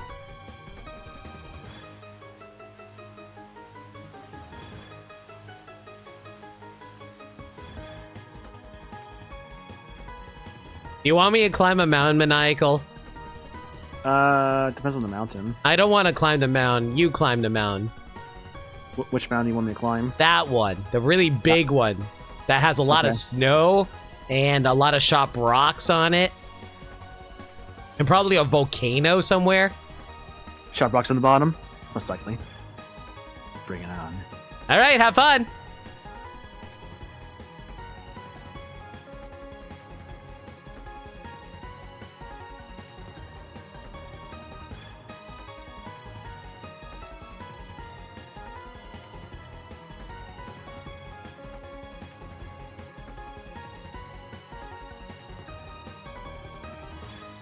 All right, looks like they're doing a little bit of counterpicking at the moment. Mm-hmm. Our players will be in here shortly enough. and shortly and soon enough.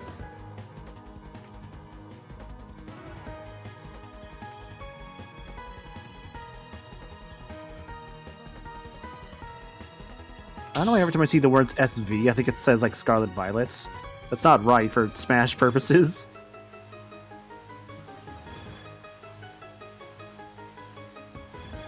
By the way, Pokemon Scarlet and Violet's out now for the Nintendo Switch since like a year ago. Why are we doing a sponsor segment for Nintendo when they're trying to kill the Smash scene?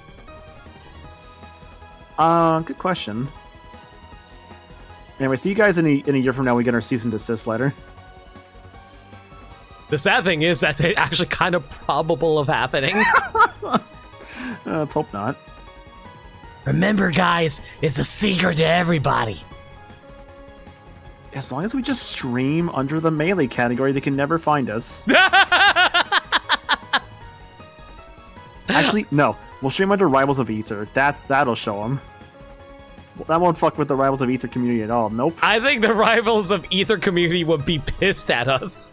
They actually, I think, would, yes.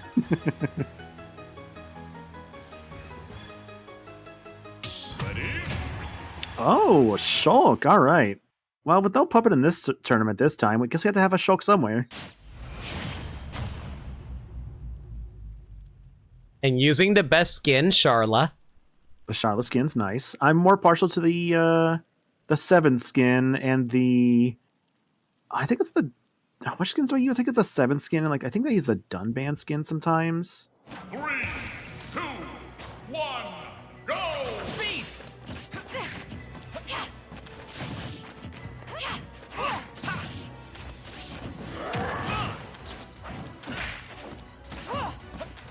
Star Fox Zero music. Never did play this game. It's depending on who you ask, all right? I saw a copy of it actually in like a GameStop the other day. I thought about buying it. I'm like, you know what? I don't really need it that badly. You even have a Wii U? I thought you didn't have one. No, I have a Wii U. Why'd you get a Wii U? I've had a Wii U for years. What do you mean? I remember there was someone we knew who didn't have a Wii U.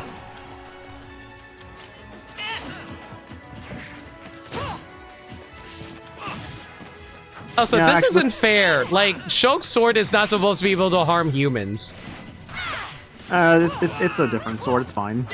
See, I was hoping you were going to say because she's a dragon. Oh, there's that tipper. Also, double check those costumes. It's actually just default in 7. That's all you really use. All right. Oh my god, they can cling on the side. I know they can cling on the sides. I didn't think they can cling onto the side of Battlefield.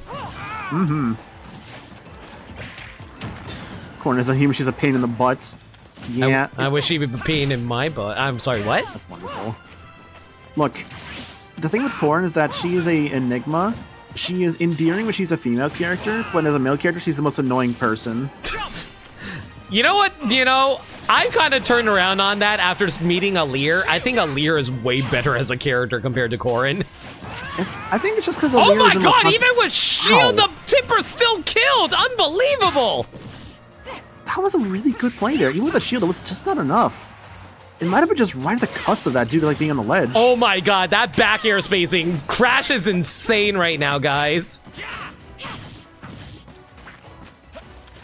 Benny needs to turn this around now. They need to get them off stage, and SD. Well. Well. Hey, well played, guys. Look, Dragon. Dragon. But on my end, she said good. Good. Yeah, to quote Omega from Sonic Heroes, good. Just a heads up, unfortunately, Hunter had to step out of tournament, and we're going to have to have Crash head directly into Grand Finals versus Gamer Hype.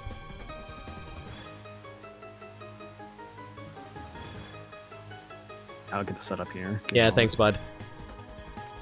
Yeah, so it's Hunter at the DQ, unfortunately. Yep. Yeah.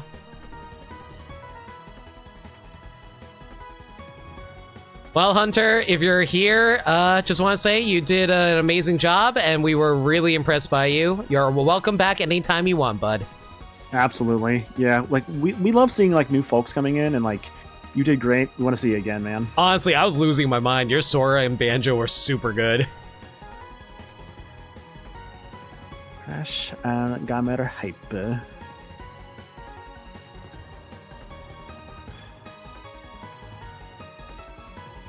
So yeah, we're in grand finals, everybody. It should be we grand are. finals winners, by the way, like parentheses W close parentheses. Yeah, that's to dictate like the first set, and then the second set is if they lose the So grand finals L basically for that second one. Yeah, that's if we need it. If we need it. Of course. Yeah. I understand you. All right, hang on. Let me. We're gonna have to DQ these guys. Oh, I've already taken care of it. you taking care of it? Okay, thanks. Yeah. Thank you. It wasn't updating on my end for some reason. Yeah, that's just the Start GG side for you sometimes. Woo! Start GG! I hate this website.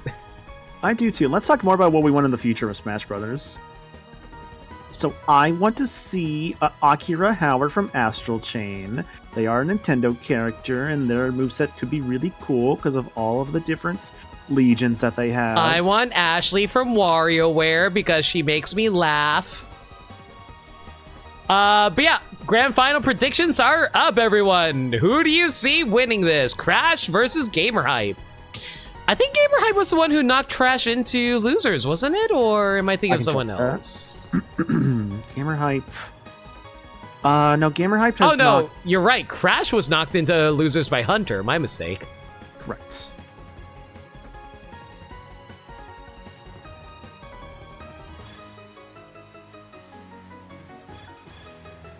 Okay, who bet 69? You think you're being a hot shit, are you?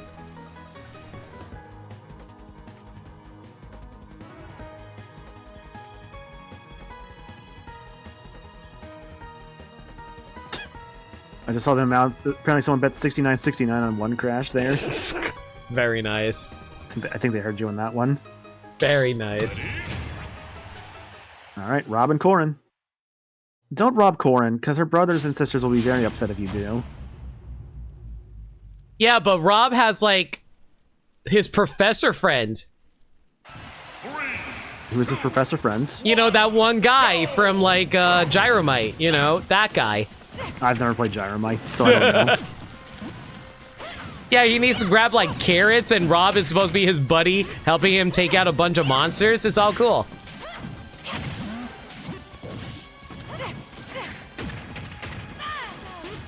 Ooh, very even match so far. The landing with the nair, that's actually super dangerous. Man, it's so hard to fight Rob sometimes. I legitimately think Rob might be one of the hardest characters to fight in this game. Just because, like, he's not the best character, but he has so many good matchups. Mm-hmm. I played Rob back in, like, Brawl, and I'm still playing a bit in Smash 4, and I haven't really played him much in this game for some reason. I know I could probably still be good with him. Rob was good in Smash 4 as well. He just got even better here. How was he in Brawl? Was he considered like mid-tier, high-tier? He was non-Meta Knight tier. You know what? Honestly, fair point, because Meta Knight exists in Brawl. Oh my god, they actually got the back hit and that killed. Unbelievable. That was very impressive. Nicely done.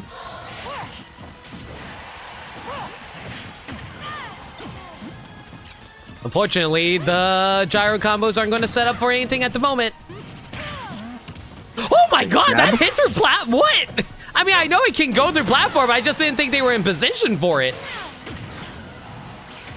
Oh. Oh, tiny laser. Oh, the top as well. Nice. Very good snipe by Gamer Hype. Go for a taunt there. The disrespect I see in this field right now. Oh man, are we playing CSGO? No. Oh. Why not? Because you haven't answered my calls back about wanting to play. Well, call me harder. I'm okay. Well, that's all you. That's a you problem then. Look, we have the better option of Yahtzee. I mean, we could fight each other in Yahtzee if you want. Oh, there it is! Oh. The good old gamer strat of spinning the win off stage. Disgusting. Absolutely. Oh, but the Absolutely down throw disgusting. immediately into the back air. Very good plays. Oh my god, good catch. Unfortunately, couldn't get the gyro to land fast enough to interrupt the combo.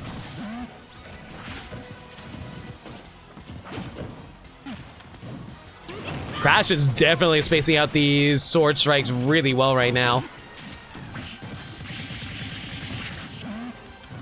Very good. Like, I'm sensing a lot of good patience out of Crash at the moment. They do not want to get accidentally hit by a straight hit like that. Good spot dodge. Good down tilt, up air. Man, honestly, it's surprisingly strong for Corrin's up air. You never expect it to kill, and sometimes like, oh, surprise, bye. Like, you don't even see black lightning when it kills. It's kind of shocking. No pun intended. Good air dodge back on the stage there. Oh, that's dead. Oh, yeah, that's nope, it. that's gone. Like I said, if you have a bad recovery, there is just not much you can do about it. Gamer Hype taped game 1.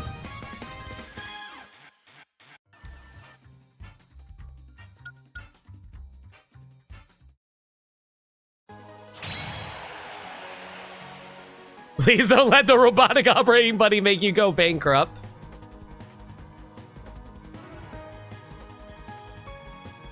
The B-rolls can't be stopped. My god, chat. I love you guys. I love you and all you guys. Thanks. Yeah, no problem. Anyways, back into it. Rob and Corinne. Where will this go? I'm getting very tired. I'm sorry, chat. Oh, you're good. We're still at 1-0, right? Just to be double. We're double 1-0, yeah. Okay, make sure I didn't miss anything.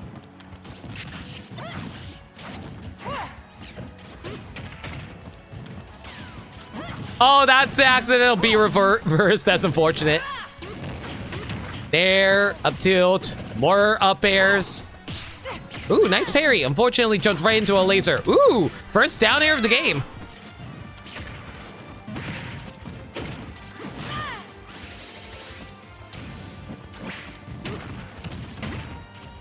Fail tag. awesome Oh jab my block there. god. Man, why can that hit backwards? Why can that hit backwards? It just lets you in. Hey, that can hit backwards too. Ooh, nice catch on the gyro there. Yeah, but it's not a side special. Oh my god.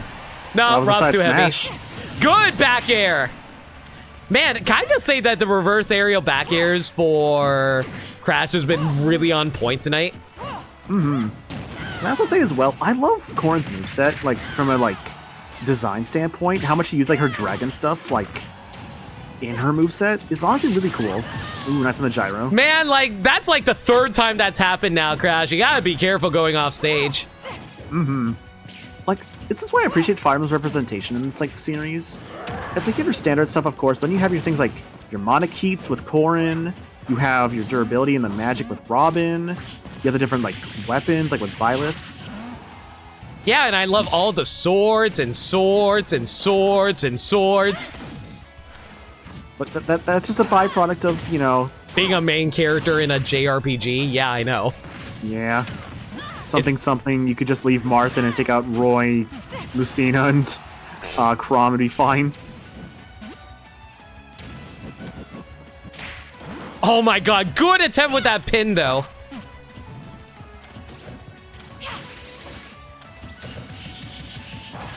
That will definitely take it, though. Gamer Hype down to the last stock. Now Crash just has to make sure they don't accidentally get sniped off stage again. Because Crash is honestly winning the neutral pretty consistently. They just got to make sure they don't accidentally go off stage.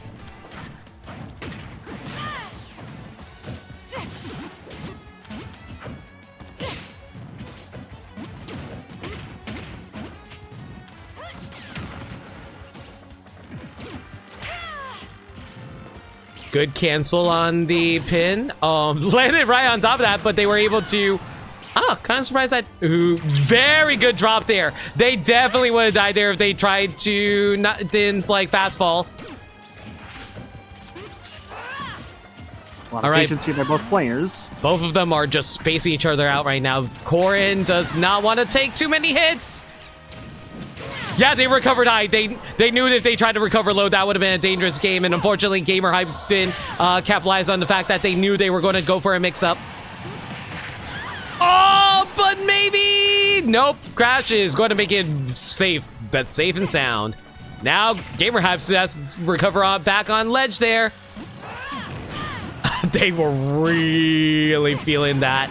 That being said, though, Rob is back off stage again. Crash still got a stock to their name. They will not give up quite yet. They will dodge. Interesting counter, and that will take it! Point goes to Crash. Crash is not giving up without a fight. That was great.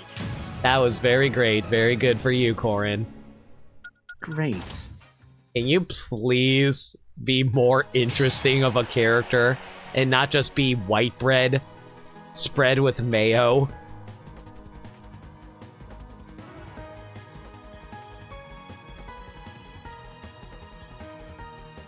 Don't diss mayo. List. I'm not big on mayo, sorry.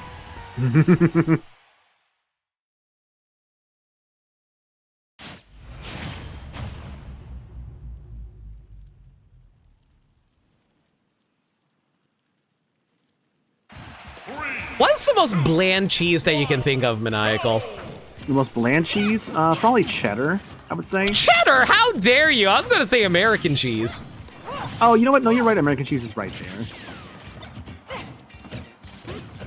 Yeah, so mayo on white bread with American cheese. That's how bland Corin is. and with like 2 things of ham.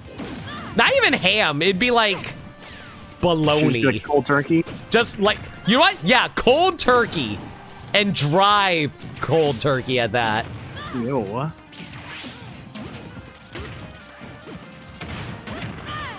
Oh, I like ham, Nick. Did anyone else ever do... Okay, so I'm curious about playing with ham here. What do you mean by playing with ham?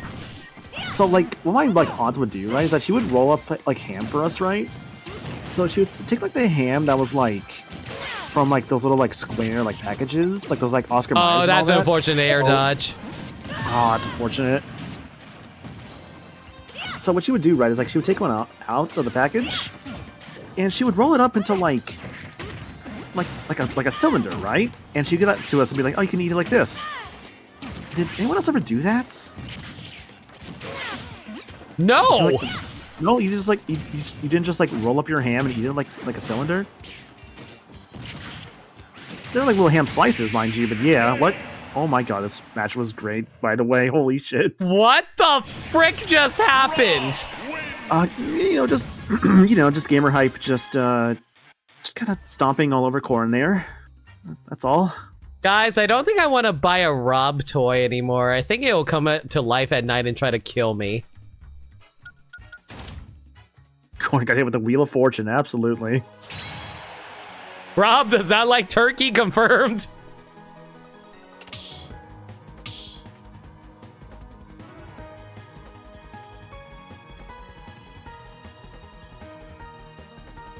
A latent spot shot led to that? Yeah. Oh! It's Yoshi! For people who don't know, Yoshi is Crash's actual main. And I say, if you're at this point, you gotta bring out the main at, like, tournament stock. 2, 1, go! That being said, though, I don't think Yoshi's going to do all that hot, considering Yoshi kind of suffers through disjoints, and Rob kind of has a lot of disjointed projectiles. Mm-hmm. But then again, Yoshi also has incredible aerial movement. They can easily weave through Rob's aerials like nobody's business. So I'm just seeing the chat there. But Nick asking, what would each Smash character bring into a Thanksgiving dinner? And Plain Rocky saying Rob would bring an AI-generated recipe to make a turkey. I feel like the Belmonts would bring, like, a whole, like, thing of, like, chicken. Because, like, the wall chicken from Castlevania. No, I agree with that. Okay, so Palutena is going to bring vegetables, but they will come to life and attack everybody.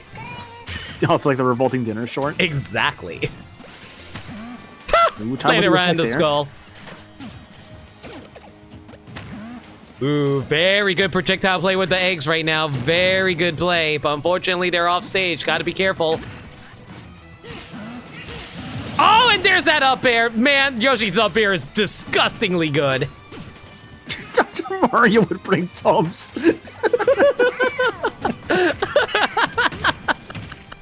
Oh, the jab block into the spin. That was so good. That's not going to do all that much as Yoshi casually recovers high. Of course, but I still love seeing it. No! Yoshi just armored through the up air by jumping! Oh man, that's so... That is one of the best things about Yoshi. He gets so much super armor when he's recovering. Mm-hmm. The flutter super armor is so nice. Remember when his uppy used to not give him that tiny little push up? Yeah, that Yoshi had to rely entirely on his second jump.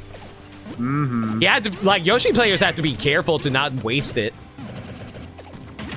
That was, I think, fixed in Brawl, right? I think it was Brawl, yeah. Oh, who was, like, the really good, like, melee Yoshi player again? Was that Amsa? It might have been Amsa, yeah. Yeah, I love seeing that guy do stuff. Oh my god. Oh! That's not gonna kill. No, but that was still nice and tricky. Yeah, if it wasn't Rob, it'd be great for any other character. Like, if it was Pyramithra, I'd be dead. Would you? Yes! Have you not seen? Also, who got this Yoshi on my screen? Someone get me a wiper. Just wipe him off like it's a fucking, like, insect on your car windshield. Yeah. Also, was that really 40%? Oh my god. No, Rob is strong, and that was a really high up air. High up air at rage. I guess it makes sense. Oh, the egg light? Oh, my mistake, sorry. I was gonna say, was that 40? I didn't think so. No, I think I'll die at 40. Oh, they did not want to run into that. I love this, like, exchange of the gyro I'm seeing happening every so often. It's like, to you, to me. Oh my god, they went deep for that. You really wanted that up air, my god. And that's the first smash attack out of Crash tonight. Nice. Their very first one. Never seen before. Yeah, they have done 0 smash attacks as Inkling, I can confirm.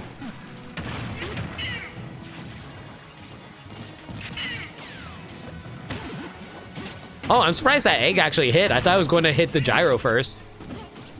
Good air dodge. Very good patience on Crash's part, really. Oh my god! Really good aerial grab on the gyro as they exit out their egg. I'll admit, there was a point earlier I fully expected, like, an up smash after the berry, but I guess not. What berry? There was, like, a berry earlier that Rob did to the Yoshi, and I fully expected an up smash there.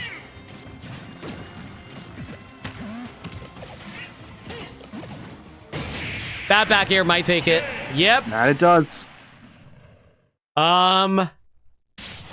Yeah. Well, GG's Gamer Hype. Hey, GG's, man, yeah, good job.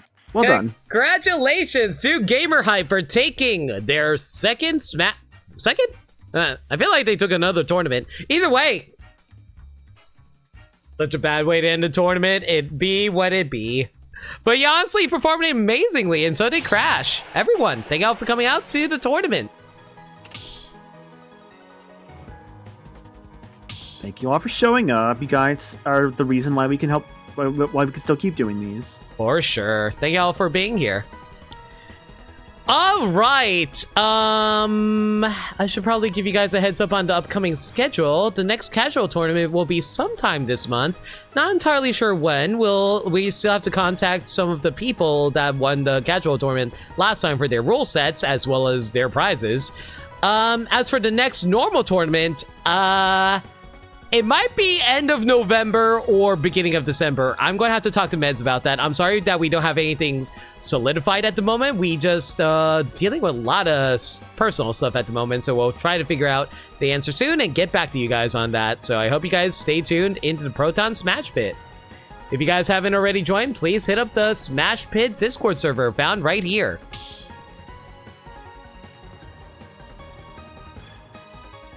All right, Maniacal, it's time. Time for what? Fight me. All right, because we're doing this. All right, We're doing rusty, this. Though. I don't want to play as right now.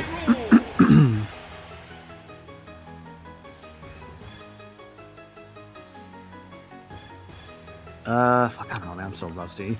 You know what? Sure.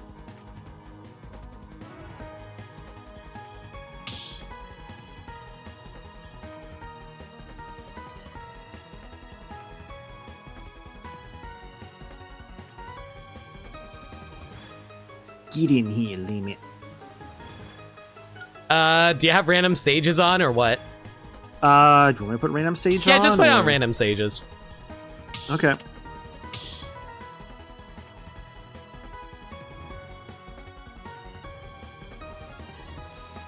After seeing all y'all play tonight, I gotta play something. And you know what? I'm too brain dead right now. And I see you're not playing, so am feeling I. brain dead. Yeah, exactly! I'm the most brain dead at the moment, so I'm gonna play my brain dead character. No, thank- I'm even more brain dead than you. I'm playing King K. Rool. 3, 2, 1, go! Yeah, see, I just start with a dash attack. That is not smart whatsoever.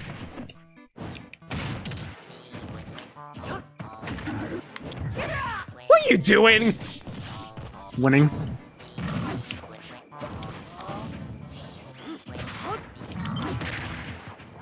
Do it again. Do it again. Do it again. That's wrong input.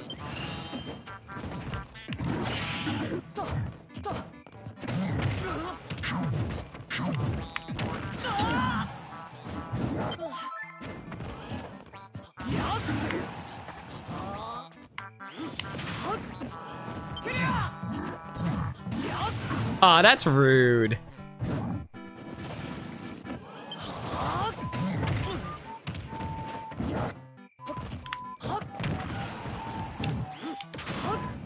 Jump in! Jump in! Jump in! No! You're rude! Why did you jump in?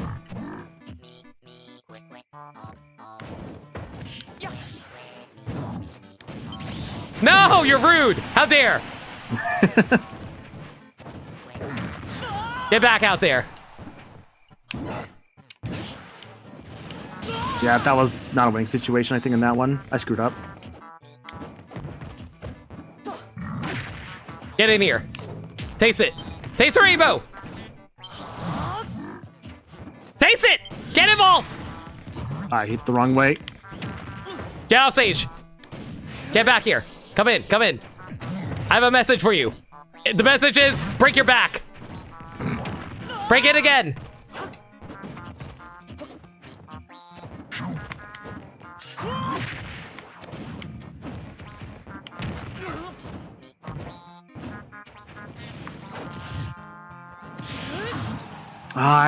You need to stop doing that. Okay, to be fair, I hit the button down. I think the lag. I don't actually know if that was the lag or what caused me to like let it go early.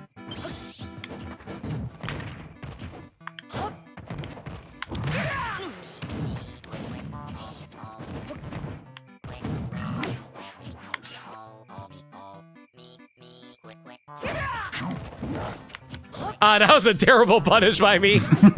I don't know what I was doing.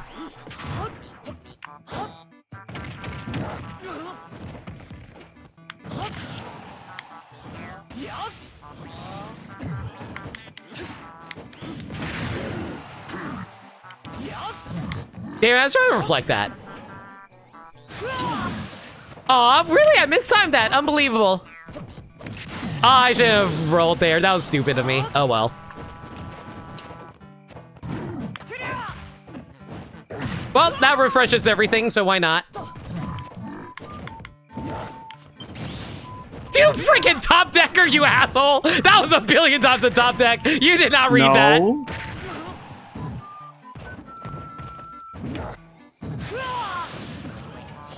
Oh shoot!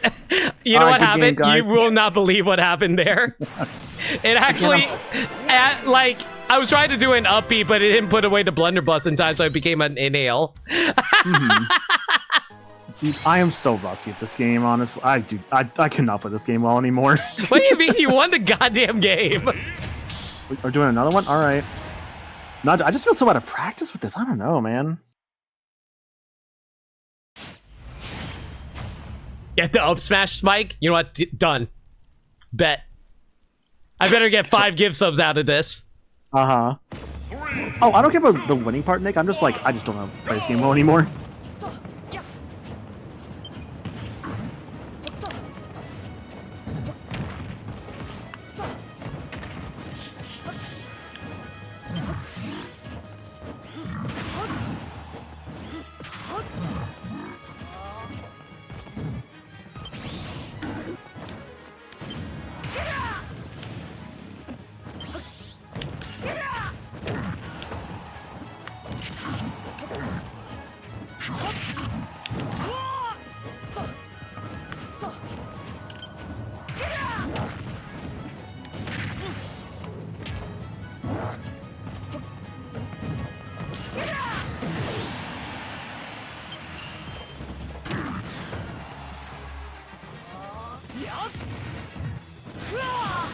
God damn it, I almost had it! I'm so mad!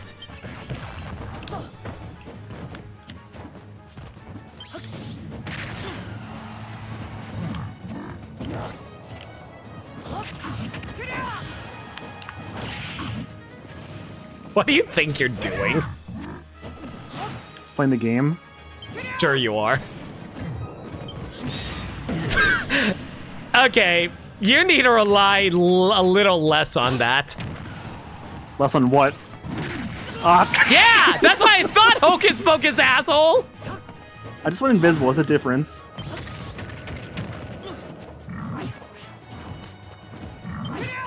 Aha. What? I wasn't trying to go that direction. Weird.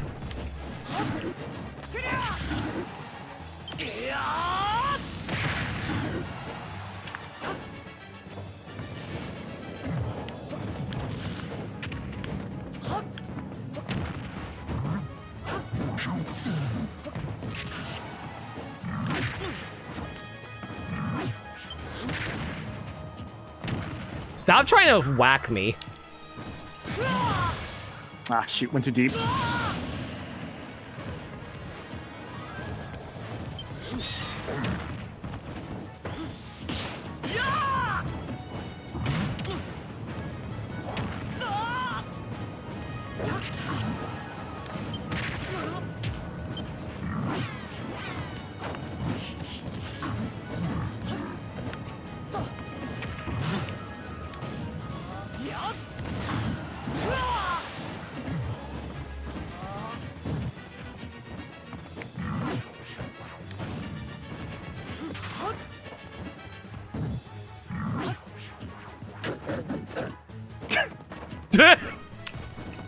Like, if we're far away from each other, it's just gonna happen.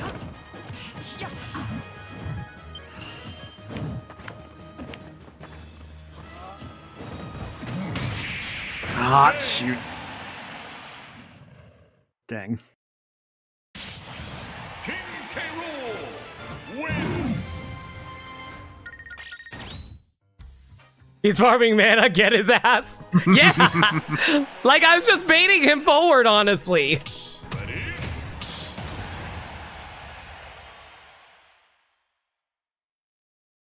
I'm disappointed. believe me, I'm trying to get the freaking spike. He just won't give me the opportunity. He keeps going for ledge. Yeah, and what about it? Exactly, I'm never going to get the spike. One, go. You should try and earn it. I can't earn it if you never go for ledge. Oh my god. Damn it! Yo, stop lagging, Maniacal. Stop On lagging. purpose, sorry.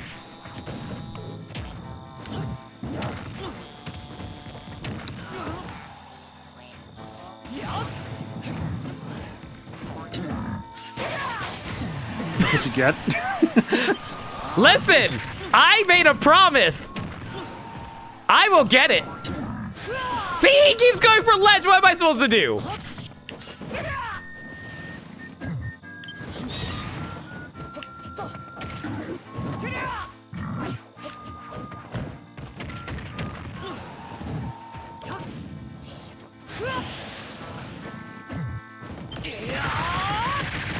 Oh no.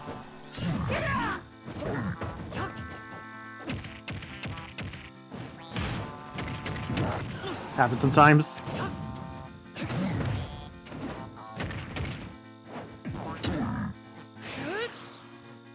You're out of mana.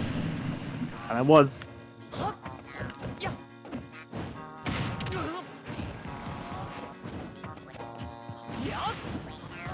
Hi. Hi. Take a cannonball to the face. Can't take another one.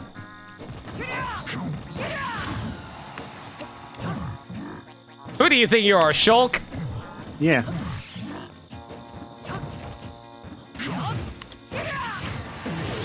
Oh, face the wrong direction. My bad.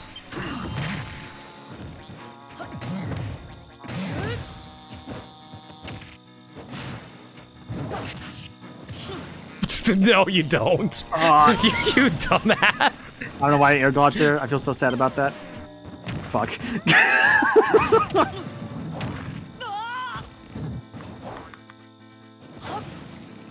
You know what I should have done? That would have been funny. I should have went forward a little bit.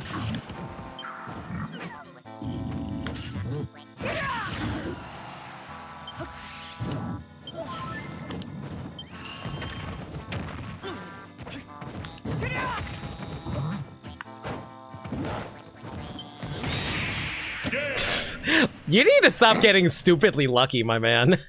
Look, it's my luck character. This is just how it goes. You're just winning through sheer dumb luck. Yeah, welcome to how I play games sometimes.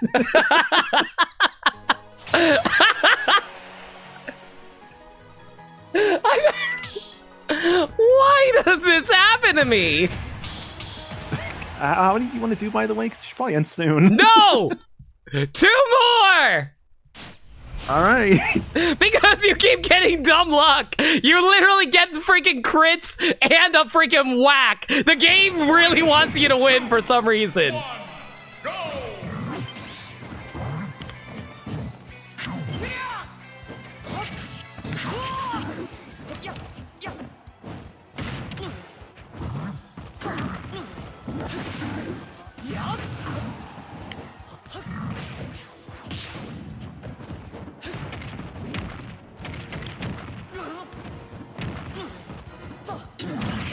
Nope. Nice. Nope, none of that.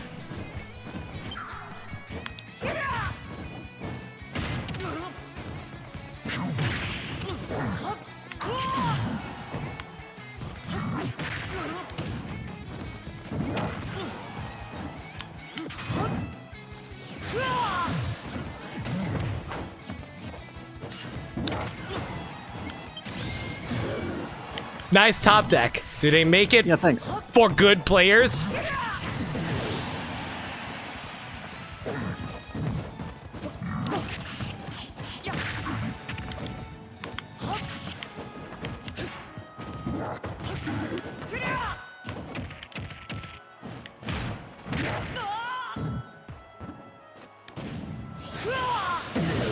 Ah, shoot. I got greedy. That's on me.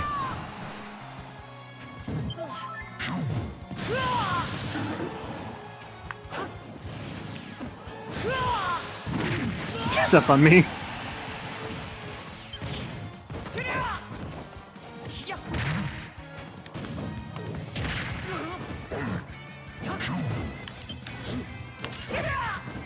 Stop top decking! Never.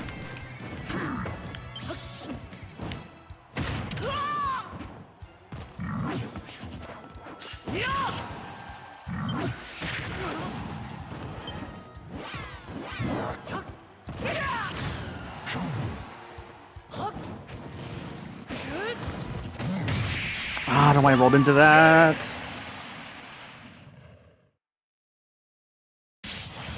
King K. Rool wins.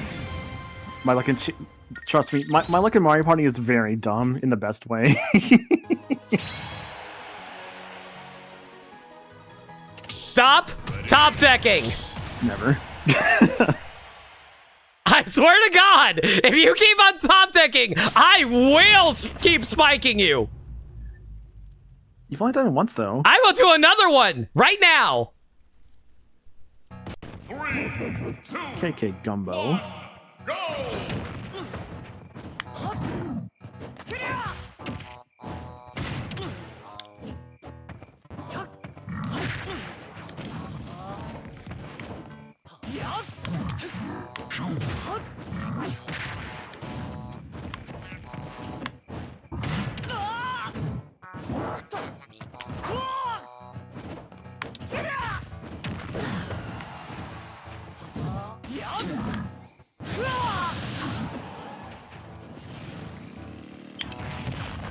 That's fine.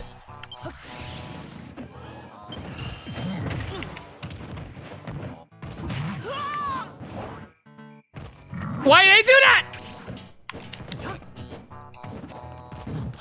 Ah!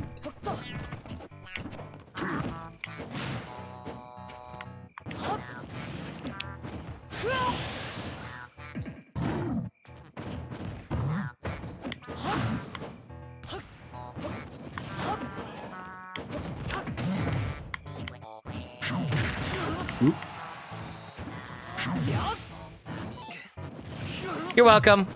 Thank you, appreciate it.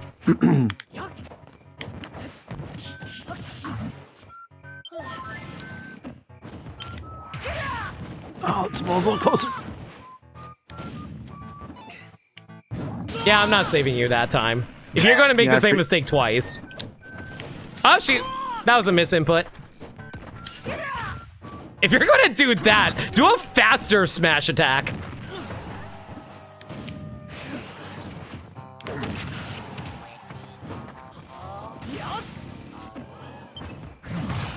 Oh my god, I'm surprised I reflected that.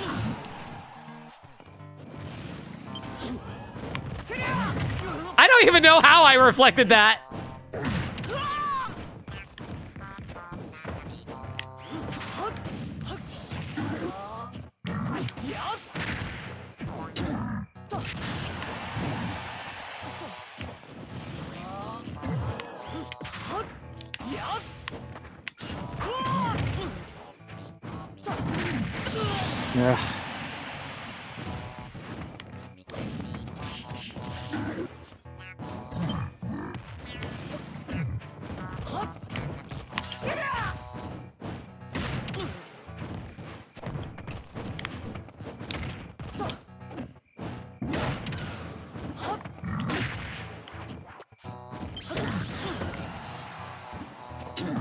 Yeah. Whatever. I think you used your jump somewhere. I think so, yeah. Well. King K. Rool wins. I did it! I proved low tiers are better than dumb luck! Now we ban Maniacal from all future events! Farewell, Maniacal! You're gone! Never again! Get out of this room! Out of here! I won the entire PSP with K. Rool! Also, that's my stick drifting. I was playing with a drifting stick. I hope you guys had fun. Alright, guys. But yeah, thank y'all for coming out tonight. Let's see if we can find a raid target for you guys. I don't think John's streaming tonight, right? He still has COVID. No, he's going. Oh, he is? Oh, shoot. All right. Short 6 stream? Yeah, let's send him some love. What do you guys want to raid with?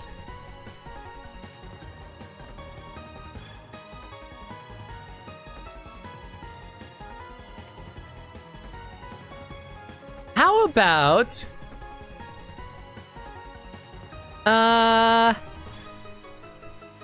That's actually tricky. I'm trying to think of what conversations we had tonight. Nico, you remember any of them? Oh, what's up? You remember any, like, dumb stuff we talked about tonight? Not really. What was that about oranges? Yeah, tell me about the oranges. I don't even remember. Ah. It's fine.